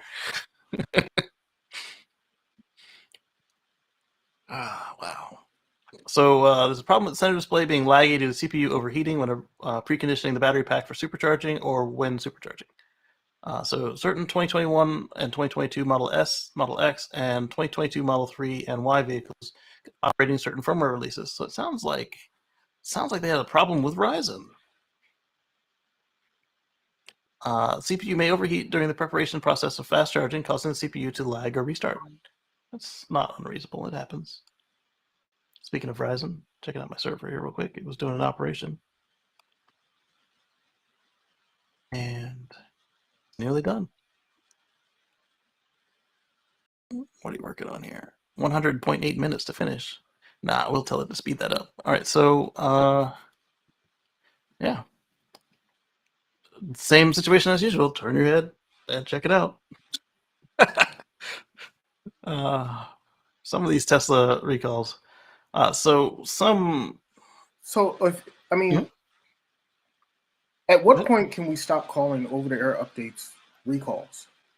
We got to I mean, redefine what they're they're just called. software bug fixes, like any other software bug fixes on any other computers at this point. Right. I mean, yes, I understand it affects the vehicle itself, and software can affect how the vehicle actually operates, which in some instances can be safety issues. However, when it's just an over-the-air update, I mean, it's not really a recall technically because you don't have to call them all in to be fixed. Right. Like the whole purpose of the language of the wording of recall is you're recalling them all to come in and fix this issue that we found or whatever. Right. I think they should be called something like safety bulletins or safety notices, and then stuff like that stop drive order would be called maybe like a critical recall, and then something like the Ford situation where and the GM too, where you have issues with the ignition, are just regular recalls, and then these software advisory bulletins are just what they are. Hey, you need to download this software update. Unless Like, hey, unless it's the same thing as the Mercedes, install where your update. stop drive order, then you have a critical safety recall update. Right. So, Yeah. like for me, for recalls, it's like if you have to physically bring it in, it's a recall. If I it's would say if you have to do something right now, and so, it's it can be a critical update, right, critical that's what I'm saying. necessary update. Yeah. Critical software update. A critical software patch or whatever. I just recall just doesn't sound right to me. Yeah, and 01010. What's a better term for a recall that's fixed by an OTA? A required update, OTA recall. We need a better word than recall. Yeah, I agree. And he agrees. Omar's words matter, and recall is not the right word for software update. Exactly. The only reason I would even say it's okay now is because it fits the literal definition, but we need to expand the definition and terminology. Wow, my tweet deck just crashed. Never seen that before. My old car airbag red shut off. So one of the things that came out this week was some journalist was hating on Tesla, as they are wont to do, the journalists and certain politicians. And they pointed out that, oh my goodness, 60% of Teslas ever made have been recalled. Yes, but what they were implying was something closer to what we talked about with the Mercedes, where there was a critical safety flaw. They told you stop driving it. You had to go deal with it. This wasn't that. There were a few real recalls, like you had a couple control arm failures, a couple seatbelt buckles not sent in correctly, but those were like maybe a couple hundred cars out of a million. The 60% of all cars had a required software update. I mean, there was a big recall a few years ago with the Takata airbag situation. That was the whole industry. But that was all cars, right? Like that was every car. That wasn't just Tesla. Right. And so, and then as Volker said earlier with the Rivian, it's a badge of honor actually to get your first recall, because that means that you're making enough cars to actually accidentally skip something, and you improve your process and you fix it. As long as nobody's getting injured by it, that would be not a badge of honor to have your first recall be a death or injury issue. That would be disastrous. Right. I don't know. They could easily recover for that. Exactly. And so we do need a better way of discussing this concept. because you don't call it a recall when your iPhone has a security patch. You don't call it a recall when you got to update your Windows server. We don't call it a recall when somebody has a 0-day hack on your Linux server. No, we just software update these things and they're done. But the 0-day critical update, we have a CVE number for it and we deal with it. And with your iPhone, actually, this happened with my Samsung phone the other day. It got to the point where there was a security patch for Android, and I pushed later, but apparently it was such a critical patch that later only meant I had a 1-hour window. So I finished my my conference call, and then the phone was gone. And it came back about 15 minutes later after it updated, but I thought later meant later tonight, but apparently it was critical. So the beauty of it with the cars is you can schedule it for tonight or tomorrow or whatever, no matter how critical it is. They won't shut you down and stop you, because on my car that's 50 minutes downtime for most patches. On a Model 3 or Model Y, you're looking at maybe 15 to 30 minutes, depending on how big the update is. And you can't drive it while it does that. So yeah, so we need another way to discuss these things. Yeah. But that involves also changing the definition, because words matter, as we keep saying. So it's not wrong to call it a recall, because it is, but we should redefine the word recall. Exactly. So Tesla sees a sharp but expected decline in April production and deliveries from Giga Shanghai. Yeah, when you're closed for 3 weeks, you're not going to make as many cars as you could if you were open the whole month. I mean, Go figure. who didn't see this coming? Right. If this is a surprise and you were not watching the news. Or even listening to us, because we told you they were closed, so we're not the news, but you would have found out here. Yeah, we're the news. We relay the news. We relay you the news. Filter it down a little bit. Interesting. That one was South Carolina politics. Here we go. So Bollinger, of all places, Bollinger has signed with Roush as a contract manufacturer for its commercial EVs. They were the ones making that Hummer knockoff, Hummer reimagination of the HMMV. It had no air conditioning, no airbag, and Yes, I remember that. The one cool thing about it that I liked is that it had that tunnel that went through the entire vehicle, front to back. Front to back. So if you like the gear tunnel on the Rivian, then you like the whatever the tunnel is on the Bollinger, where you could stick a plank of wood out the front and back of your truck, all through the middle. So this seems like a more practical. They'll actually get more customers from this and more profit too, because heavy duty trucking is big money. So Rouse Industries will assemble Bollinger's line of all electric platform chassis cabs for Class 3 through Class 6 commercial vehicles. So, I might actually own a Bollinger if I ever meet this weird dream of mine of having a tiny house on wheels.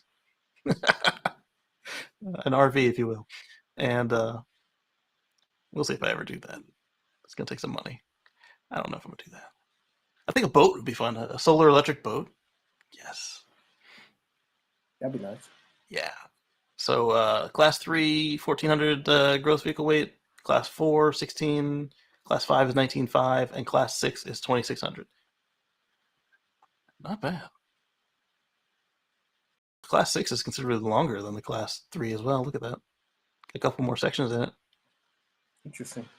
The battery is always the first 2 sections for these two. All right. Got any specs on these things? Other than weight?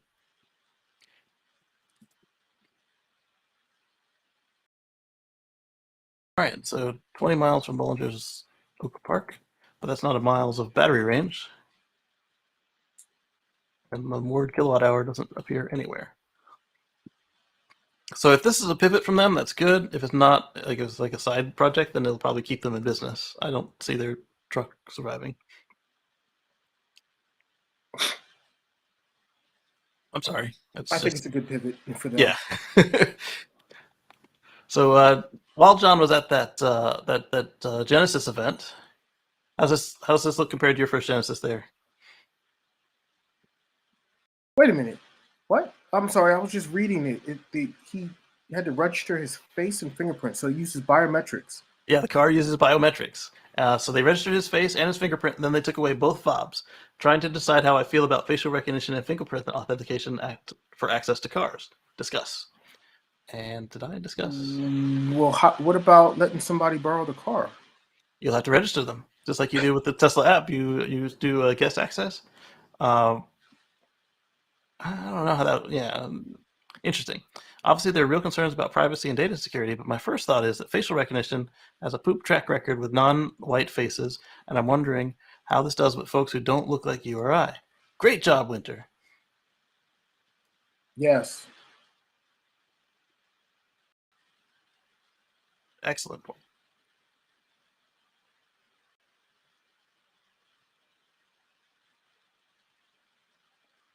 Am I following Winter? I should have been from when he was on the other channel. Resistance is futile. You will be assimilated. I am curious what was said there. Congratulations, you're being rescued. Please do not resist.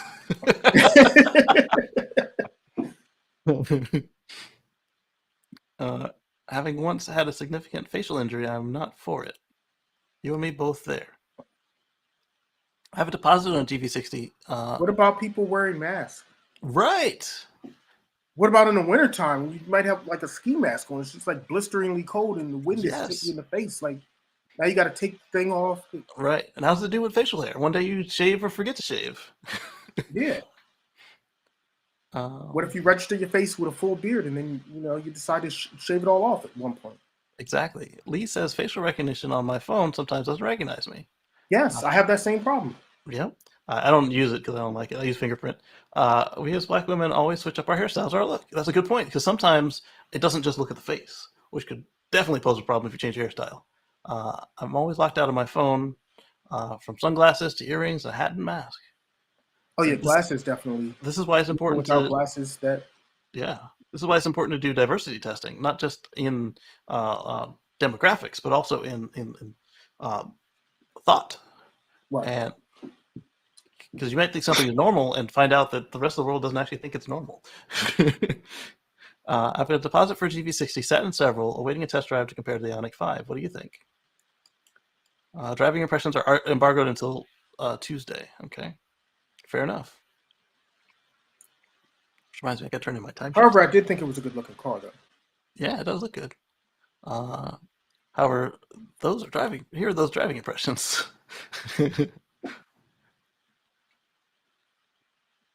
F-150 Lightning is not available in the UK. Don't worry, Lightning's not available anywhere right now. Right? The Chinese government will love it. The Grand Database. Who needs 23andMe when it's already part of the Grand Database? Depends on how secure the record. That's another important part. Is a lot of these are implemented poorly. Stored on the car, not the cloud. Okay, so now you got to worry about how secure the car is. Somebody rolls by and just steals your face from the car. Oh yeah, that'd be great. Because we saw how the early Tesla key fobs were able to get copied and stolen. Well, not just Tesla, but that's what's pertinent to here. That's the other thing too. Like, what if? I wonder how well that facial recognition works. Like, can I use a picture of a person or? Right. That's why I didn't use it on the phones for so long, because I only used them on the Windows Phone because it did it checked your iris. The iris, yeah, I remember that. And then the rest of them, up until the iPhone, were all using one camera, just photos. So you could fake it. And so I was never into that. But the Samsung did that. The Note 7 did the iris, which I love. But then they all got recalled. The Note 7, the Note 9, and the Galaxy S9, they did iris, so I used it there. But the face, I never turned on the face because they would be fooled by a picture. Then after those 4 phones with the irises, the next time that you had anything that was secure was the iPhone with the Face ID, because it actually blasts out a pattern to make sure you're really you. Well, like an IR pattern.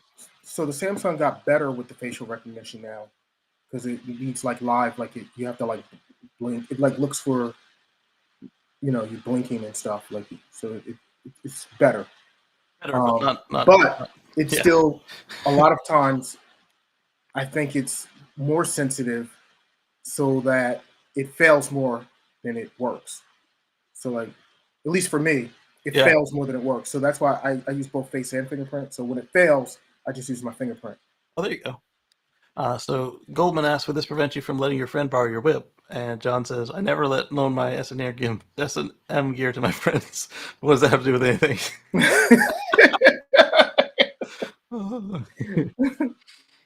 Fair enough. He walked right into that one. He did.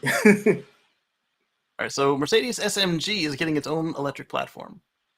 Mercedes AMG, not SMG. So that makes sense. If you're going to have a performance brand, they're going to want to be able to do their own thing. So there you go.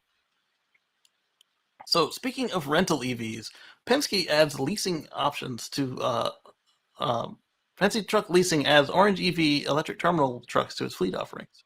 So this would be pretty good for large trucking depots, airports, that sort of thing. Neato. Cool. Good job, Penske. Good on you. Indeed. And then we've got a Ford ad that attacks Elon Musk and Tesla. All right, I'll bite. Ford attacks Elon Musk and Tesla.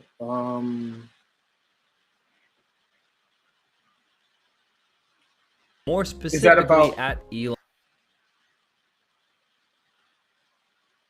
Does it have to do with unions or like what are they? I'm not sure. It didn't. The way it was just a straight up link to it, you'd think that it was a link to the problem. I'm not even seeing any Fords in here. Oh, there we go.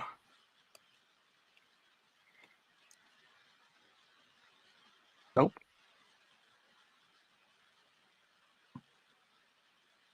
How did I find you, guy?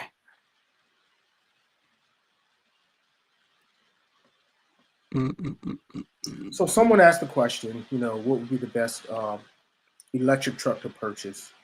And it was kind of a funny question because obviously your use case is going to, dictate a lot of like, what are your needs? You Right. can't just answer that question bluntly. However, the one thing that I did point out was when it comes to electric trucks right now, actual trucks, availability is a problem. Like you can say this one's better or that one's better or whatever, but if you're not already on the list, if you haven't already ordered it, you're not getting one anytime soon. Right, like we saw in Germany, you can't even get on the list anymore for the Tesla. Right, exactly. All right, so an engineering analysis of Tesla's Cyber Rodeo 4680 battery pack cutaway, only 74.1 kilowatt hours. Is this the 279-mile EPA version plus other design changes? That's possible. So the old Giga Berlin 4680 pack cutaway was a monoslab. Cooling snakes ran widthwise. Okay, that's not how it is there. Cyberpack. Monoslab goes away. 4 subpacks. Cooling snakes run lengthwise instead of widthwise. I wonder if this is the long range and this is the standard range. That would be enough cells.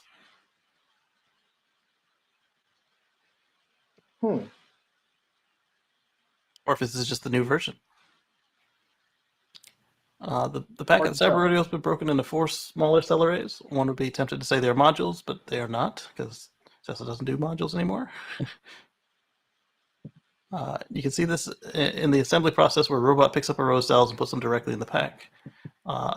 We think that Tesla has added strengthening ribs or corrugations to the pack to increase longitudinal strength, plus the spaces in between the cell arrays. Second thing we notice is the cooling. Third, it now appears that most of the pack's structural strength comes from the front and rear mega castings and the pack, belly pan, and top lid. The cells are playing a very small part. So does that mean they're not glued together anymore? Tesla has retained the bandoleers, a concept that they first used in the Model 3, which makes sense. It makes it easier to pick them up and deal with them. 3 bandoliers, module, or modules, 4 modules per pack equals 828 cells. 35 cells in the left half, 34 cells on the right half. Okay. They're now larger to take additional cooling. And we've estimated the series parallel arrangement of the cells for 23 series 9 parallel modules, making a 92 series 9 parallel pack. And the volumetric density calculates an impressive 441 watt hours a liter. Wow. When we also show the current collector and BMS board design discussed in detail in the following section. All right, so this is a long article. Let's paste it in the chat. Let you guys go through that at your leisure before we nerd on out. And Breakneck Trent asks or says, F-150 Lightning seems promising. I hope Ford can figure out how to produce them profitably, though. Absolutely. But the good thing is, if it's not your first vehicle, like if it's not your primary, I would get the work truck model based on it having all the same options, basically. Same battery pack, same power export. Why not? You just get that weird plasticky thing instead of the slick-looking grill. American politics. Here we go. We'll share this tab. And then I need to step away for a second. Omar, let's talk about the 2021 supercharger uptime has improved to 99.6% over at Inside EVs. And I will step right back in just a moment. Okay, so the fact that it's 99.96% is very impressive. As someone who has owned Leaf in the past and had to use public charging quite a bit, because the Leaf with its limited range, if you want to go anywhere, like you can drive an hour away from home, but you're not getting back unless you charge.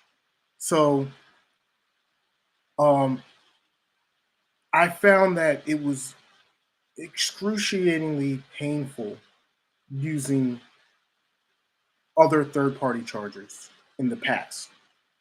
They've improved since then. However, in my experience, a lot of times you pull up to the DC fast charger that you want to use, because that's really what you want to use when you're out on the road anyway, is the fast charging, because you want to spend 20 minutes maybe charging, not hours. So you get there, you get to the charger you want to use, and bam, doesn't work. You had no indication before that. You have no idea that it's not working. And what's really painful is the fact that a lot of these chargers would only have 1 or 2 stalls. So when it didn't work, you were really in trouble, because it wasn't like, oh, there's 8 stalls or 10 stalls there like Tesla does. And okay, if 1 stall is down, there's a bunch of other ones that you can use. No, this was usually a situation where there's like 1 or 2 stalls. So when it doesn't work, now you're like, okay, how much do I have left? Is there somewhere else that I can find a plug anywhere of any type? Then you're looking at, if you're lucky, a level 2 charger that might be at the same location. So sometimes there's a level 3 charger there, and then there were level 2s as well, and the level 2 might be working and the 3 is down. But then you're waiting for a much longer period of time. So, kudos to Tesla for doing it the right way, making sure that their stuff works, getting a great amount of uptime so that way it's reliable, because that's what you need. You need a reliable network. And that's one of the fears that a lot of people have about going from gas to electric, is that, how is the charging? What's the infrastructure like? Are there going to be chargers available? Or first of all, are there enough charging stations out there? Then, out of the ones that are there, is it going to be available when I get there? Is there going to be a line? Am I going to have to wait in line to use it? Is it going to be functional when I get there? Or is it, what if something's wrong with that station when I get there? Then what do I do? Is the power grid going to be down? There's all these different questions that people have, and that's a lot of their fears. And once upon a time, some of those fears were legit. I mean, now it's a lot less of an issue, but and with Tesla, one of the things I love about Tesla, and the reason why I'm reluctant to go to any other brand for now, is that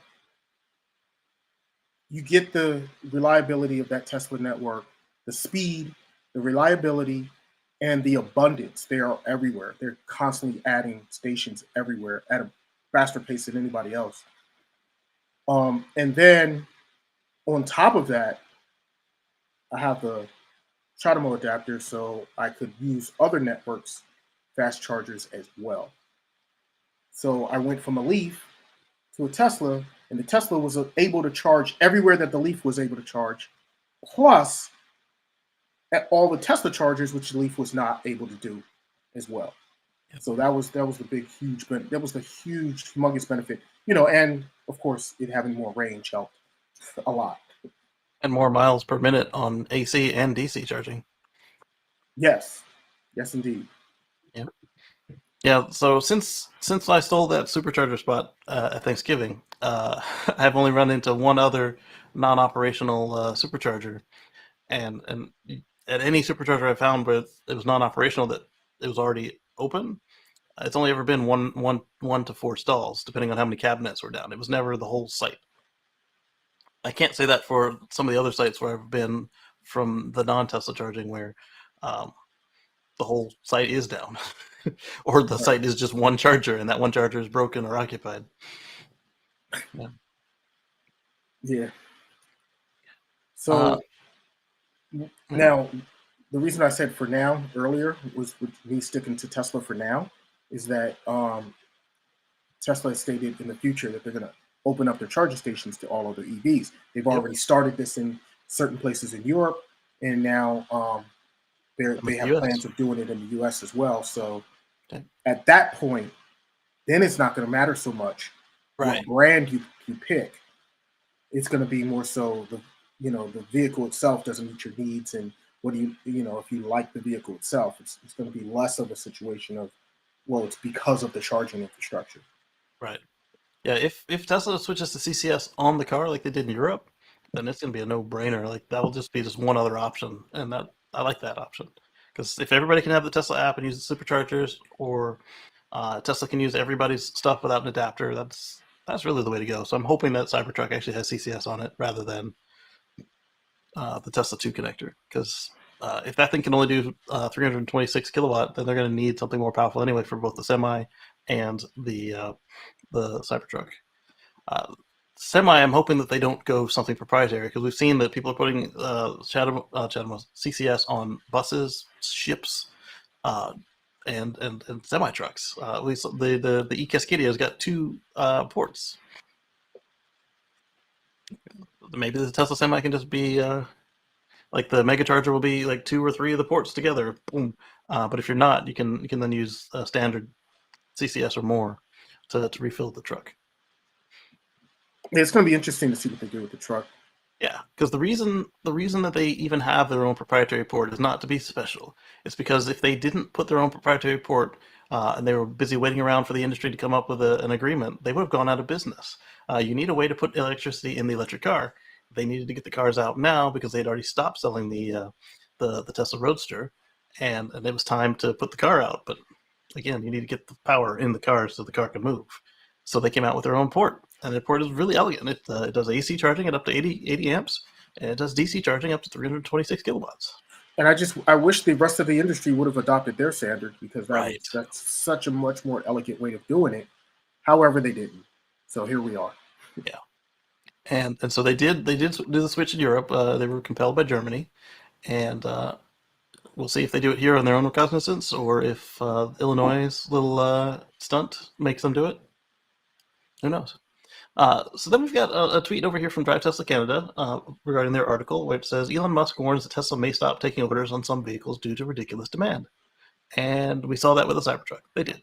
So hopefully they don't do it to the other 4 cars. They just keep putting your name further back on the wait list, because it looks a little weird if you stop selling a current car.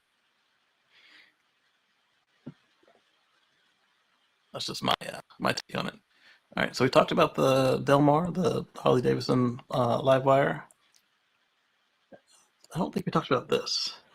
The U.S. hits a record 20% of electricity from wind and solar in April. Yes, the U.S. Not California, not Europe. Countrywide. Yes, this is U.S. countrywide, including Texas and West Oklahoma, Virginia. And West Virginia. Nice. So there's more solar than wind, just as we saw with that report for the world.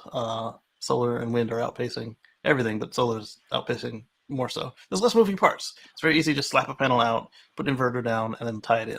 Versus wind, you got to find the wind, set it, put up the mast, and there's moving parts, and it's all up in the air.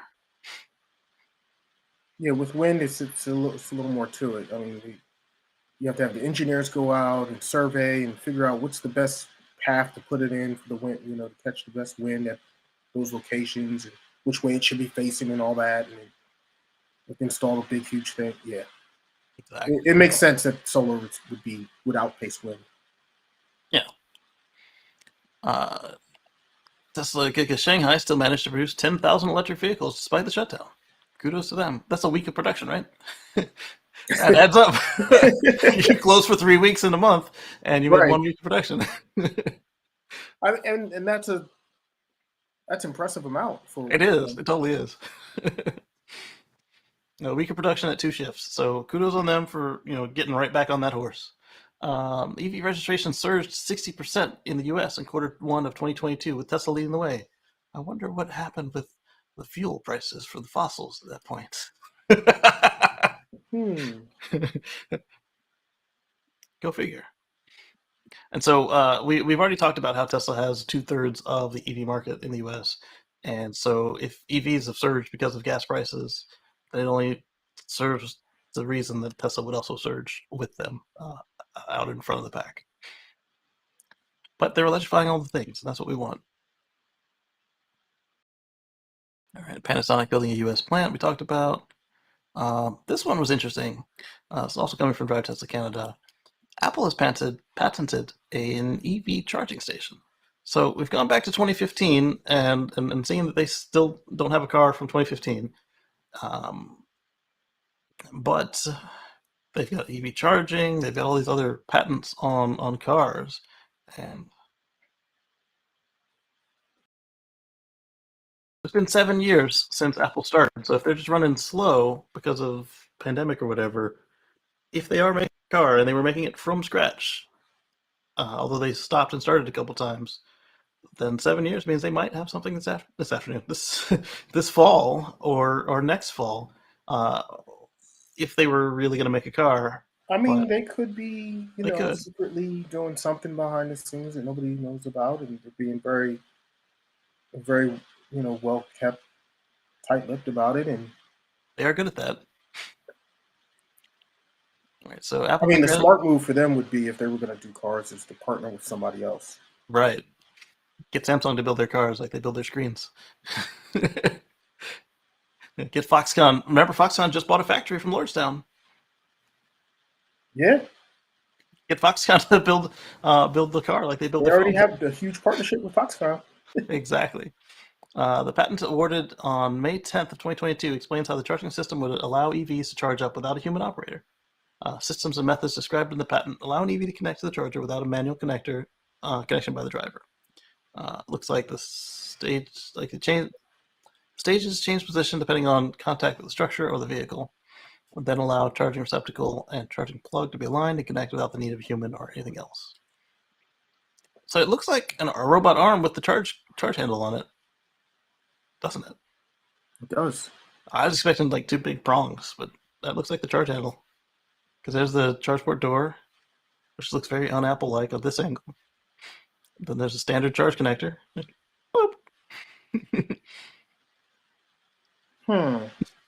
Plugs in. Power supply, regulation controller, charging connector, battery pack. Yeah. Interesting that they decided to do it. Oh, okay, that looks a little more Apple-like. So they've reinvented the snake charger. It needs more pins though. You need a ground and yeah. Interesting. We'll see what happens with them. Yeah, we'll see. I mean, but it does make sense. I mean, if you're going to have automated vehicles, you're going to need a way to automatically plug in for them to be able to recharge themselves. Right. Otherwise, you have to pay somebody for that. Exactly. I wonder if Tesla's idea is they'll just have their Tesla robots at all the superchargers, plugging in vehicles for them. That's a very real possibility that Optimus will do it. Let's see.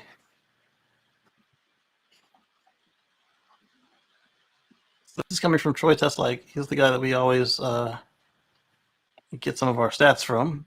There are conflicting reports about. So I guess the word "always" isn't accurate. We always sometimes get the stats from this guy.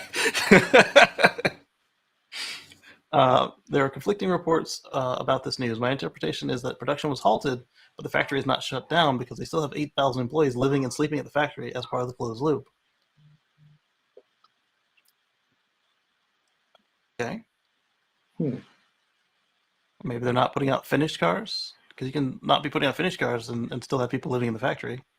But yeah, I can not see them paying to feed and house these people if they're not doing work.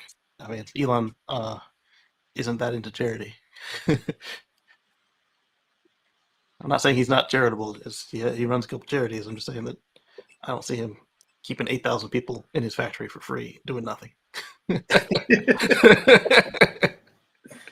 Just saying. Before the news by Reuters, I was getting reports that there was a missing part and some cars produced won't be delivered until they get that part. There we go. Yeah, so you can sweep the floor, you can build the whole car minus the missing part, park them outside, inside. You can park them inside because there's no gas. And Tesla said there's no official news in this regard and does not comment on rumors. Turns out it was FUD. Tesla halts output on supply issues, says Reuters. Okay. I mean, everybody is stopping lines periodically while they wait for parts to come in. So yeah, I was just about to say that the supply issues are affecting everybody. Yeah. Tesla makes the safest cars on the road. F the Pump says Lexus 450H gets T-boned by a Honda CR-V and ends up on top of a Model 3. Thankfully, due to the strength of the Tesla, the owner walked away without a scratch. Wow. If the Lexus I knew Tesla made the safest cars. Right?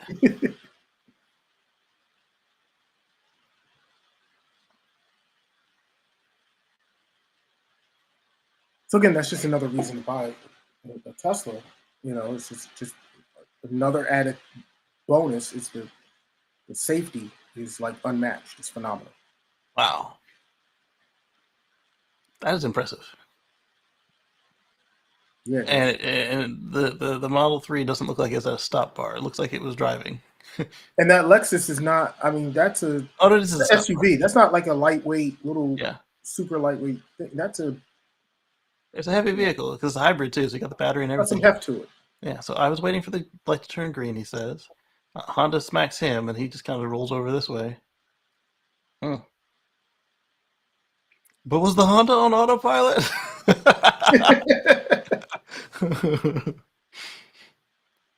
It's always Tesla's fault. Don't you know how this works? Tesla should have been sitting there. Why is bad driving not punished more? Imagine you caused this accident with anything other than a car, like pushed a shopping cart into traffic. You'd be in jail for 10 years. Yep. Yeah, no doubt. It's full self-driving software fault. I hope that dude loses. If he wins, we got a problem. I don't think he's trying to win either, though. I think he's just using the free advertising, not free, but the reduced price political advertising to push his company. They don't even make self-driving software. They make the operating system that Mobileye and others run on.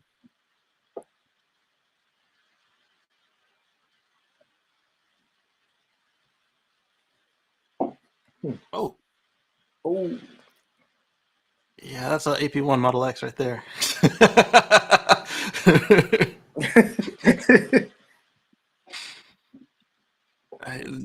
You can do a lot more with 8 eyes than you can with 1. True that. All right, so we were talking about Texas, right? This is wild. Wholesale power prices have spiked in the Houston region north of $317 per megawatt hour.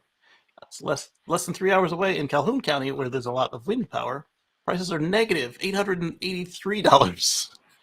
Negative? Hey, charge your car real quick. We'll pay you. We have too much power. Use some, please. Right? So depending on where the Tesla battery pack is, they could be making bank. I need a mega pack and some auto bidder, please.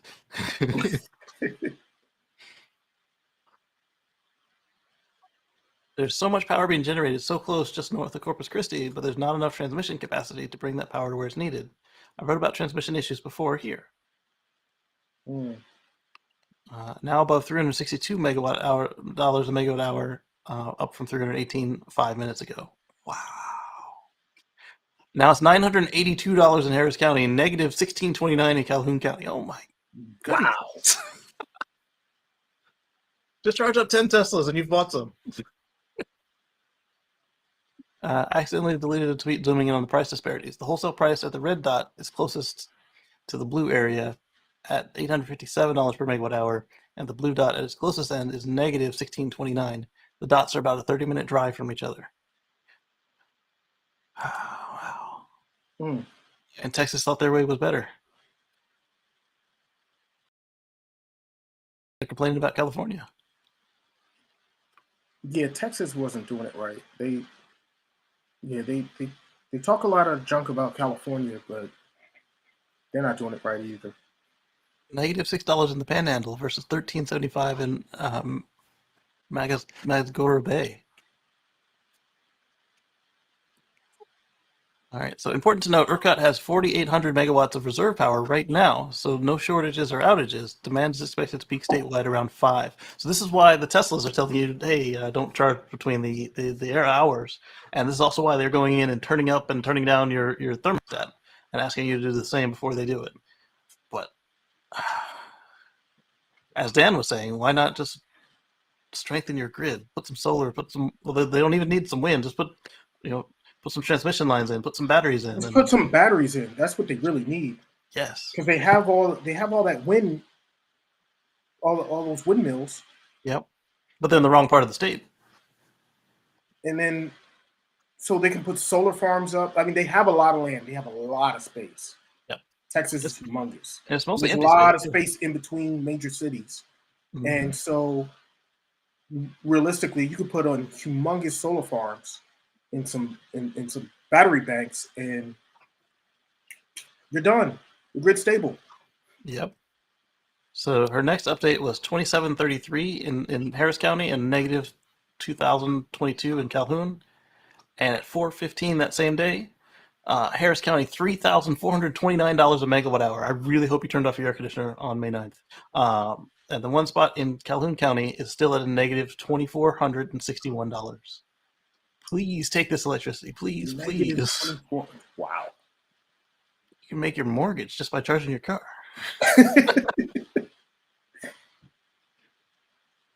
So let me turn my air conditioning all the way up to max and plug my phone in. It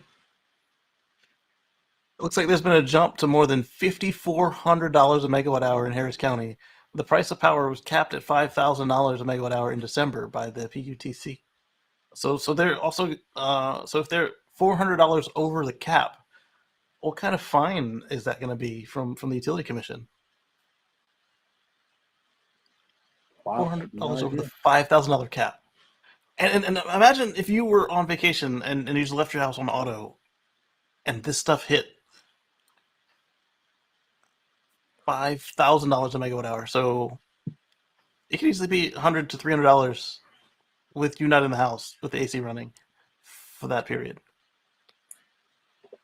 Well, I mean, you're talking megawatt hours, so right. But when you look at how many kilowatt hours, I use a megawatt hour by myself every month. Per month, yeah. And in Texas, where it gets really hot and your air conditioning is going to work hard, yeah, you're going to do that. Right. You're going to do a megawatt easy. I generate a megawatt hour at my house in South Carolina, so that would have been nice on that negative side.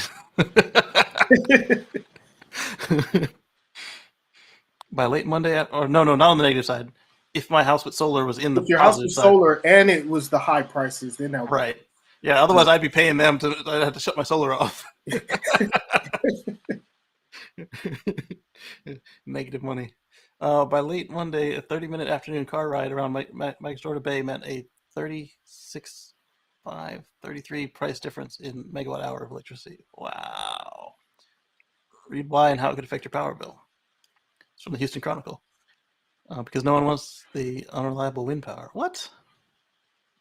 Yeah, that's what do you know about? This gives off Enron vibes, only more extreme. Yeah, it does. Seems that she can be resolved with rooftop photovoltaic and offshore wind power, neither of which requires much transmission. Which would bring you back to the negative prices and curtailing. Wow. So let's move on from that nightmare. From that energy company fail. I feel for you guys in Texas. All right, so this was another tweet in that thread because it was only three tweets when I found it, and I didn't realize it kept going on all night. Electric sales of used pure vehicles reached a high, according to Sky News. Some 14,586 used EVs were bought in the UK during the first 3 months of the year, more than double the 6,225 during the same period, I'm assuming, last year. Kudos. What's a pure vehicle? Because sometimes mine's a lounge, a restaurant, and even a hotel room. It's supposed to be pure electric vehicles. Yeah, that's what I assume too.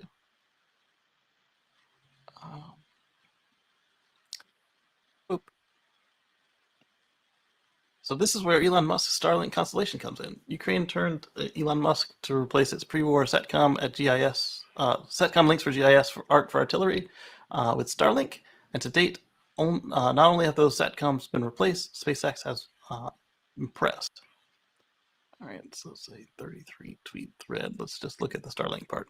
The DoD and Western three-letter intelligence agencies generally. SpaceX has handily defeated the strongest cyber and jamming attacks that the Russian Federation can assemble. In addition, one of the lesser-known features of SpaceX's Starlink internet service, point-to-email service for Starlink users, encrypted and not using any ground infrastructure whatsoever. So that means they were using the laser links, right? It's the only way you can not use any ground infrastructure, unless they can already talk to each other without the laser links and email is lower bandwidth. So how does that work? I don't know. Kind of like how the cell towers, SMS was really actually a way for the network to talk to your phone for control, not for us to send messages back and forth. So I wonder if that's the same sort of situation. They had a side channel and they just said, we can use it for email. So, but it's encrypted and it doesn't use any ground infrastructure. With minimal electronic signature for Russian detection, direction finding to exploit. That's true because it's direct. It's not a wide path. Yeah, that's why you've got the phased array antennas, because they steer the beam. It's impressive. Mm-hmm. Ukraine's GIS for artillery app combined with Starlink actually gives Ukrainian military measurably better than U.S. military standard artillery command and control. Wow. So it seems like we might be about to contract with Starlink, aren't we? The Ukraine war is the first Starlink war with the side of Starlink beating the side without. There are a lot of implications in that thought. Now comes the kicker. When Lasercom-equipped SpaceX Gen 1.5 and 2.0 come online, the ability to move huge amounts of bandwidth with zero ground-based infrastructure will utterly subvert the ability for national governments and corporations to block and surveil Starlink communications. Yeah. And I think it also has a lot to do with why they don't have those landing rights in those countries we showed that were gray on the map for the coming soon. I mean, the whole world is going to have Starlink by the end of next year. That is incredible. When did they start? Last year or year before? When did Starlink start? I think last year? Beginning of last year? Something like that? Yeah.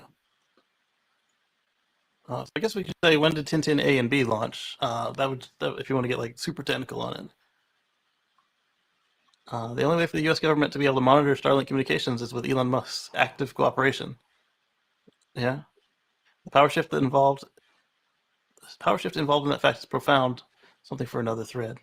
Yeah, because even if you tried to hack it, all of a sudden they'd be like, the government's Starlink terminal is suddenly trying to communicate with everybody else's terminal and the traffic has gone up.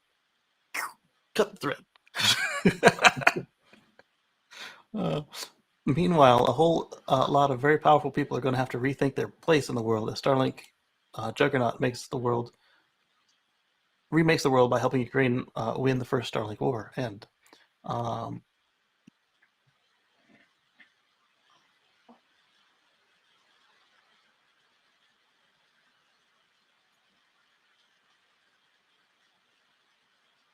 Alright, so I want to see when the first launch was for Tintin, and then it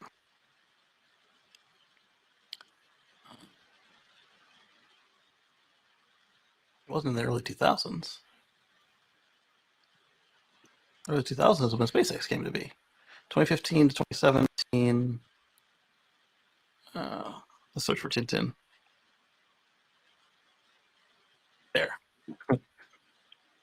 So 2015 at the very earliest of what we know of today as Starlink, Tintin A and B. The 0.9 was in 2019. So the first thing that looks like what we see today for Starlink was in May of 2019. Was it that long ago? 2019? Mm-hmm. But Okay. remember, all crashed on purpose. So the first commercial Starlink satellite was this is the one where they were complaining about the star stuff. When did that?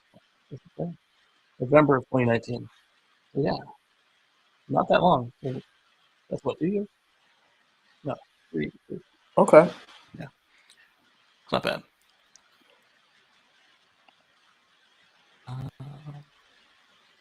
This is not bad. Doesn't affect most of us. I guess it's not entirely true. It does affect a lot of us, but it doesn't affect those of us that have already transitioned. U.S. retail gasoline price hit $4.37 again.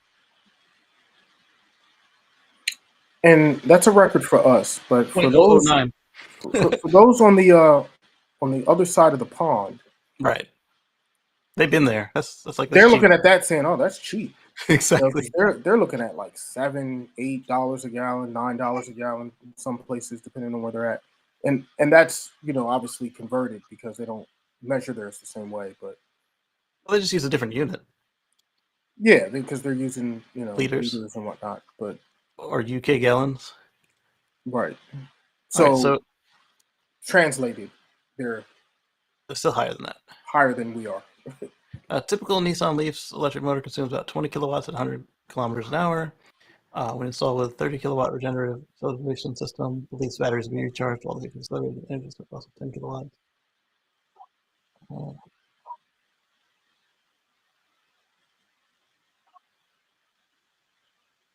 think this person is describing some sort of perpetual motion machine. So no. That doesn't work. The president has nothing to do with the gas price. And and he's and all the complaints about him closing drilling. Yeah, he did, but he opened up. He's authorized more drilling sites than ever in history. It doesn't even matter because all these oil companies are sitting on swaths of just huge amounts of drillable land that they're not even utilizing right now. They're just sitting on it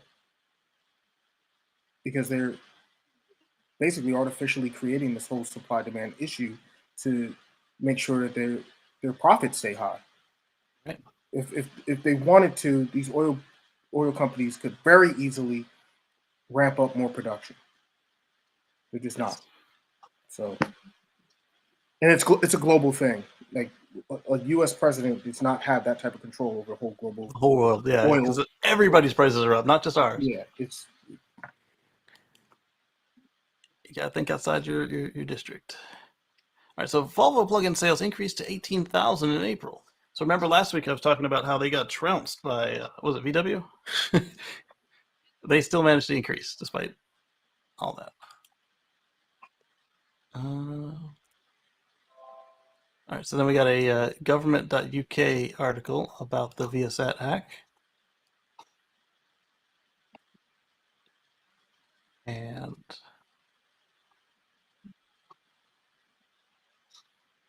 this one's fun. Come on, load up.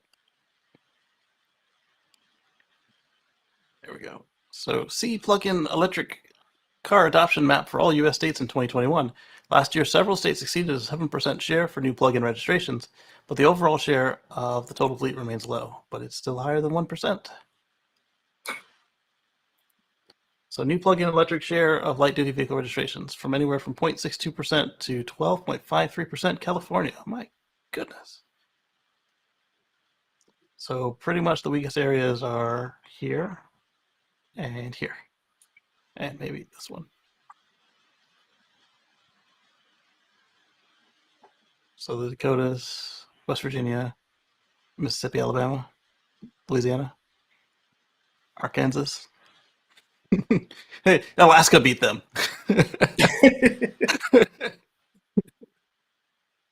The one place where it might make a difference because you lose range when it's cold. What year is that? That's 2021. And then what's this? Plug-in electric share of all vehicle registrations in 2021.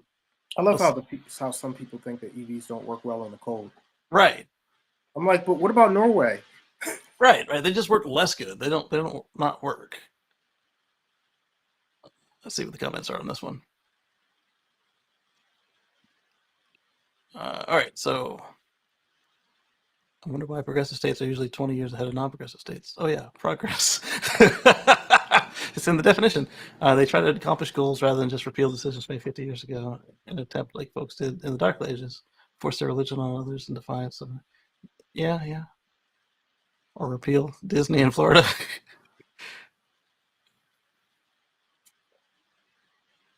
It's the consequences of people preferring living in Laguna Beach than BFE, Texas. It's true. Real estate costs. If they don't make any more land. And wrong tab. Wrong tab. And let's get back to electric stuff.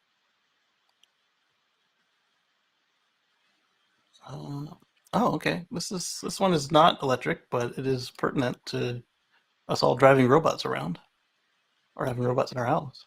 So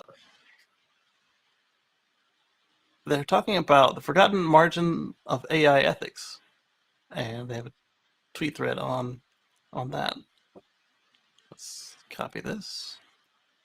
Talking about an increased urgency and heightened attention on fairness, justice, and ethics. And that's all stuff you have to consider with AI. You can't just release the computer on the world and hope it did the right thing. You have to have certain bumpers and guardrails in place.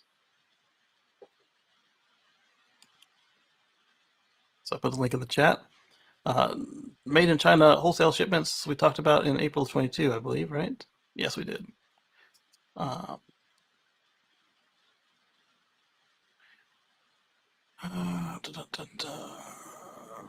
Yep. Okay, that's politics, and there we go. I guess this is also politics, but the Boring Company site in Bastrop is under investigation by the Texas Commission on Environmental Quality. What? Texas environmentalism? Interesting. Yeah. So the environmental agency is conducting an investigation after receiving 3 complaints in April about the 73-acre facility and its wastewater and concrete production. After receiving complaints. There you go. Mm-hmm. So who is making these complaints? Some cow farmer? Or could it be Oil farmer? right? If any environmental violations are uncovered during those 60 days, TEQ can levy fines against the Boring Company and even order it to stop work at the site. However, it's unlikely to happen, according to Bastrop County Commissioner Mel Hamner, who said the site always has been compliant with county regulations. So again, as Omar was saying, where is this coming from? But I do like that they're following procedure, but it's really bad when people can use procedure as a cudgel to stop their competition. Which they're not really stopping them, they're just slowing them down. Either way, just do better work. Don't get the government involved. Exactly. This is Tesla and politics. Tesla's covering transportation costs for employees to get out-of-state abortions, according to a report released on Friday. The company recently moved to Texas, which is home to some of the most restrictive abortion laws in the U.S. Yep. I like that that they are taking care of their people, and we'll see how long they can continue to do it nationwide. Mm-hmm. Because a lot of companies don't do the same thing. Remember, Hobby Lobby is like, oh, well, we don't believe in it, so we don't want our insurance to cover birth control. Stay out of my wife, man. That was my take on it. Thankfully, we weren't employed by Hobby Lobby, but the fact that anybody's company could do that was kind of scary. Penske Truck Leasing partners with Shell for an electric truck charging. And like we keep saying, green everything. And if you're renting out these vehicles, you're going to need a way to charge them, because your customer is definitely not going to install charging on site for the month or 3 that they have the car, or a week or 2 that they are going up the coast with it. Let's see. So in LA, Shell Recharge Solutions has announced the new light-duty electric charge point initiative, joint initiative with level 2 truck charging stations will be initially deployed at Penske locations in California. Additional sites rolled out in other states in 2022 and beyond. So to write it that way means they're already doing it. That's pretty cool.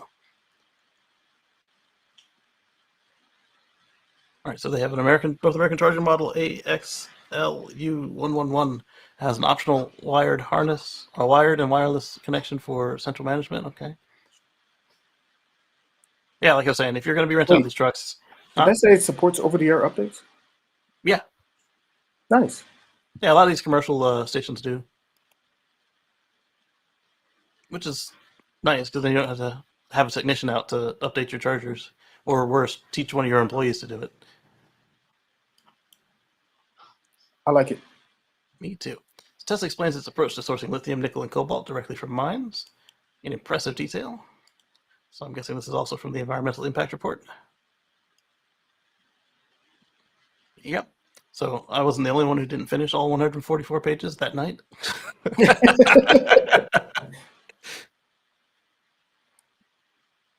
All right. So if you want to read their abstract on it, I'll put the link in. I already put the link in last week for the actual paper itself.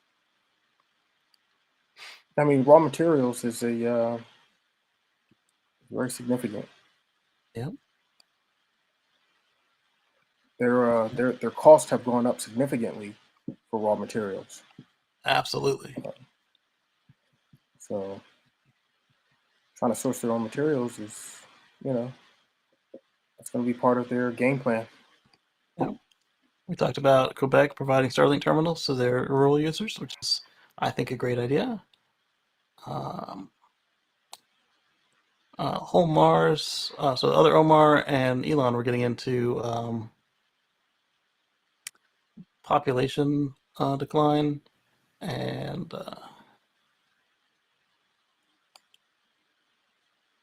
he shared a post from Social Security Office of Policy saying coping with demographic challenge, fewer children and living longer. Yeah, that is a concern, but I don't think it's as imminent as they think it is. Not they, the government, but they, the other Omar and Elon. Moving on, something less lightning rodish. The Peel Regional Police add 4 Mustang Mach-E's to their fleet of cruisers. And they show a picture of 1 Mach-E and 2 Explorers, huh?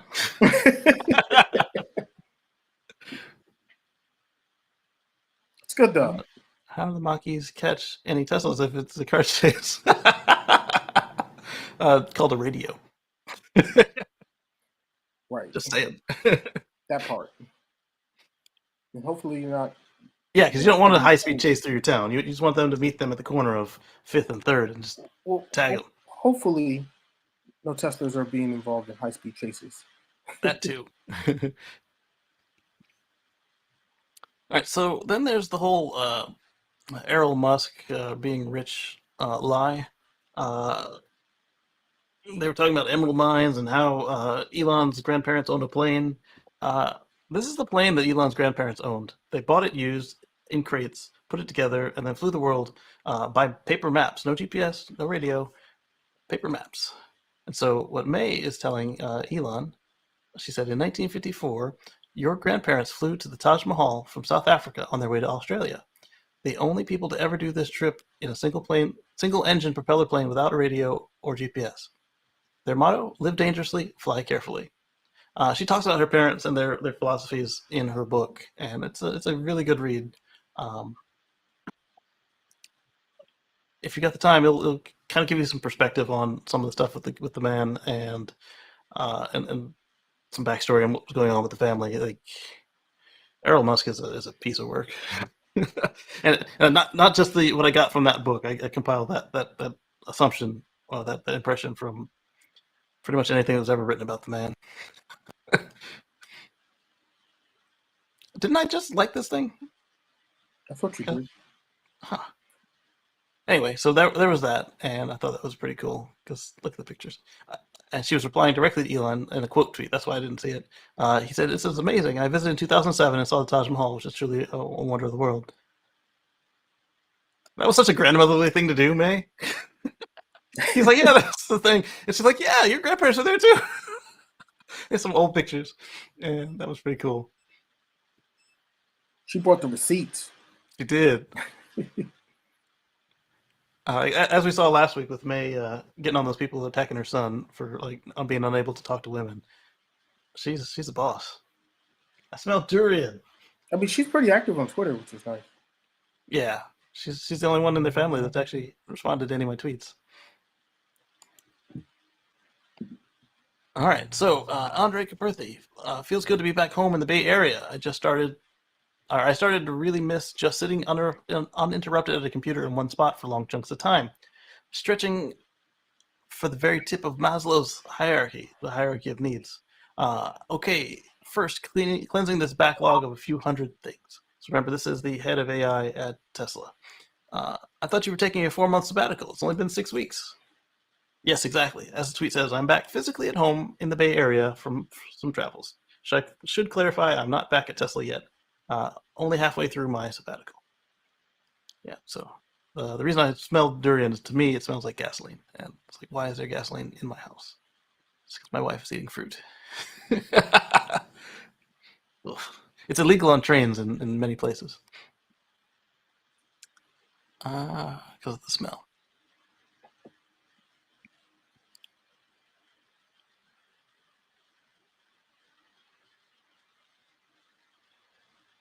This is durian. Ugh. Apparently, if you like it, like if biologically, it's kind of like if you could smell asparagus, that sort of thing. If it's going to taste good to you, that awful gasoline smell would not actually smell like gasoline. It would smell sweet and delicious. But clearly, it's not for me. Can't even get it close to my mouth to taste it because, like, ugh. But some people love it.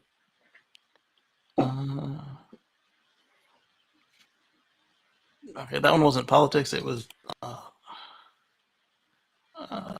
case of a bad interaction with police. So instead, we'll do this. Designing DC fast charging stations for next-gen EV charging. This is sponsored, so let's see who sponsored this before we get deep into it. The Tech. Sponsored by Little Fuse, whoever they are. Currently, 300 kilowatt chargers can recharge a battery in 15 minutes. Under 15 minutes, yes, this is true. Well, time is acceptable. Primary challenge for engineers is protecting users from 300 kilowatts. Yeah. That's why they do all those tests before they even start to flow any current. So are you selling testing materials? Or are you just telling us things to think about? So yeah, if you decided, there's that last article I meant to share. And here's this one. So if you decide you want to design a DC fast charger, here's some things to consider. All right, a YouTube video. If you want to decide to design your own DC fast charger, there's a lot of things you need to consider. Oh yeah. Absolutely. So it's a mild understatement.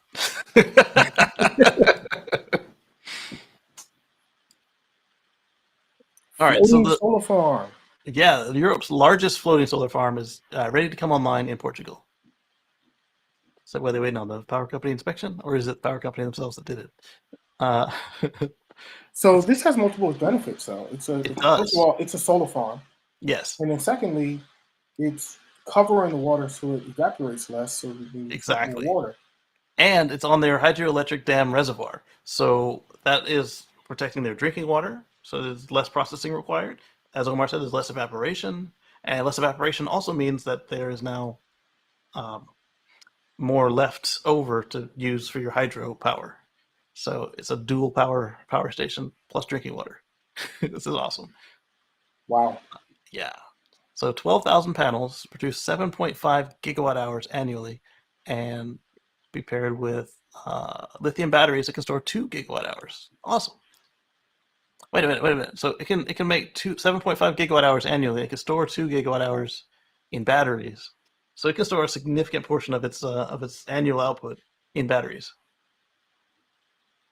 which means Impressive. that you're getting power from the sun at night. What are you going to do when the sun goes down? Does it matter? We're good. Yeah, we got this. The cool thing about floating solar farms on hydropower reservoirs, they can be connected to existing links in the power grid, that part, so it's cheaper to install this thing. Excess power generated on sunny days can pump water into the lake and be used on cloudy days or at night when the batteries are full, yeah. And the floating farm is furthering their plan to reach net zero by 2030. Renewables, including hydropower, make up 78% of their 25.6 gigawatts of installed capacity. So they're well on their way. 78%, and they need to get there by 8 more years. They can do this. I like the fact that they're kind of using the lake as a battery as well, because Yeah. excess power, they use it to pump water into the lake, Exactly. and then at night they use the water from the lake to create hydro, which Exactly. is brilliant. Yes. It's the first project in Europe that tested the pairing of hydro and solar. Portugal relies on Russia for around 10% of its natural gas, and this new floating farm will reduce that dependency. There you go.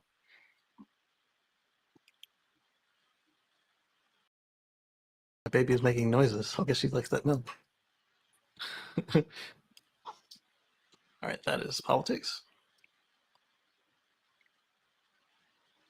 There we go. So I always confuse Arrival and Canoe. Obviously, if Canoe doesn't make it, that will never happen again. But Arrival Bus gets European vehicle type approval, which means that they are able to manufacture and sell this bus in Europe now. And I like how it's basically like their regular Arrival / Canoe style vehicle and just stretched out in a bus form. This is awesome.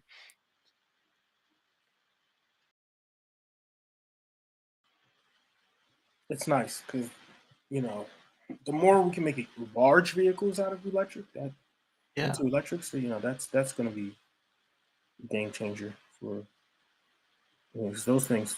The diesel ones, they really pollute. Yes. Every time they drive by, I like scratchy throat. Oh, that's kind of cool. They got a nice little sign on the corner.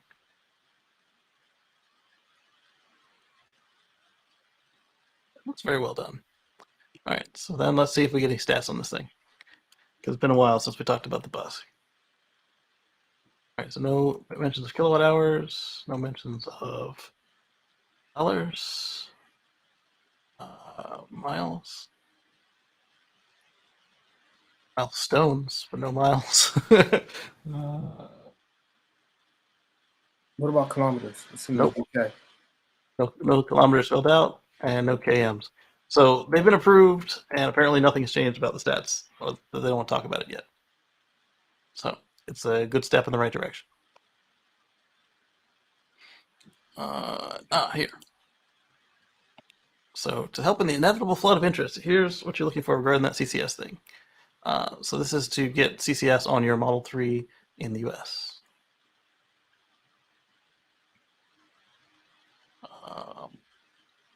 The Tesla won't want to help you with this, and they could invalidate part of your warranty. But if you're already out of warranty, or you're a tinkerer, and you know what you're doing, and you're careful, this might be something to look into. you're messing with electricity, be careful. Anything that has to do with the high voltage systems, I personally wouldn't touch. But that's just me. Yep. I would do it if I had a Model 3, but that's just because I'm me. See, everybody's different. This is true. Tesla sold more Model 3s in the US during Q1 than Lexus ES, Lexus IS, BMW 3 Series, Cadillac CT4 and 5, Audi A4, and Acura TLX combined. And as much as Model Ys as the Lexus RX, BMW X5, Mercedes GLE, Audi Q5, Acura RDX, and Lincoln Corsair combined. How Tesla's changing more than just the EV market at Auto Week. Let's take a look. Tesla's crushing it. Excuse me. Well, Tesla always said that their competition truly isn't other EVs. Their true competition is gas vehicles. Yeah. They want to displace the gas vehicles with electric vehicles. That's the whole mission, is to get rid of the fossil fuel. So, Exactly. I mean, they're doing it. They are. Here is a link to this article, so you can read it later. Let's move on. So when people say that, oh, well, Tesla is going to have less market share of the EV shares because of all this competition, blah, blah, blah, what they have to understand is that in reality, they may get a smaller percentage, but the whole pie got so much bigger that they're still getting a bigger piece of pie. Exactly. Let's see. All right, so we talked earlier about how India seemed to not be going about this whole argument of theirs in the best possible way with their negotiation. For those wondering why, India's total annual luxury sales are shockingly low for a country with 1 billion citizens. The protectionist trade laws are absurd. So this is, as we were saying earlier with Dan, why don't they just try it out? Well, yeah, they can do it for double the price, and nobody is doing that. Nobody, as we can see why their sales being so low.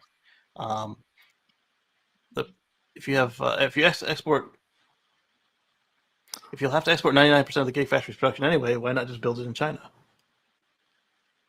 Yeah, because if they're not going to buy it, why are you making it there? Exactly. The whole point of making it there is to make stuff locally where it's going to be sold. Right. Well, that's not where it's going to be sold, and you're shipping it out anyway. Right. Why make it there in the first place? And can you even break even on a 1% factory? I don't think so, because Elon keeps talking about alien dreadnoughts and economies of scale. So if you lack the scale and the size, then I mean, well, if they're exporting it all out, yeah, realistically, they can export it and sell it and make money off the exports. So, I mean, you can already export from China next door. You can still break cheaper. even off of it just because of the fact that you have an additional factory making vehicles that you're shipping out, right? So you can have the Gigafactory in China only sell EVs in China. There might be a big enough market there just to only sell in China and no longer export. And then the one in India can be all exporting out to Australia and other places or whatever. But the one in China is like right on the port, right on the rail. You look at ROI. Can you do that from India? Yeah, that's true. So in other words, you're saying just scale up the one in China and just make it bigger. And they're doing that. If you want to increase your production, then just keep increasing. That's what they're doing. They're doubling it. They're putting another Shanghai Gigafactory next to the first one. Right. And it's a lot easier to get your approvals. There's who knows if India is going to be more like Berlin, more like China, or more like Texas. Texas and Berlin had a little bit of slowdown. Texas was just normal stuff. Berlin was ridiculous, to say the least. Which is why they opened up about the same time, even though Berlin started way earlier, like a 6-month or more head start. Yeah. So here we're looking at the list of the premium brands on sale in India in 2021. So like he said, 1 billion people, they had 28,000 luxury car sales. For the whole year, Ducati had 286, Porsche 386, Volvo 672, Audi 1000. That's 2 off. Volvo India had 1307. So that sounds like one of those joint ventures we were talking about. Jaguar India, that's definitely one of those joint ventures, 2200. Um, Daimler 130. Mercedes India, so it's another joint venture, 9045. Mercedes Benz 436. So the regular Mercedes, like the stuff that didn't come from the joint venture, almost nothing. And BMW India 12,439. So if they build a factory here, a factory that can make 500,000 cars, if it's a small gigafactory, because remember the big gigafactories are making 1 million cars. So a small gigafactory making 500,000 cars, and you can sell at most 12,000 cars. That sounds like a hassle. Yeah, that's kind of like, why even do it? What's the point? Right. I mean, I know you want those 12,000 cars, but you can just import those from. Well, like as we see. Well, no, because the tariffs are so high that. Right, the customers are already importing them. Look, Ducati, Porsche, Audi. Yeah, but I mean, I'm this saying, if you look at the price of a Tesla and then that import tax on top of that, right, you're not going to sell very many of them. You know, right. Like so it's less than 5,000 for all those. You're going to end up selling maybe 500 cars or something like that from the import, and that's why Tesla's saying, well, we don't want to build the factory until we can test it. So let us try and see how many cars we sell without the cap on it. Do it for a year or two. Even if they came in, built the factory, and took over this whole market, that's 28,000 cars out of 500,000. Right. I can see why they don't want to step into this just yet. It's not looking good by the numbers. Tesla has factories in Europe, China, and the U.S. because they are by far the world's largest 3 luxury vehicle auto markets.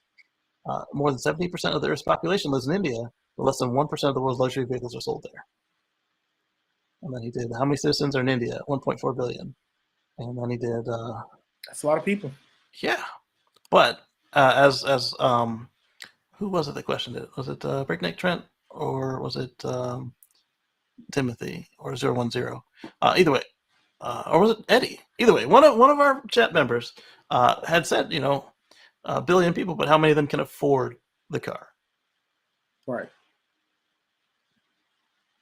I'm not saying that they don't have money. I'm just saying that how many of them are spending money on luxury cars. And it would be a luxury car over there. It's not going to be merely premium like it is here.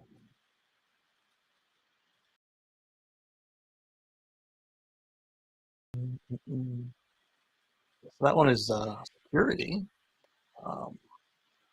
But it involves the use of plastic, so we'll skip it because we just had our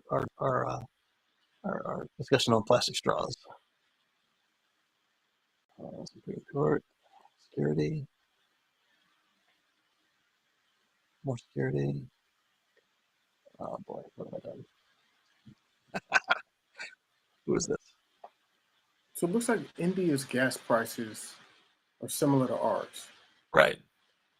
They're at like $5.50 a gallon, so they're not too far off. Yeah, I'm sure they've got a little bit of production of their own. So, yeah. They're not going to sell a lot of Teslas there, probably. Right, I think I've made the computer mad. Everything's just spinning now. Like I closed the tab that it's showing you on my screen now.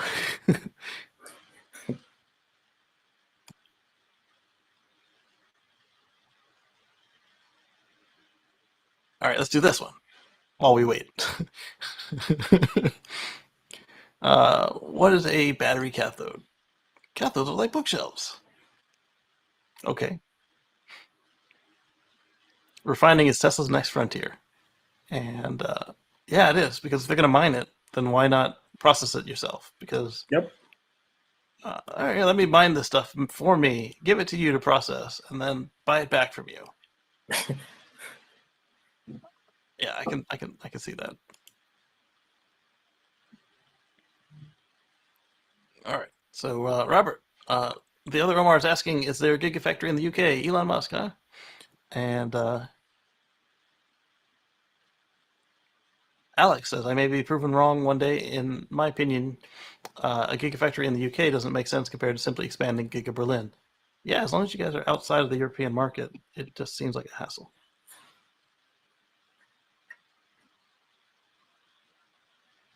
Oh, snap. Mariupol, Ukraine has some industrial land that may need redevelopment. This is true. Sounds a little colonizer-y. I mean,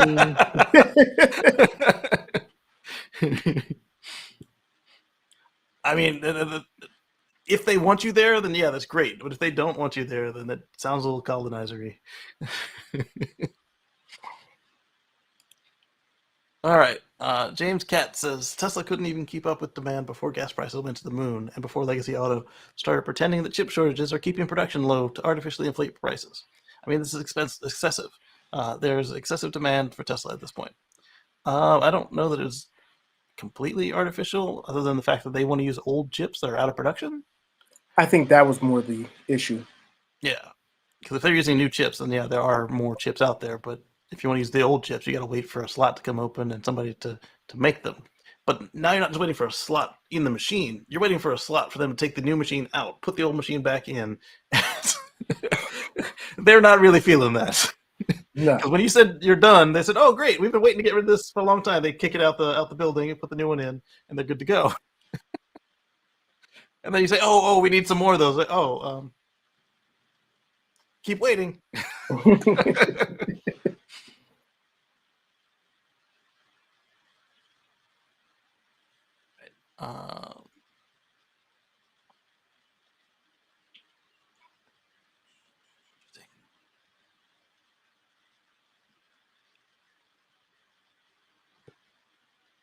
I think I may end up skipping some again this week because of that.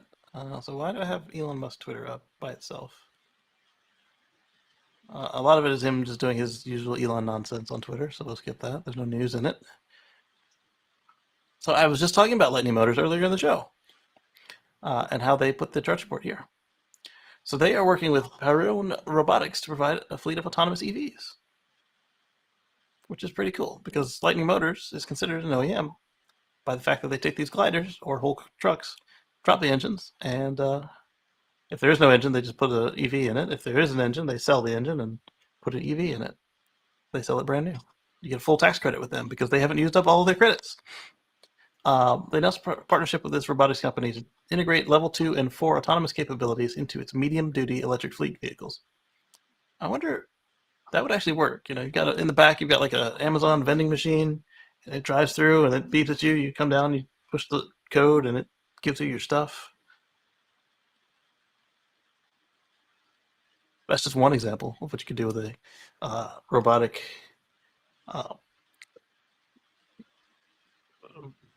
commercial van. Speaking of robotic commercial vans, we've got a XL Fleet is offering an all-electric garbage truck developed alongside with Curb Tender. Not our first electric garbage truck on the show, but certainly our smallest.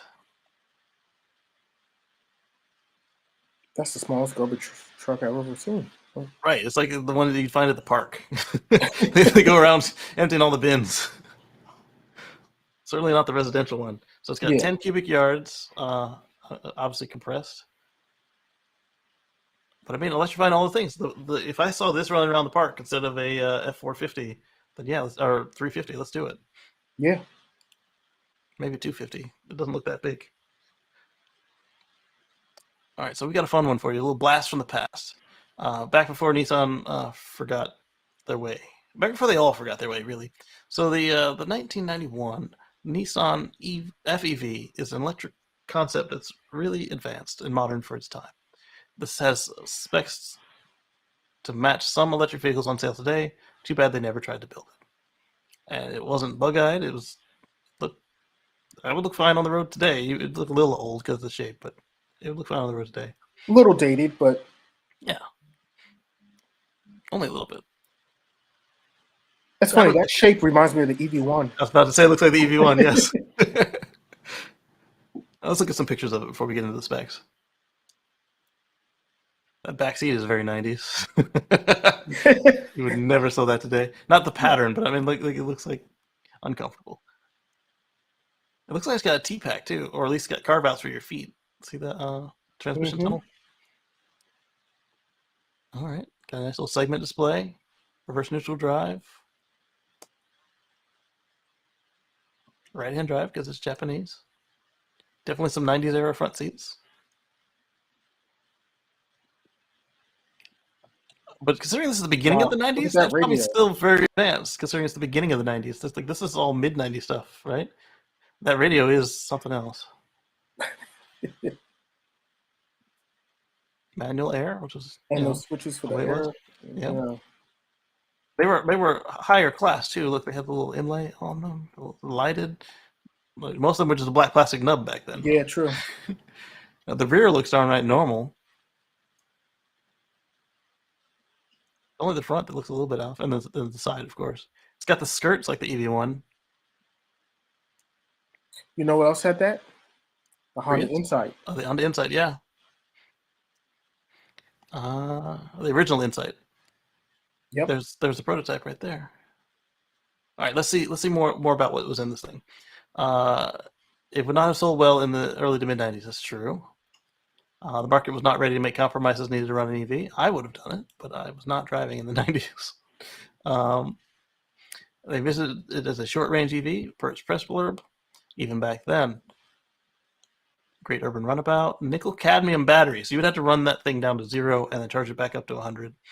Otherwise, you have a memory effect in the battery. Aye. Yeah, but it could do 155 miles on one charge. And Nissan. That's impressive for back then. That's impressive for now. Nissan claimed it could be fast charged. Wait a minute. They came out with a car that did 155 miles of range back then in the 90s, but then They did a when they 75 came out mile with the car. Leaf, it went backwards. Yes. Oh. Nissan even claimed it could be fast charged. They said that by using the super quick charge function required a 200-volt electrical connection, it could reportedly provide 40% charge in just 6 minutes. Oh my goodness. Wow. That's great. At normal rates from a 100-volt outlet, Nissan claimed it needed around 8 hours to charge. That's typical even today. That's a lot, but on par with many EVs on sale today, yes. As is the fact that the concept had an actual heat pump. What? They didn't even do that when they launched the Leaf. They had to come back, 2 years later to give a heat pump. How did they go so far backwards? Like they were so. Wait a minute. They pinching the pennies. They were this far ahead back in There's a reason they were. 90s. There's a reason they were so popular for so long. Using residual powertrain heat from the heat pump. Okay, that's nice. As well as, so that was actually pre-Tesla. They had the octovalve. As well as a solar panel on the roof to provide power to the vehicle's secondary systems. So they kept that on the first Leaf. If you didn't buy the base model. Well, yeah, you had to have the SL. Yeah. But performance wasn't particularly hot, though. Nissan doesn't state the actual output, but does state that it needed 20 seconds to hit 60. Oh, damn. And the top speed was 81 miles an hour. But it's still, even then, 20 seconds to hit 60 was not unheard of back then. Like, you had other anemic cars out there like that. Yeah, back then, like, there was gas cars that were that slow. Right. Yeah. And it was very aerodynamic, if you hadn't figured that out based on looking at it. Coefficient drag of 0.19. So that was, what was the EV1? 0.19 as well, right? I think it was about the same, yeah. With a 4-seater instead of a 2-seater. Take all this with a grain of salt, though. Nobody's actually tested these claims, and we don't know if there was ever a real usable prototype to showcase everything. Had the specs been accurate and Nissan put it into production, it may have been enough to make EV ownership relevant overnight and spur the creation of similar models from other automakers. Yeah. Yeah, and it may have, if they kept putting R&D into it, right. We'd be so much further ahead by now. Can you imagine how much progress could have been made if they would have just kept putting R&D in the electric? Yeah. This guy says, I noticed this in Green Car Reports recently. Interesting, a car I hadn't heard of until today gets 2 mentions in a short amount of time. I'll give you that, and I don't want to say that they're plagiarizing each other. They literally both could have found it from the same place at the same time, done a full article on it, and they'd be completely different articles. Or worked on it together. One could have noticed that the other one was doing a thing on it, and then they did their own research on their own and did their own article as well. Yeah, I don't want to accuse them of plagiarism. Said, hey, that looks like it may be relevant. Let me jump on that as well. Yeah. Is there EV1? Nice, but wrong powertrain. Yeah, that's true. The EV1 did have a very powerful powertrain compared to other cars of the day. Yeah, that's true. So they had a powerful motor and weak batteries on the EV1. And as this person points out, this car had powerful batteries and a weak motor. And then this is true. The later EV1s used NIM batteries like the Prius, but it still didn't really catch up to NiCad as far as power output. But no memory effect, and you didn't have to run it to 0 to 100. Mm-hmm.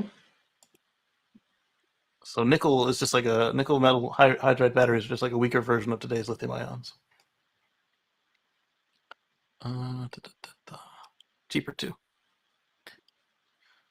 So the Ford Mustang Mach-E's SUV is AAA's top pick among all vehicles. Really, EVs are winning a lot of awards, but it's most compelling when they win against a host of gas-powered cars. This is true.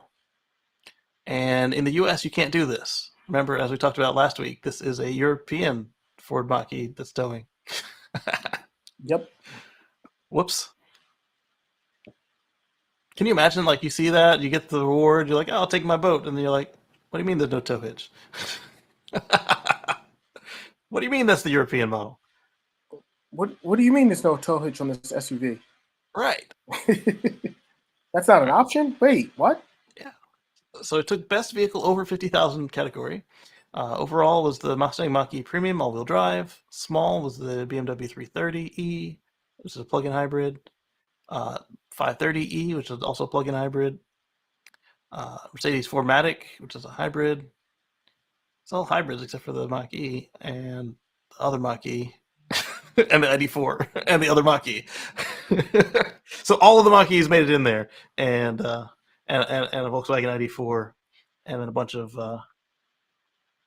of hybrids of various flavors of hybrid. Interesting. I'm surprised and not surprised at the same time that there's no Tesla in this list. Yeah. It is AAA though. Right. Let's see what the comments say. Let's go to the comments. 18 of them. I've driven one. Incredible car. Yeah, I mean, it's a nice car. I own one. It's not perfect. I give it an A-. Which models came in second and third for you? Why put the E on top? It was buy Mach-E or nothing. I'd gotten a Pacifica hybrid to replace a Mazda CX-9 and Crosstrek hybrid. Okay. Is the Model Y not available in your area? ID4 not attractive? These are honest questions not asked out of a viewpoint. Let's see if he answered them. I didn't need another car, and the ID4 wasn't out yet. Okay, fair enough. Their guide is a joke. Oh yeah, there's no Tesla. You can't win if you're not on the list. Right. Good point. Thanks. Nice to hear from a rational person. I wonder who downvoted them. Does it say? It does. I wonder why he did that. Come on, Ford, rate the Mach-E for a ton of towing, a ton or so of towing, so not the goose egg it has now. Absolutely. Just in case Ford is reading this, add a track package to the GT. Like, while I'm in here asking for stuff.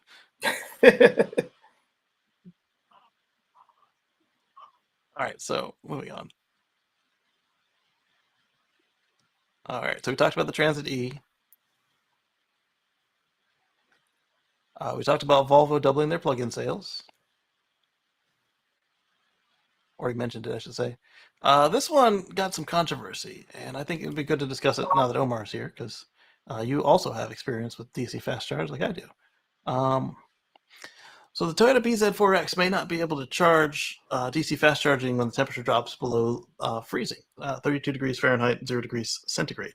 No bueno. Right. Kyle Connor, he's wondering if maybe that just means if the battery doesn't have any heat in it, if it doesn't preheat for some reason. Other folks are taking it as it says literally, and if it's below 32 degrees air temperature, it won't charge. Yeah, I'm hoping they just mean if the battery pack itself is frozen. Right. And Which, he was also if you're driving it around and then right. you have to DC fast charge, then the pack should be warmed up from you driving it and using it. Maybe not more than 0 though. He was thinking that that maybe it would just not add any charge, and like the first few minutes while you have it plugged in, it would use the pack heaters to bring it back up to 0 centigrade before it starts charging. Okay, I think that's cool. that could be reasonable. But if you read the manual literally, at 0 degrees air temperature, it's not going to charge. Which That would be terrible. it snows in Japan. I don't understand that they could make a mistake like this. That would be terrible. Yeah. Oh, you can't. You want to go see us for Christmas? You can't. Especially, where do they plan on selling this car? Worldwide. Right. So, how do you think that's going to do in Europe, or Europe and most of the states, or most, especially in the northern states in North America? Oh, you want to come over for New Year's celebration? Oh, I hope you park the car in the garage.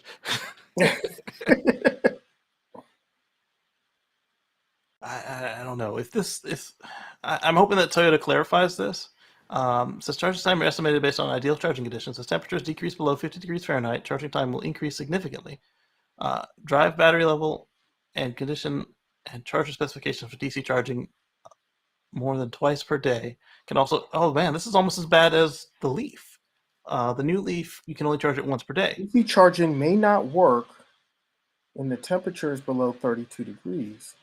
The way that reads, it sounds like it might not work if it's freezing outside. Right, and only on the all-wheel drive, unless this is the manual for the all-wheel drive. Like they have 2 separate manuals. They do that sometimes. So you'd be forced to use level 2? Right, but then when you combine that with the whole, charge it slower when it's cold. By the way, don't fast charge it more than twice a day. Did they air cool this pack? Because I could have sworn they said it was liquid cooled. I don't know.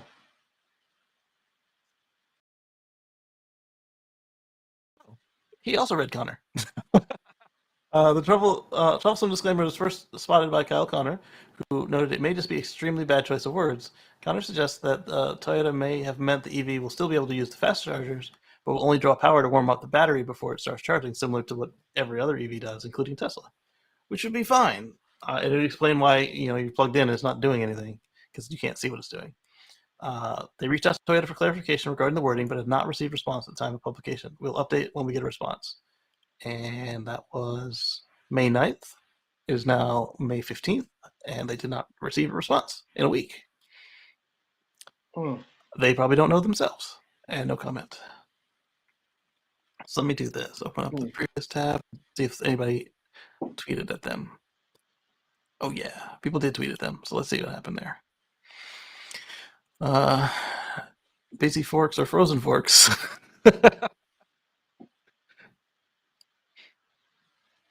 So sick of these headlines with the word may. Pigs may fly, hell may freeze, or I may win the lotto. Anything may happen. Yes, but that's the whole point. That was literally what the article was about. It was literally them quoting the direct language that they used. So right.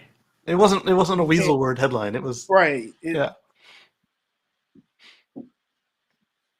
Highly doubt Toyota would have engineered an all-new platform EV that can't charge below freezing. Well, it is their first one, like from the ground up, in decades. Because the last one was 20 years ago.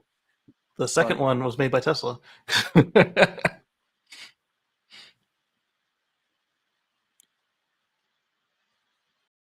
Charges over 4 hours. It's bad. Well, charging over 4 hours is pretty normal if you're on level 2. So.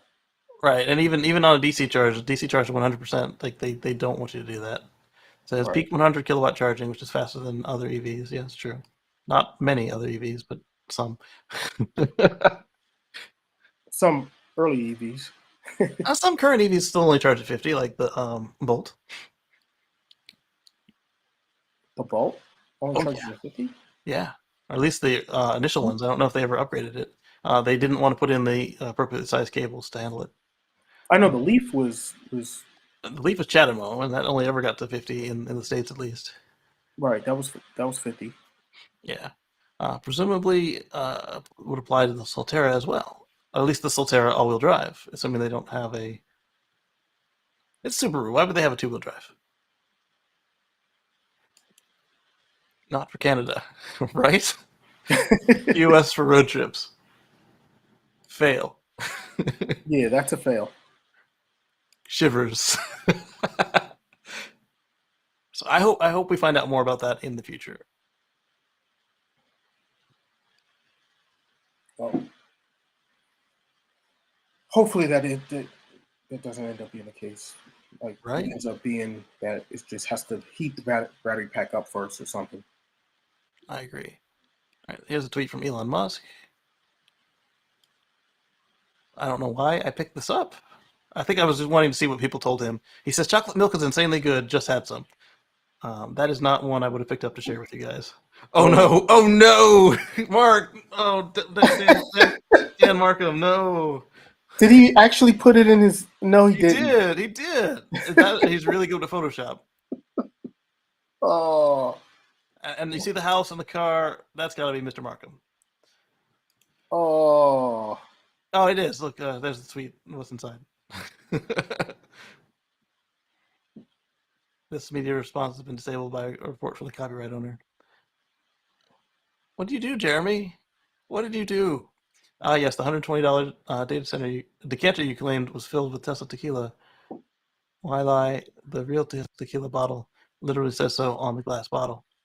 Either you got scammed on eBay or you're absolutely clueless. What? Huh? Got into your shorts, Jeremy. Is that the real Jeremy? No. Oh, yeah, it is. I'm following him. I wouldn't be following the fake one. All right. Sorry about the drama. I'm just curious now. Why are you getting up on Dan? Oh, well. Moving on. Moving right along. Well, definitely not to that next tweet. It's even worse. I got politics mixed in with my Elon.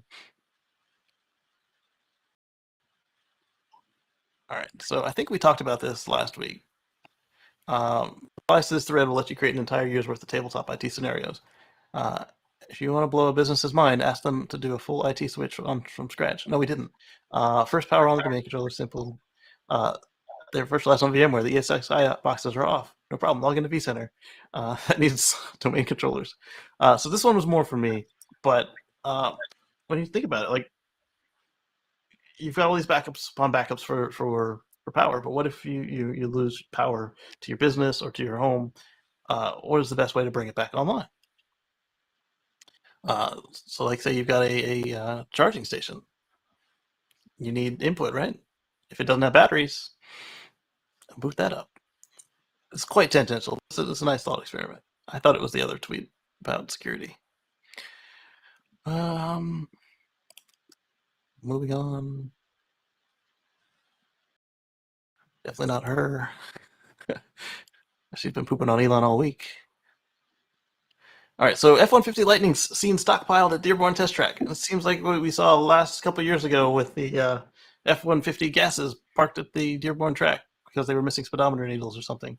And so Inside EVs is asking, is that held up due to chip shortage as well? Some kind of shortage. They're probably missing something. Yep. And Kevin B says, this is why I laugh when someone claims their car has never seen rain. It probably saw rain on the drive over from the factory on the back of the truck. Robert Williams says, it's raining heavy now. Timely. All right. Sunny day in my neck of the woods. Nice. It's a little drizzly here right now. We were supposed to get It was raining pretty good yesterday though. Yeah, it was pretty bad yesterday too. It's supposed to be a thunderstorm, but we didn't get that.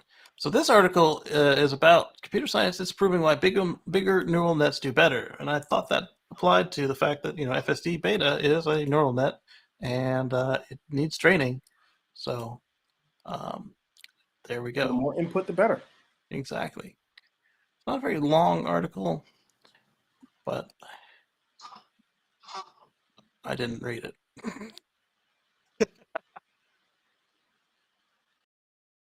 Somebody started crying for milk at the time.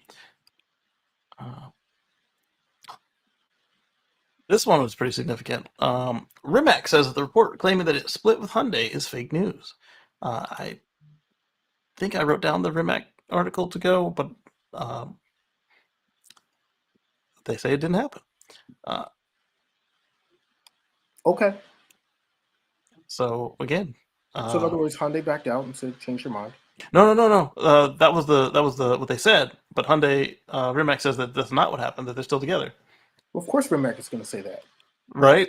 They need funding and stuff, and they need people to support them. They're a startup. They're not going to. Yeah, that's true. If they initially had, were working on a deal with Hyundai, and Hyundai changed their mind, backed out, decided not to do it. Of course, they're going to say, "What are you talking about? What deal? We never had anything." No, we're still in. Yeah, look, here's the half of a car we've made together so far. 6 months down the line, okay, Hyundai's gone now. Germany will become the first country to allow level 3 semi-autonomous technology on public roads. No. What happened to Japan? And those 100 Hondas? So,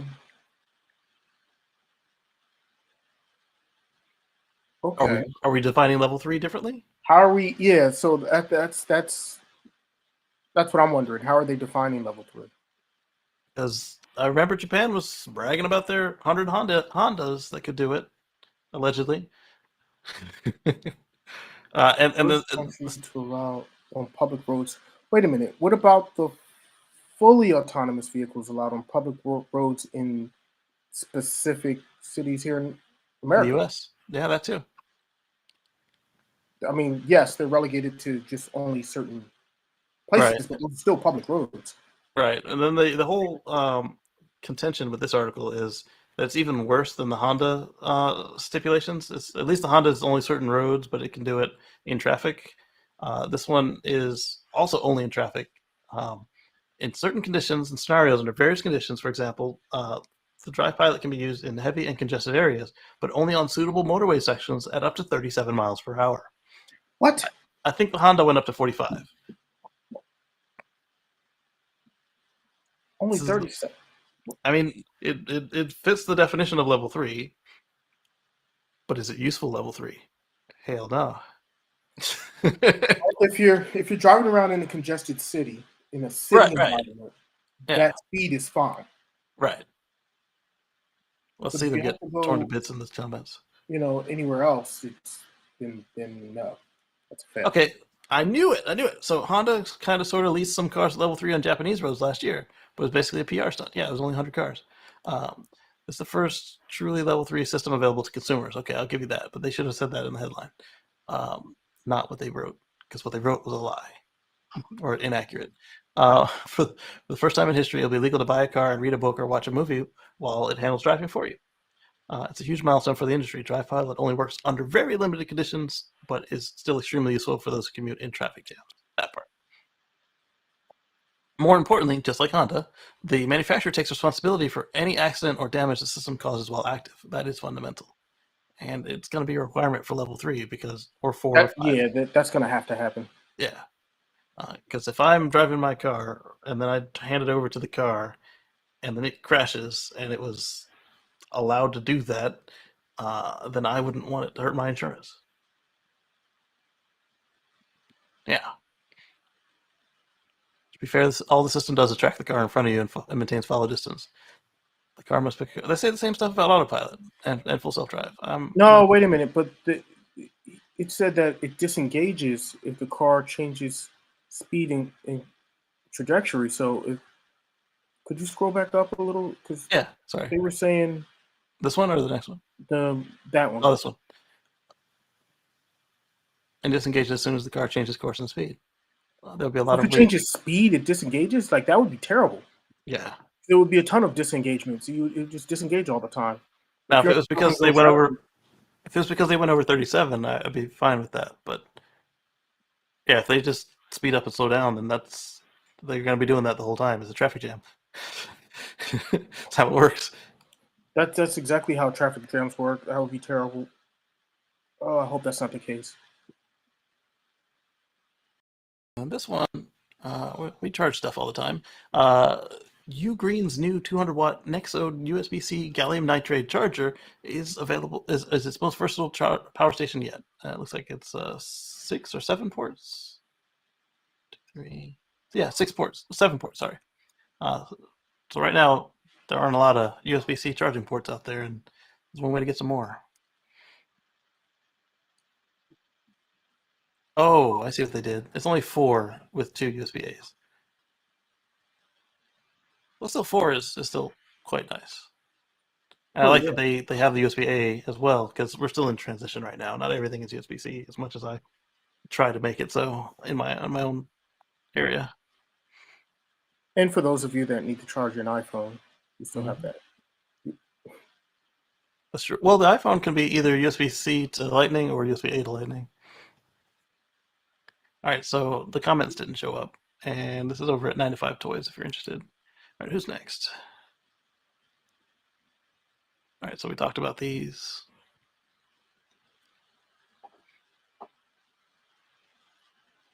We talked about a little bit about this. So VW CEO thinks they can sell more electric cars than Tesla by 2025. Is that even possible?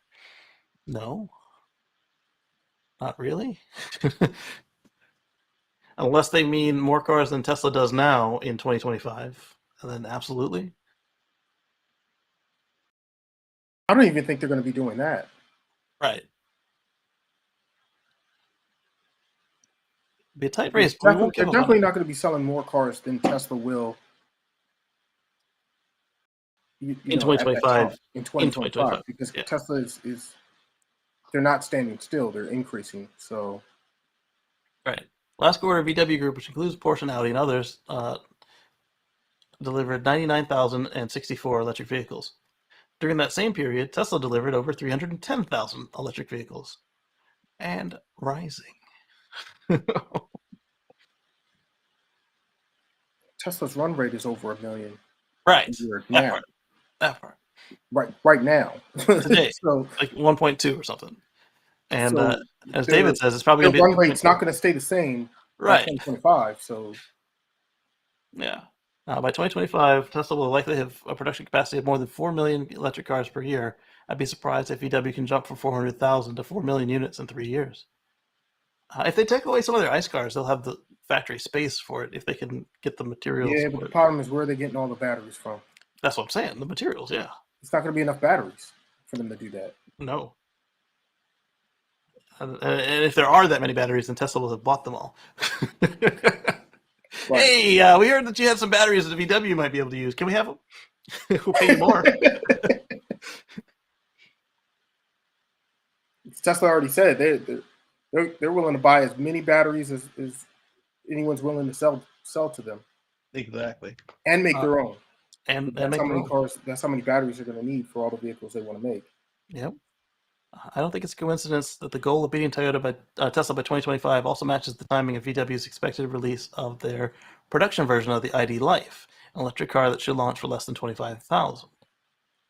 Oh.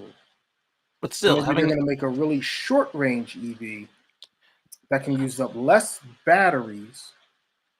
But who will buy it? Sell it for $25,000. Let that be a small little city car. I mean, I don't see it. That's not small enough. Never mind. Not small enough to do what they're claiming.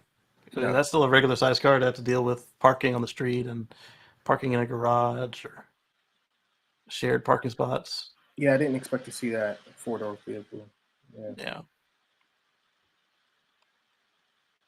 All right. So Brandenburg's Ministry of the Environment begins a 2-week inspection of Giga Berlin because Tesla managed to spill 2 gallons of paint in their own parking lot. Did we discuss this last week? No, I thought it was 2 liters of paint. Sorry, 2 liters of paint in their own parking lot. Right. Yeah, we discussed this last week, right? Yeah. Okay, let's get it. It was the amount of a 2-liter soda, and they basically painted part of their... Yeah. They're inadvertently painted part of their concrete. Not a big deal. But I think what the news is that the environmental ministry is beginning a 2-week inspection. So like that's the news. Yeah, of course. So they. Okay. I mean, if it is what was said, they're gonna ace this thing. If it's what the greenwashers are saying, they'll be instructed to clean up even better. I'm sure they'll be fine. And it's good. It's good that somebody's holding their feet to the fire and keeping I like them that part. honest. I'm good with that. Yeah. Ford, 1 in 5 F-150 Lightning trucks made is a $40,000 pro model. Ford says the fleet sales are the core of its business, and that's why it's building plenty of base models targeting business owners. I mean, I would be upset if I was a fleet manager and all of a sudden I had to change everything because you didn't make a truck for me.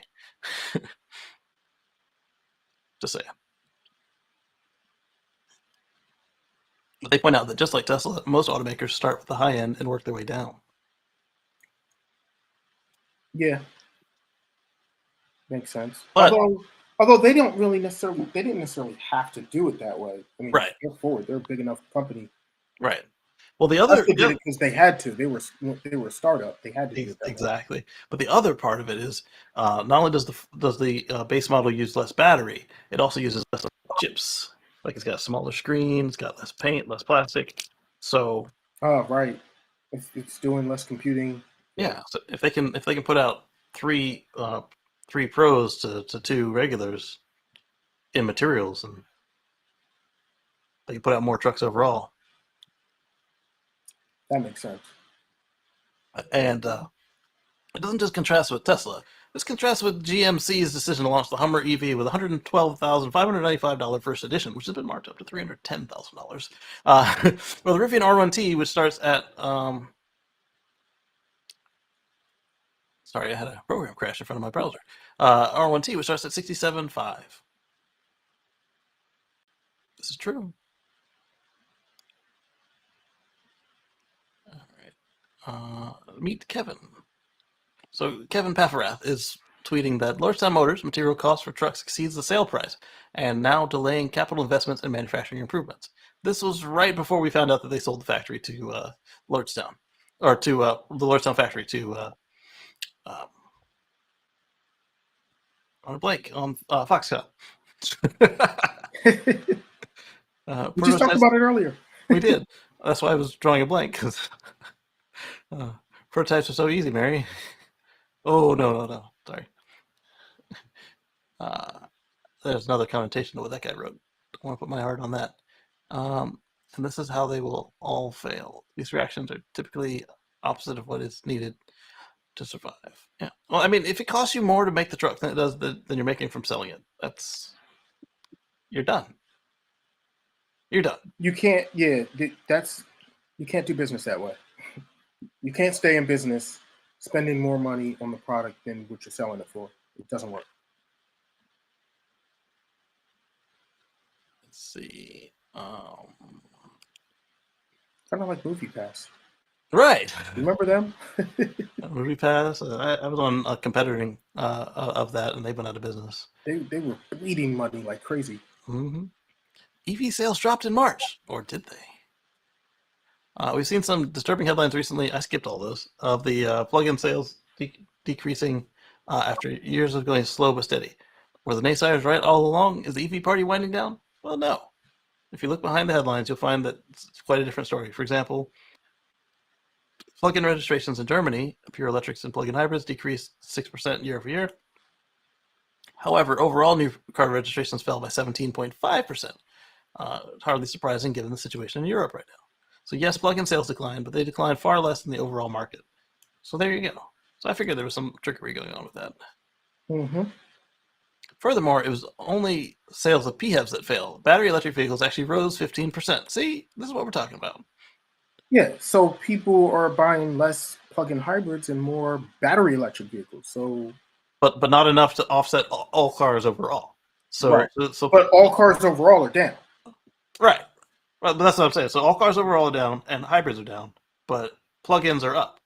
Right. So, or batteries are up. So batteries are not failing. So your market headline sucks. should really be the only thing to go up this month was gas vehicle sales are way down.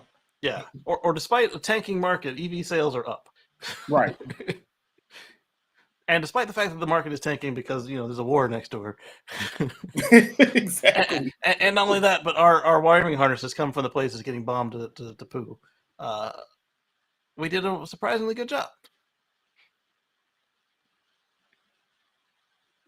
All right. Elon Musk to meet with EU industry chief at Giga, Texas. Cool beans. That's a future meeting. Probably has already happened by now. Hyundai may build a new plant in a new EV plant in Georgia. I was hoping Dan would be on for that one, but they may build an EV. That means plant they may not. They may not.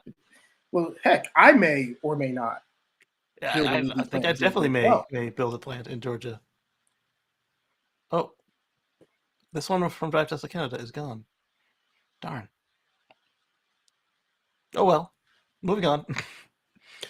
The Solo AT reveals the design of the SD1 electric truck.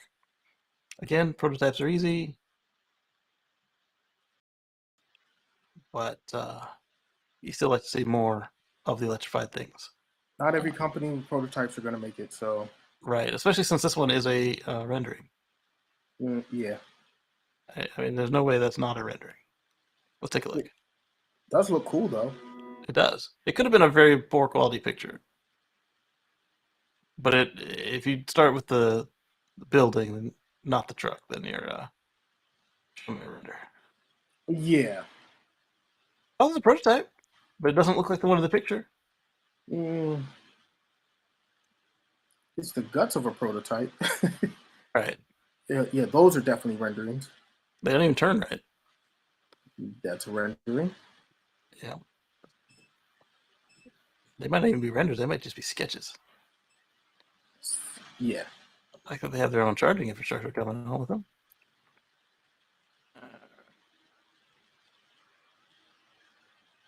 Well, I wish them luck. Come on, Nicola. Oh, well, I'm sorry. I wish them more luck than that. The truck is powered by multi-speed tandem axles with integrated electric motors, which together offer total peak output of 600 kilowatts. Just build a truck and push it downhill. Yeah. Seems a little low, 600 kilowatt. Unless that's output at the motor versus output at the gearbox. Well, that would be torque. Multi-speed tandem axles. I mean, because everybody's talking about megawatts for their truck, right? So, oh wait, it's multi-speed. So yeah, it's not underpowered. I mean, it's not completely. But multi-speed would make a difference, though. Everybody else is single speed. Right. So if they're actually throwing a transmission in there, maybe that 600 would be enough. Yeah.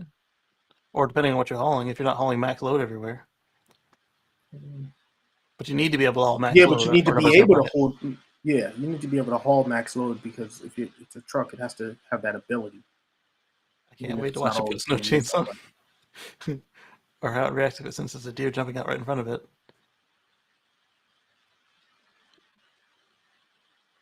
Oh, is Nicola going to sue them too?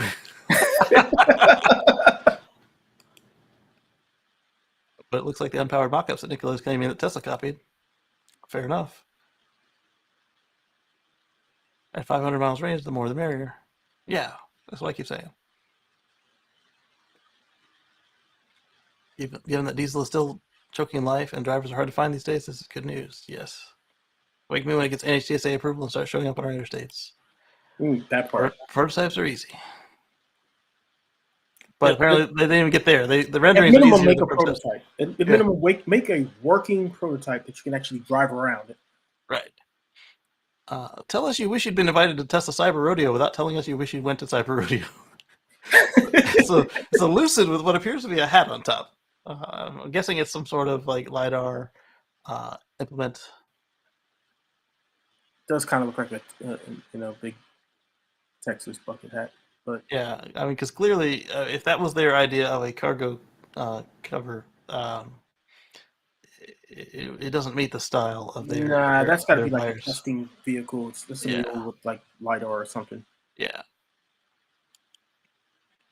Oh no, it's worse than that. Look, there's LiDAR dome on top of that. see the different. Wow. I thought that was part of the building. So on top of this monstrosity is the LiDAR dome. So yeah, that's definitely for testing. So it might just be their computers going in that. I guess it's all that stuff that's okay.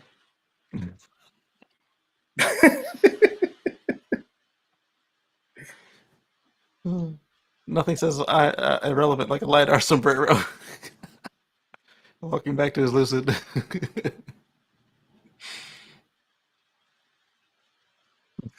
This person's like, what am I looking at here? Probably the most common error of a smart engineer is to optimize something that should not exist. Elon Musk. Who's talking? This guy's funny. When did he engineer anything ever? Well, I mean, he did some stuff. He's usually got a good team. Way better and cleaner than this hard hat. Yes, but this one is for sure only ever temporary. And who cares what it looks like? This one is different than the ones that you normally use, though. I don't remember seeing this like structure here. The silver or white. You have no idea what in the world that was. It was being used for, but at least production vehicle doesn't look like that. Right, and this guy got his luggage topper on top. All right. And that car is lowered. Mm-hmm. Aftermarket wheels. All right, so the awesomely weird Alibaba vehicle pick of the week is van life and high speed. We got 2 Alibaba picks of the week this week, didn't we?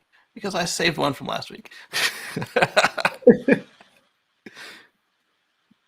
I mean, it looks cute, and it looks like it'd be nice, like for a courier or something. I don't know that I'd want to do the mini car like camper in it. I've seen a guy who did this in Tokyo, and it was impressive, but he also couldn't stand up. I mean, it looks like it could be useful. Carry some cargo. Perfectly protected the cargo. I mean, we were just talking about the UPS bicycles, right? So this can do the same thing. It's an EV. Do it. There you go. Let's buy those and use them for mail vans. Yep. Oh, this is an article I showed before, but I haven't read yet. It's there so I can read it. All right, so John says, okay, EV folks, who'd heard of this one before now? I'll admit I certainly hadn't. It's worth reading the article, not to mention the photos. The EV one gets all the glory. So this is that same one that we were just looking at from the other place. And here's the other article that the other guy was complaining about.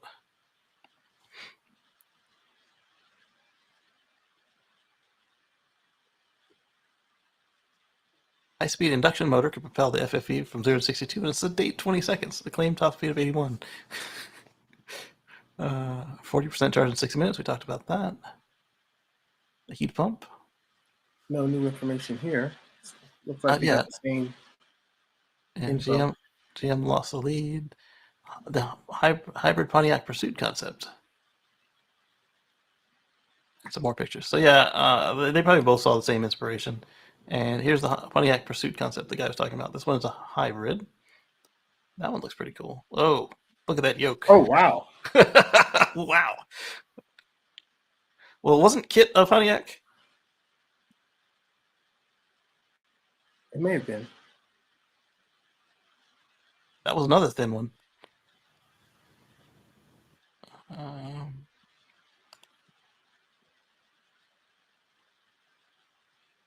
Norway, more superchargers available to non-Tesla EVs. There you go. So if you're in Norway, you have more places you can go.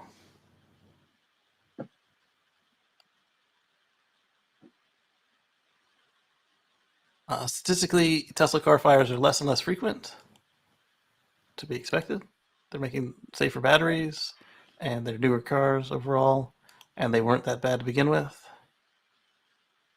Now that I think about it, I think Kit, the original Knight Rider, was Pontiac. Yeah. I think it was a Trans Am. Yeah. With a crazy yoke. That was Crazy totally yoke. impractical. It was snipped.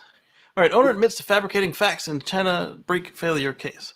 So I don't know if this is the lady who couldn't admit her dad was a bad driver, or the guy who lied for his insurance, or the other guy. But either way, they're paying Tesla $5,000 and apologizing publicly. Wow, that gate is really late.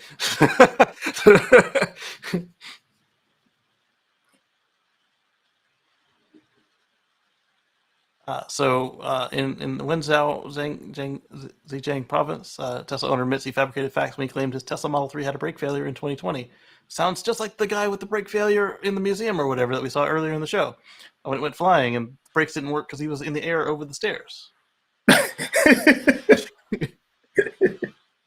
Right. The incident happened on August 12th, and Mr. Chen claimed to have lost control. So this is not the one with the daughter, because the daughter claimed her dad was hitting the brakes, and hit a dozen cars before coming to a stop. The owner in response posted short videos claiming his vehicle suddenly accelerated and the brakes failed. Yeah, sure. In general, people don't really like to take blame for their mistakes. I mean, not like this. Obviously, the owner screwed up and wanted to try to blame the car. Yeah. Oh, so, you guys weren't watching this. That's what I was talking about. The gate went up late. And then there's the aftermath. After the accident, I was upset, even though I knew I had pressed the accelerator pedal instead of the brake.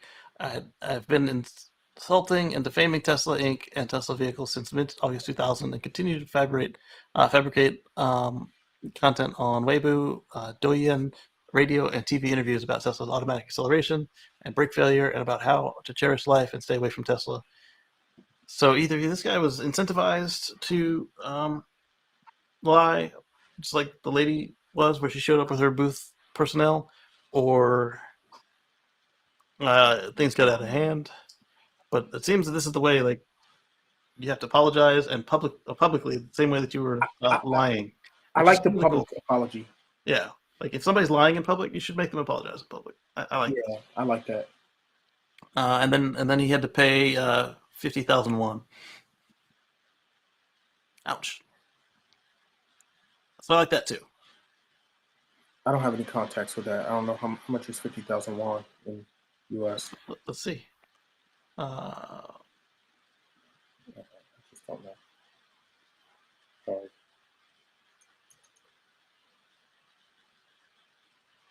Is $7,429.97 US dollars.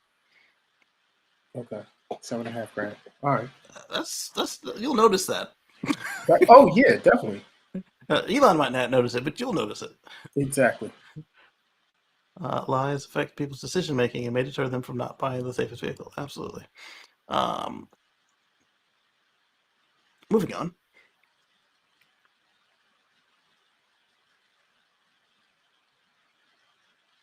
Lucid Air deliveries in Canada finally begin, courtesy of Drive Tesla Canada.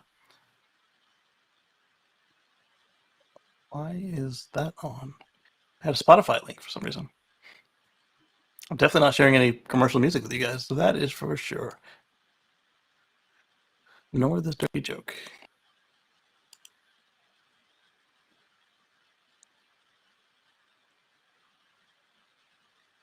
This is by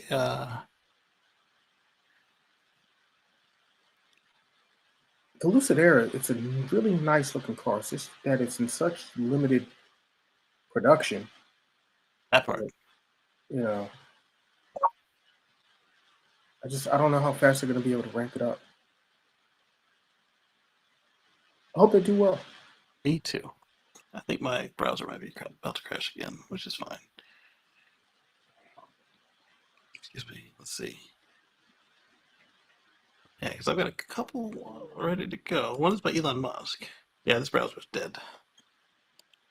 Mine crapped out earlier. There we go. It's back. So apparently it's just waiting for me to stop sharing the screen. All right, so I don't know what I'm sharing from Elon Musk here, but let's find out. All right, so and your furthest human relation on Earth is your 50th cousin. I'm a distant cousin to every living thing on Earth, each blade of grass, elephant, mushroom. What are you talking about? What's your favorite mind-blowing fact? Okay, fair enough. And then Elon says, and we're all descended from the skinny shrew. Meet your grandparents to the nth power. That is pretty funny. All right, who's this? Oh, wow, it's an article about the skinny shrew. Skinny shrew. Did he have a link to that? He did not. Yeah, he did. That was the link. He did. All right, so we'll close the skinny shrew. Ben GT is talking about Forget brake-by-wire. What about no friction brakes at all? Lots to think about with this one. Reminds me of a conversation I had years ago about fixies over pints. No brakes. That is a very I possible. wouldn't trust that. I would still want an emergency brake on at least one or two of the wheels. I would still want friction brakes just for emergencies. Yeah, I was saying you don't need a full car. Like you can have like just two. On at least two wheels. Yeah. So Stellantis DS automotive prototype. The future which brake dust and brake pad replacements might be a thing of the past. They could even be drum brakes at that point if you're only using it once or twice in the life of the vehicle. And drum brakes don't have as much dust, right? They have a heating problem, but if you're not using them all the time, then the heat doesn't matter.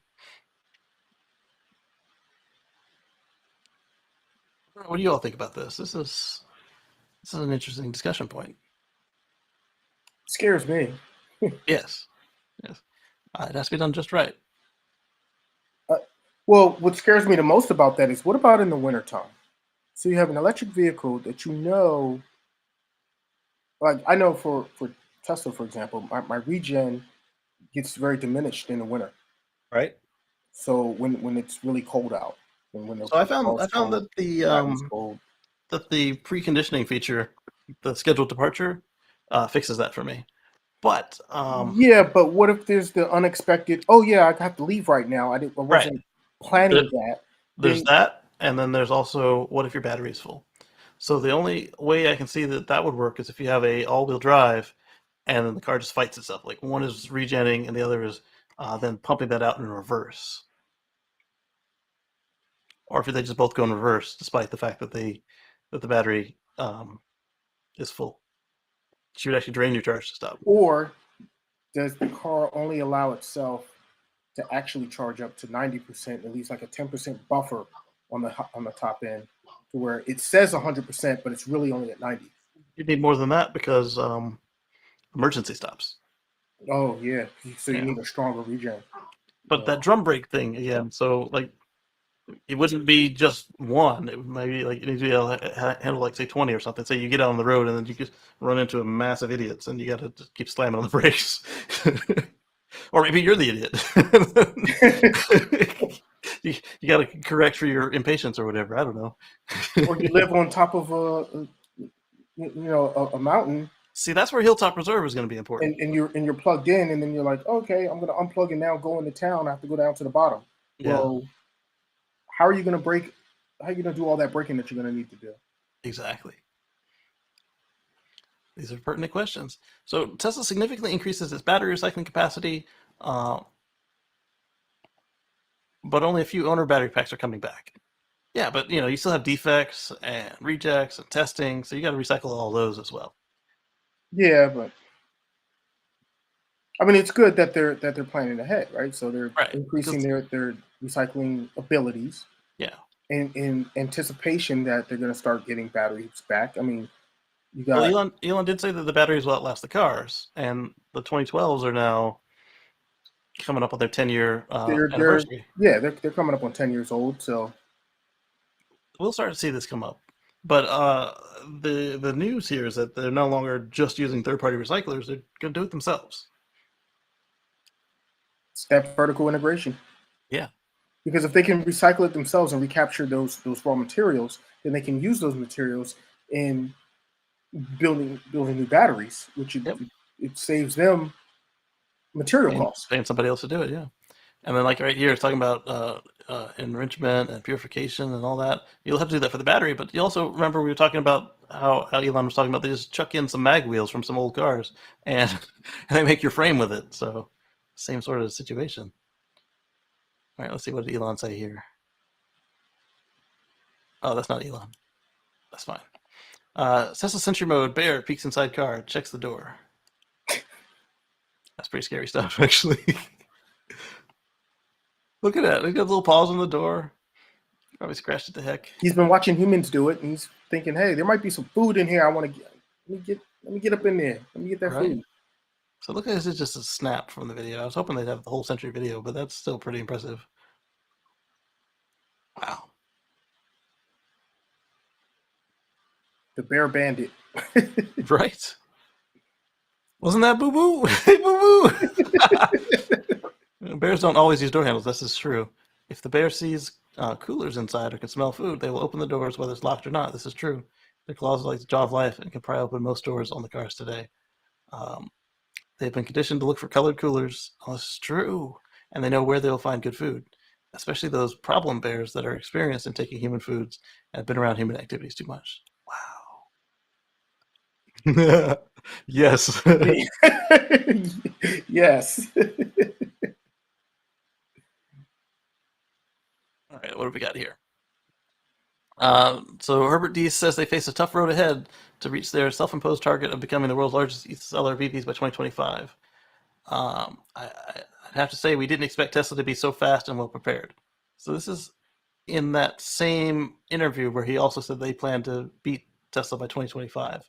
I think this is the most accurate part of that interview right here. Lee says she needs to use her Sentry mode more often. Yes, absolutely. Oh, I use it all the time. Only time I don't use mine is when I let it go on break or if I am below 20% battery.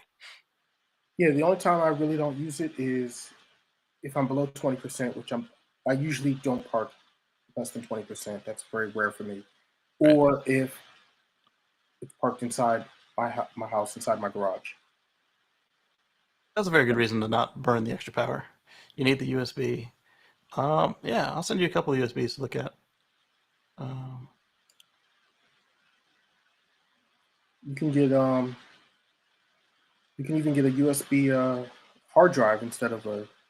Well, I would do a SSD instead of a hard drive so it doesn't shake to death. Well, no, not that type of hard drive. SSD. There's USB. Okay. There's USB shaped SSDs that are like same form factor as a regular USB stick. Oh, I see what you're saying. You get one of those, so then it takes up basically the same amount of space.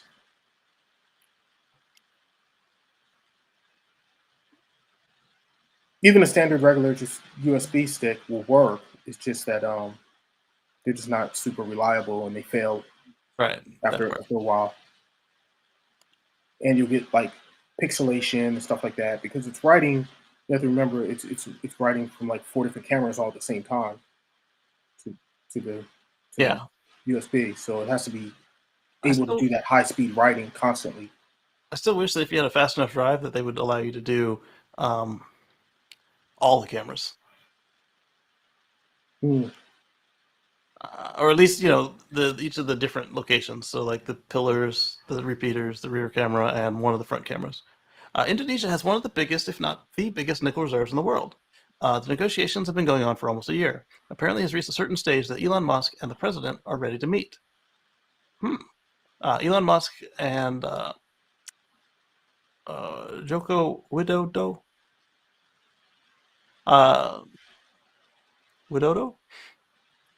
Widodo. As early as this week to discuss electric vehicle supply chain development in Southeast Asian country. All right. Deals are done in Texas. Deals are done wherever Elon is. The guy who has something to sell goes to the guy who has something to buy. That's cool. I mean, because nickel is where it's at. Right now, you got to worry about where to get more nickel for these nickel metals versus the iron seems to be iron phosphate. Yeah, seems to be settled for now. The sombrero came up again. Nick Freeling talks about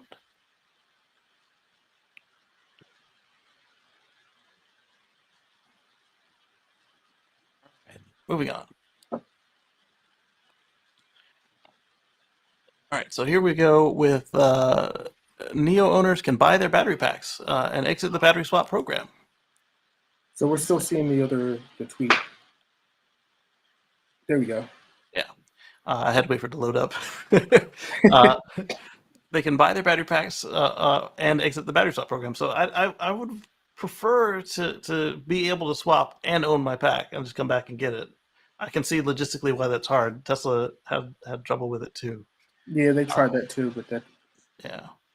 But this is awesome right here. You can choose whether you want swaps or fast charging or no charging. You do all your charging at home. Versus the opposite of VinFast, where what we're seeing in the U.S. Hey, you lease the battery and no other option. So good on Neo for that. Good to have options, right? So Drive Tesla Canada right here talks about attempted theft for Model 3 in San Francisco, highlights the importance of pin to drive. Absolutely. I have pin to drive on my car. I do as well. I recommend that you do as well, yep. An unfortunate incident that took place in San Francisco, California. The post was removed, unfortunately. So basically, a young lady, this one, appearing to be high on something, gets in this guy's passenger side of his car, slides on over to the driver's side somehow. I guess she climbed over the console. Yeah, that's her kind of hipping him out. And what's amazing to me is she was able to get him to get out. Yes, because she's not a very big person. Big Doesn't look like she has a lot of body weight to use to her advantage. She probably shocked him. To me that she was able to force him out. Yeah, so allegedly she was looking for her own car, and then in the end, a brother takes her stuff and throws it on the sidewalk because she was just kind of standing drunk on the sidewalk. Yeah, so if he had pin to drive, she would have never been able to drive off with his car. Here, where he's positioned, she could have hit the brake, shifted into drive, and drove off with his car. I wish I could have showed you the video, but it's gone. Sorry. She ends up in the middle of the street, and yeah, a whole big thing. But yeah, he was lucky. You saw the video, yeah. I did see the video. He was lucky that she didn't, that she didn't drive away with his car. Absolutely, or worse. So Chris says he's out with the short mount and in with the tall mount. I'm gonna get the tops of those trees taken off, so I still get obstructions. The main reason for the taller mount was to avoid ice buildup in the winter.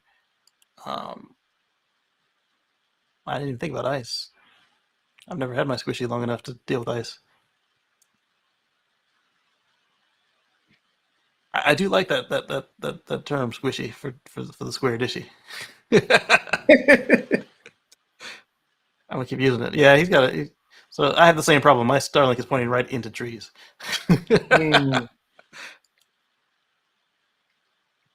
And Matt Carroll finally got his, and that's really the reason I had this up here. He's got it mounted on his rig. Yeah, that's awesome. Yeah.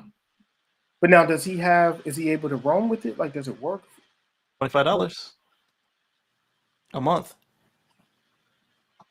Oh, wow. Look at how bad the soot is on that already. There's no way he had that long. So imagine if that was a Tesla semi instead of a diesel. That thing would still be cleanish. Yeah. Right, well, that's a pretty cool install, though. That he did. Oh, yeah. It's a great install. Let me take this and share it with my mom. Before I forget.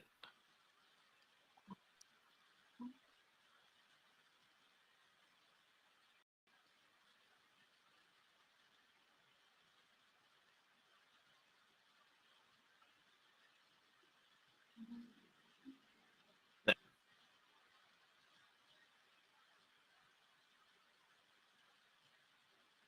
Baby's making cute noises.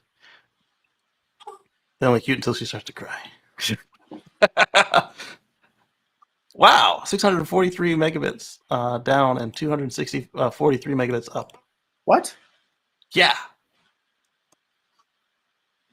That is impressive. So it's clearly not pointed at a tree. Nice. I doubt he did that speed test parked there with all the trees. Probably not. Probably not. No, he says his number's in my backyard. Oh wow! So the tree line must be stopped right where we see it in the picture. He said you need the green number. This is a connection from the phone to the router. Good point. Yeah. So, but the fact that it actually completed all that. Oh, okay. Yeah, That's he's right. The blue number. The blue number is the router to the web. and the green number is the phone to the web. There you go. Still pretty good. 48. Okay. It's about what I'm getting with mine pointed into Now the that street. makes more sense. Yeah. Okay. That's on my side street next to the house. I guess those trees are blocking it. Yep. I'll do more updates on the road and see how the roaming does. Yeah. Because we talked about slow Ethernet speeds, true or false. I need to check and see what mine says about my Ethernet. Outage undefined. Where does it say roaming at? Roaming enabled. Either way, we were talking last week about how Hey Dave was showing Elon. Elon's like, yeah, it's great. And then the next week, it was the next week or the next day, there was a $25 roaming fee. I was like, take on, Elon. Do you also provide internet to those around you? Is that what the picture is? This is the performance while on the road. Nice. He's watching a movie. Great. Yeah. But semi-win.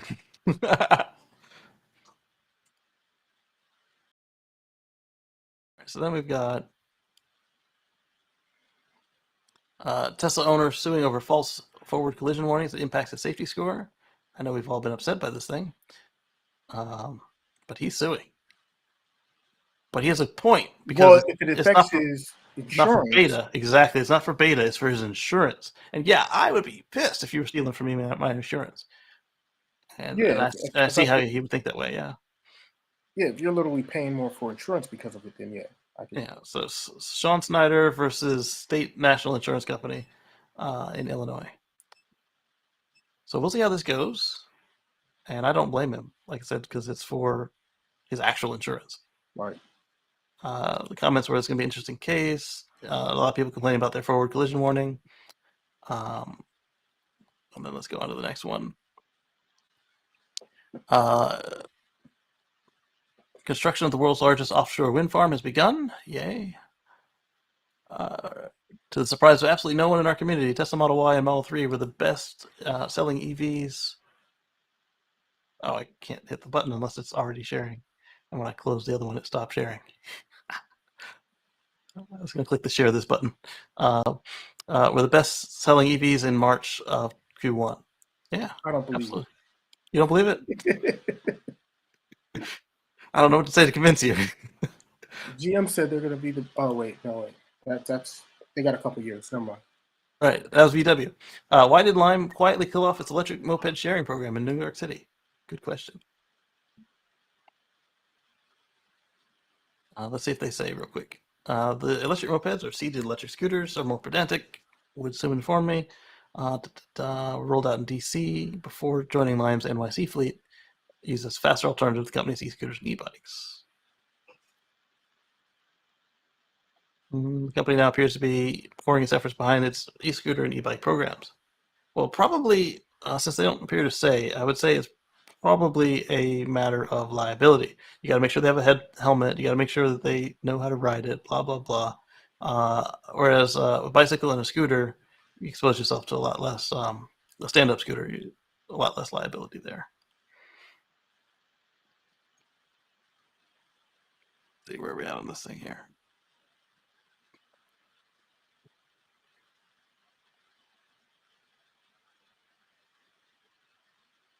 This is part of why we do this. Climate change is on track to wipe out most ocean life. Accelerating emissions may cause a catastrophe, but limiting temperature is to 2 degrees Celsius rise would reduce the risk by more than 70%. So having less emissions would put you there. I've reached my free article limit with Bloomberg. So that's all we get. Thanks, Bloomberg.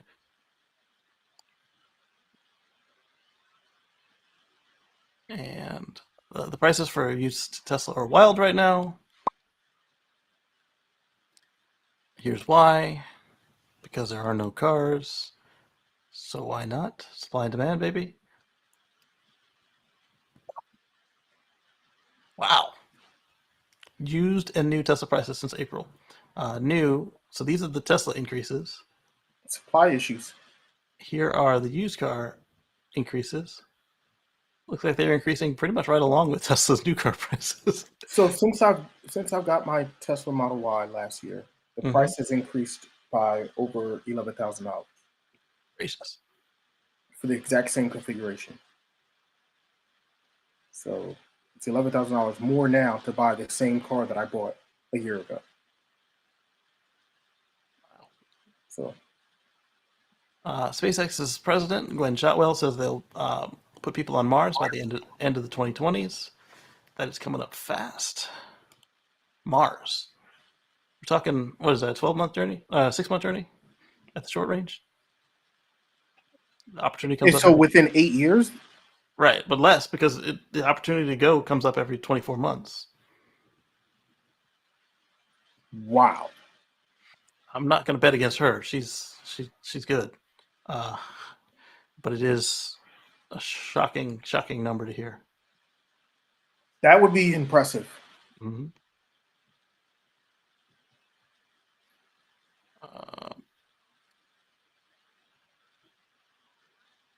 Flats on British license plates show shocking bug decline. That's another part of what we're talking about with the climate change. Is we need the bugs for all sorts of things, for pollination to food for. I mean, some people eat the bugs directly, yes, but I meant food for other creatures that people do eat, and as annoying as bugs can be, they are important and serve a purpose. exactly. Except for mosquitoes. We don't need mosquitoes. Mosquitoes. The world would be better off without them. But everything else serves a purpose. So Patrick Connor wrote a article on carswithcords.net about the 10th anniversary of the Model S. So we were just talking about them and their batteries, right? Well, yep. That's over at carswithcords.net. Take a look. And aluminum anniversary for the aluminum car. Exactly. So then, Clean Technica has an article about all-season tires for the Tesla Model 3 to keep things simple. Turned out to be safe and cheap. These are the ones I'm going to get for my Model X, but I will get the Cross Climate SUV instead of the Cross Climate 2 because of the extreme weight of the vehicle. I would like to get the Cross Climate 2 for some of the improvements, but, well, I can't put my car on a 1,000-pound diet.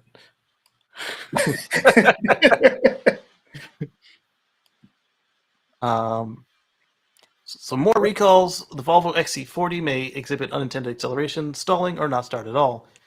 This is due to corrosion in the wiring harness, the pedal harness. If it gets water in it, it could short out. So get that taken care of. It is also not a stop drive. They're not going to come tow it from your house. You need to drive it to them. But if you feel unsafe, you can tow it at your expense to them. And see, this is the issue with the legacy vehicle makers just getting into EVs now. They're inexperienced with it, so you're going to have issues like that come up. Yeah. I mean, we've seen that happen on gas cars, too. So Tesla will add CCS connectors to supercharger stations, says Elon Musk. U.S. superchargers. We'll see what happens. It's going to be a slow rollout, and there's going to be Tesla time and Elon time on top of that. And they're probably not going to do it in California. They better not start in California. No time soon. They would be so foolish to start in California. What they need to do is, we showed you, was it last week or week before, that laser etched plaque where they were talking about that they were camera monitoring you in Norway to learn how to do it. So hopefully they take the lessons learned from that, try it in another part of the U.S. where we have these U.S. attitudes, and then eventually make it to California. But do not start in California. I would guess that they were probably, because they have all the data, they know how much these things are used, they probably try it out in the places where they're used the least first. Right. That would be my guess. Yeah, they can do it. And that would definitely not be California, especially not the LA area. Exactly. So, I am, wait.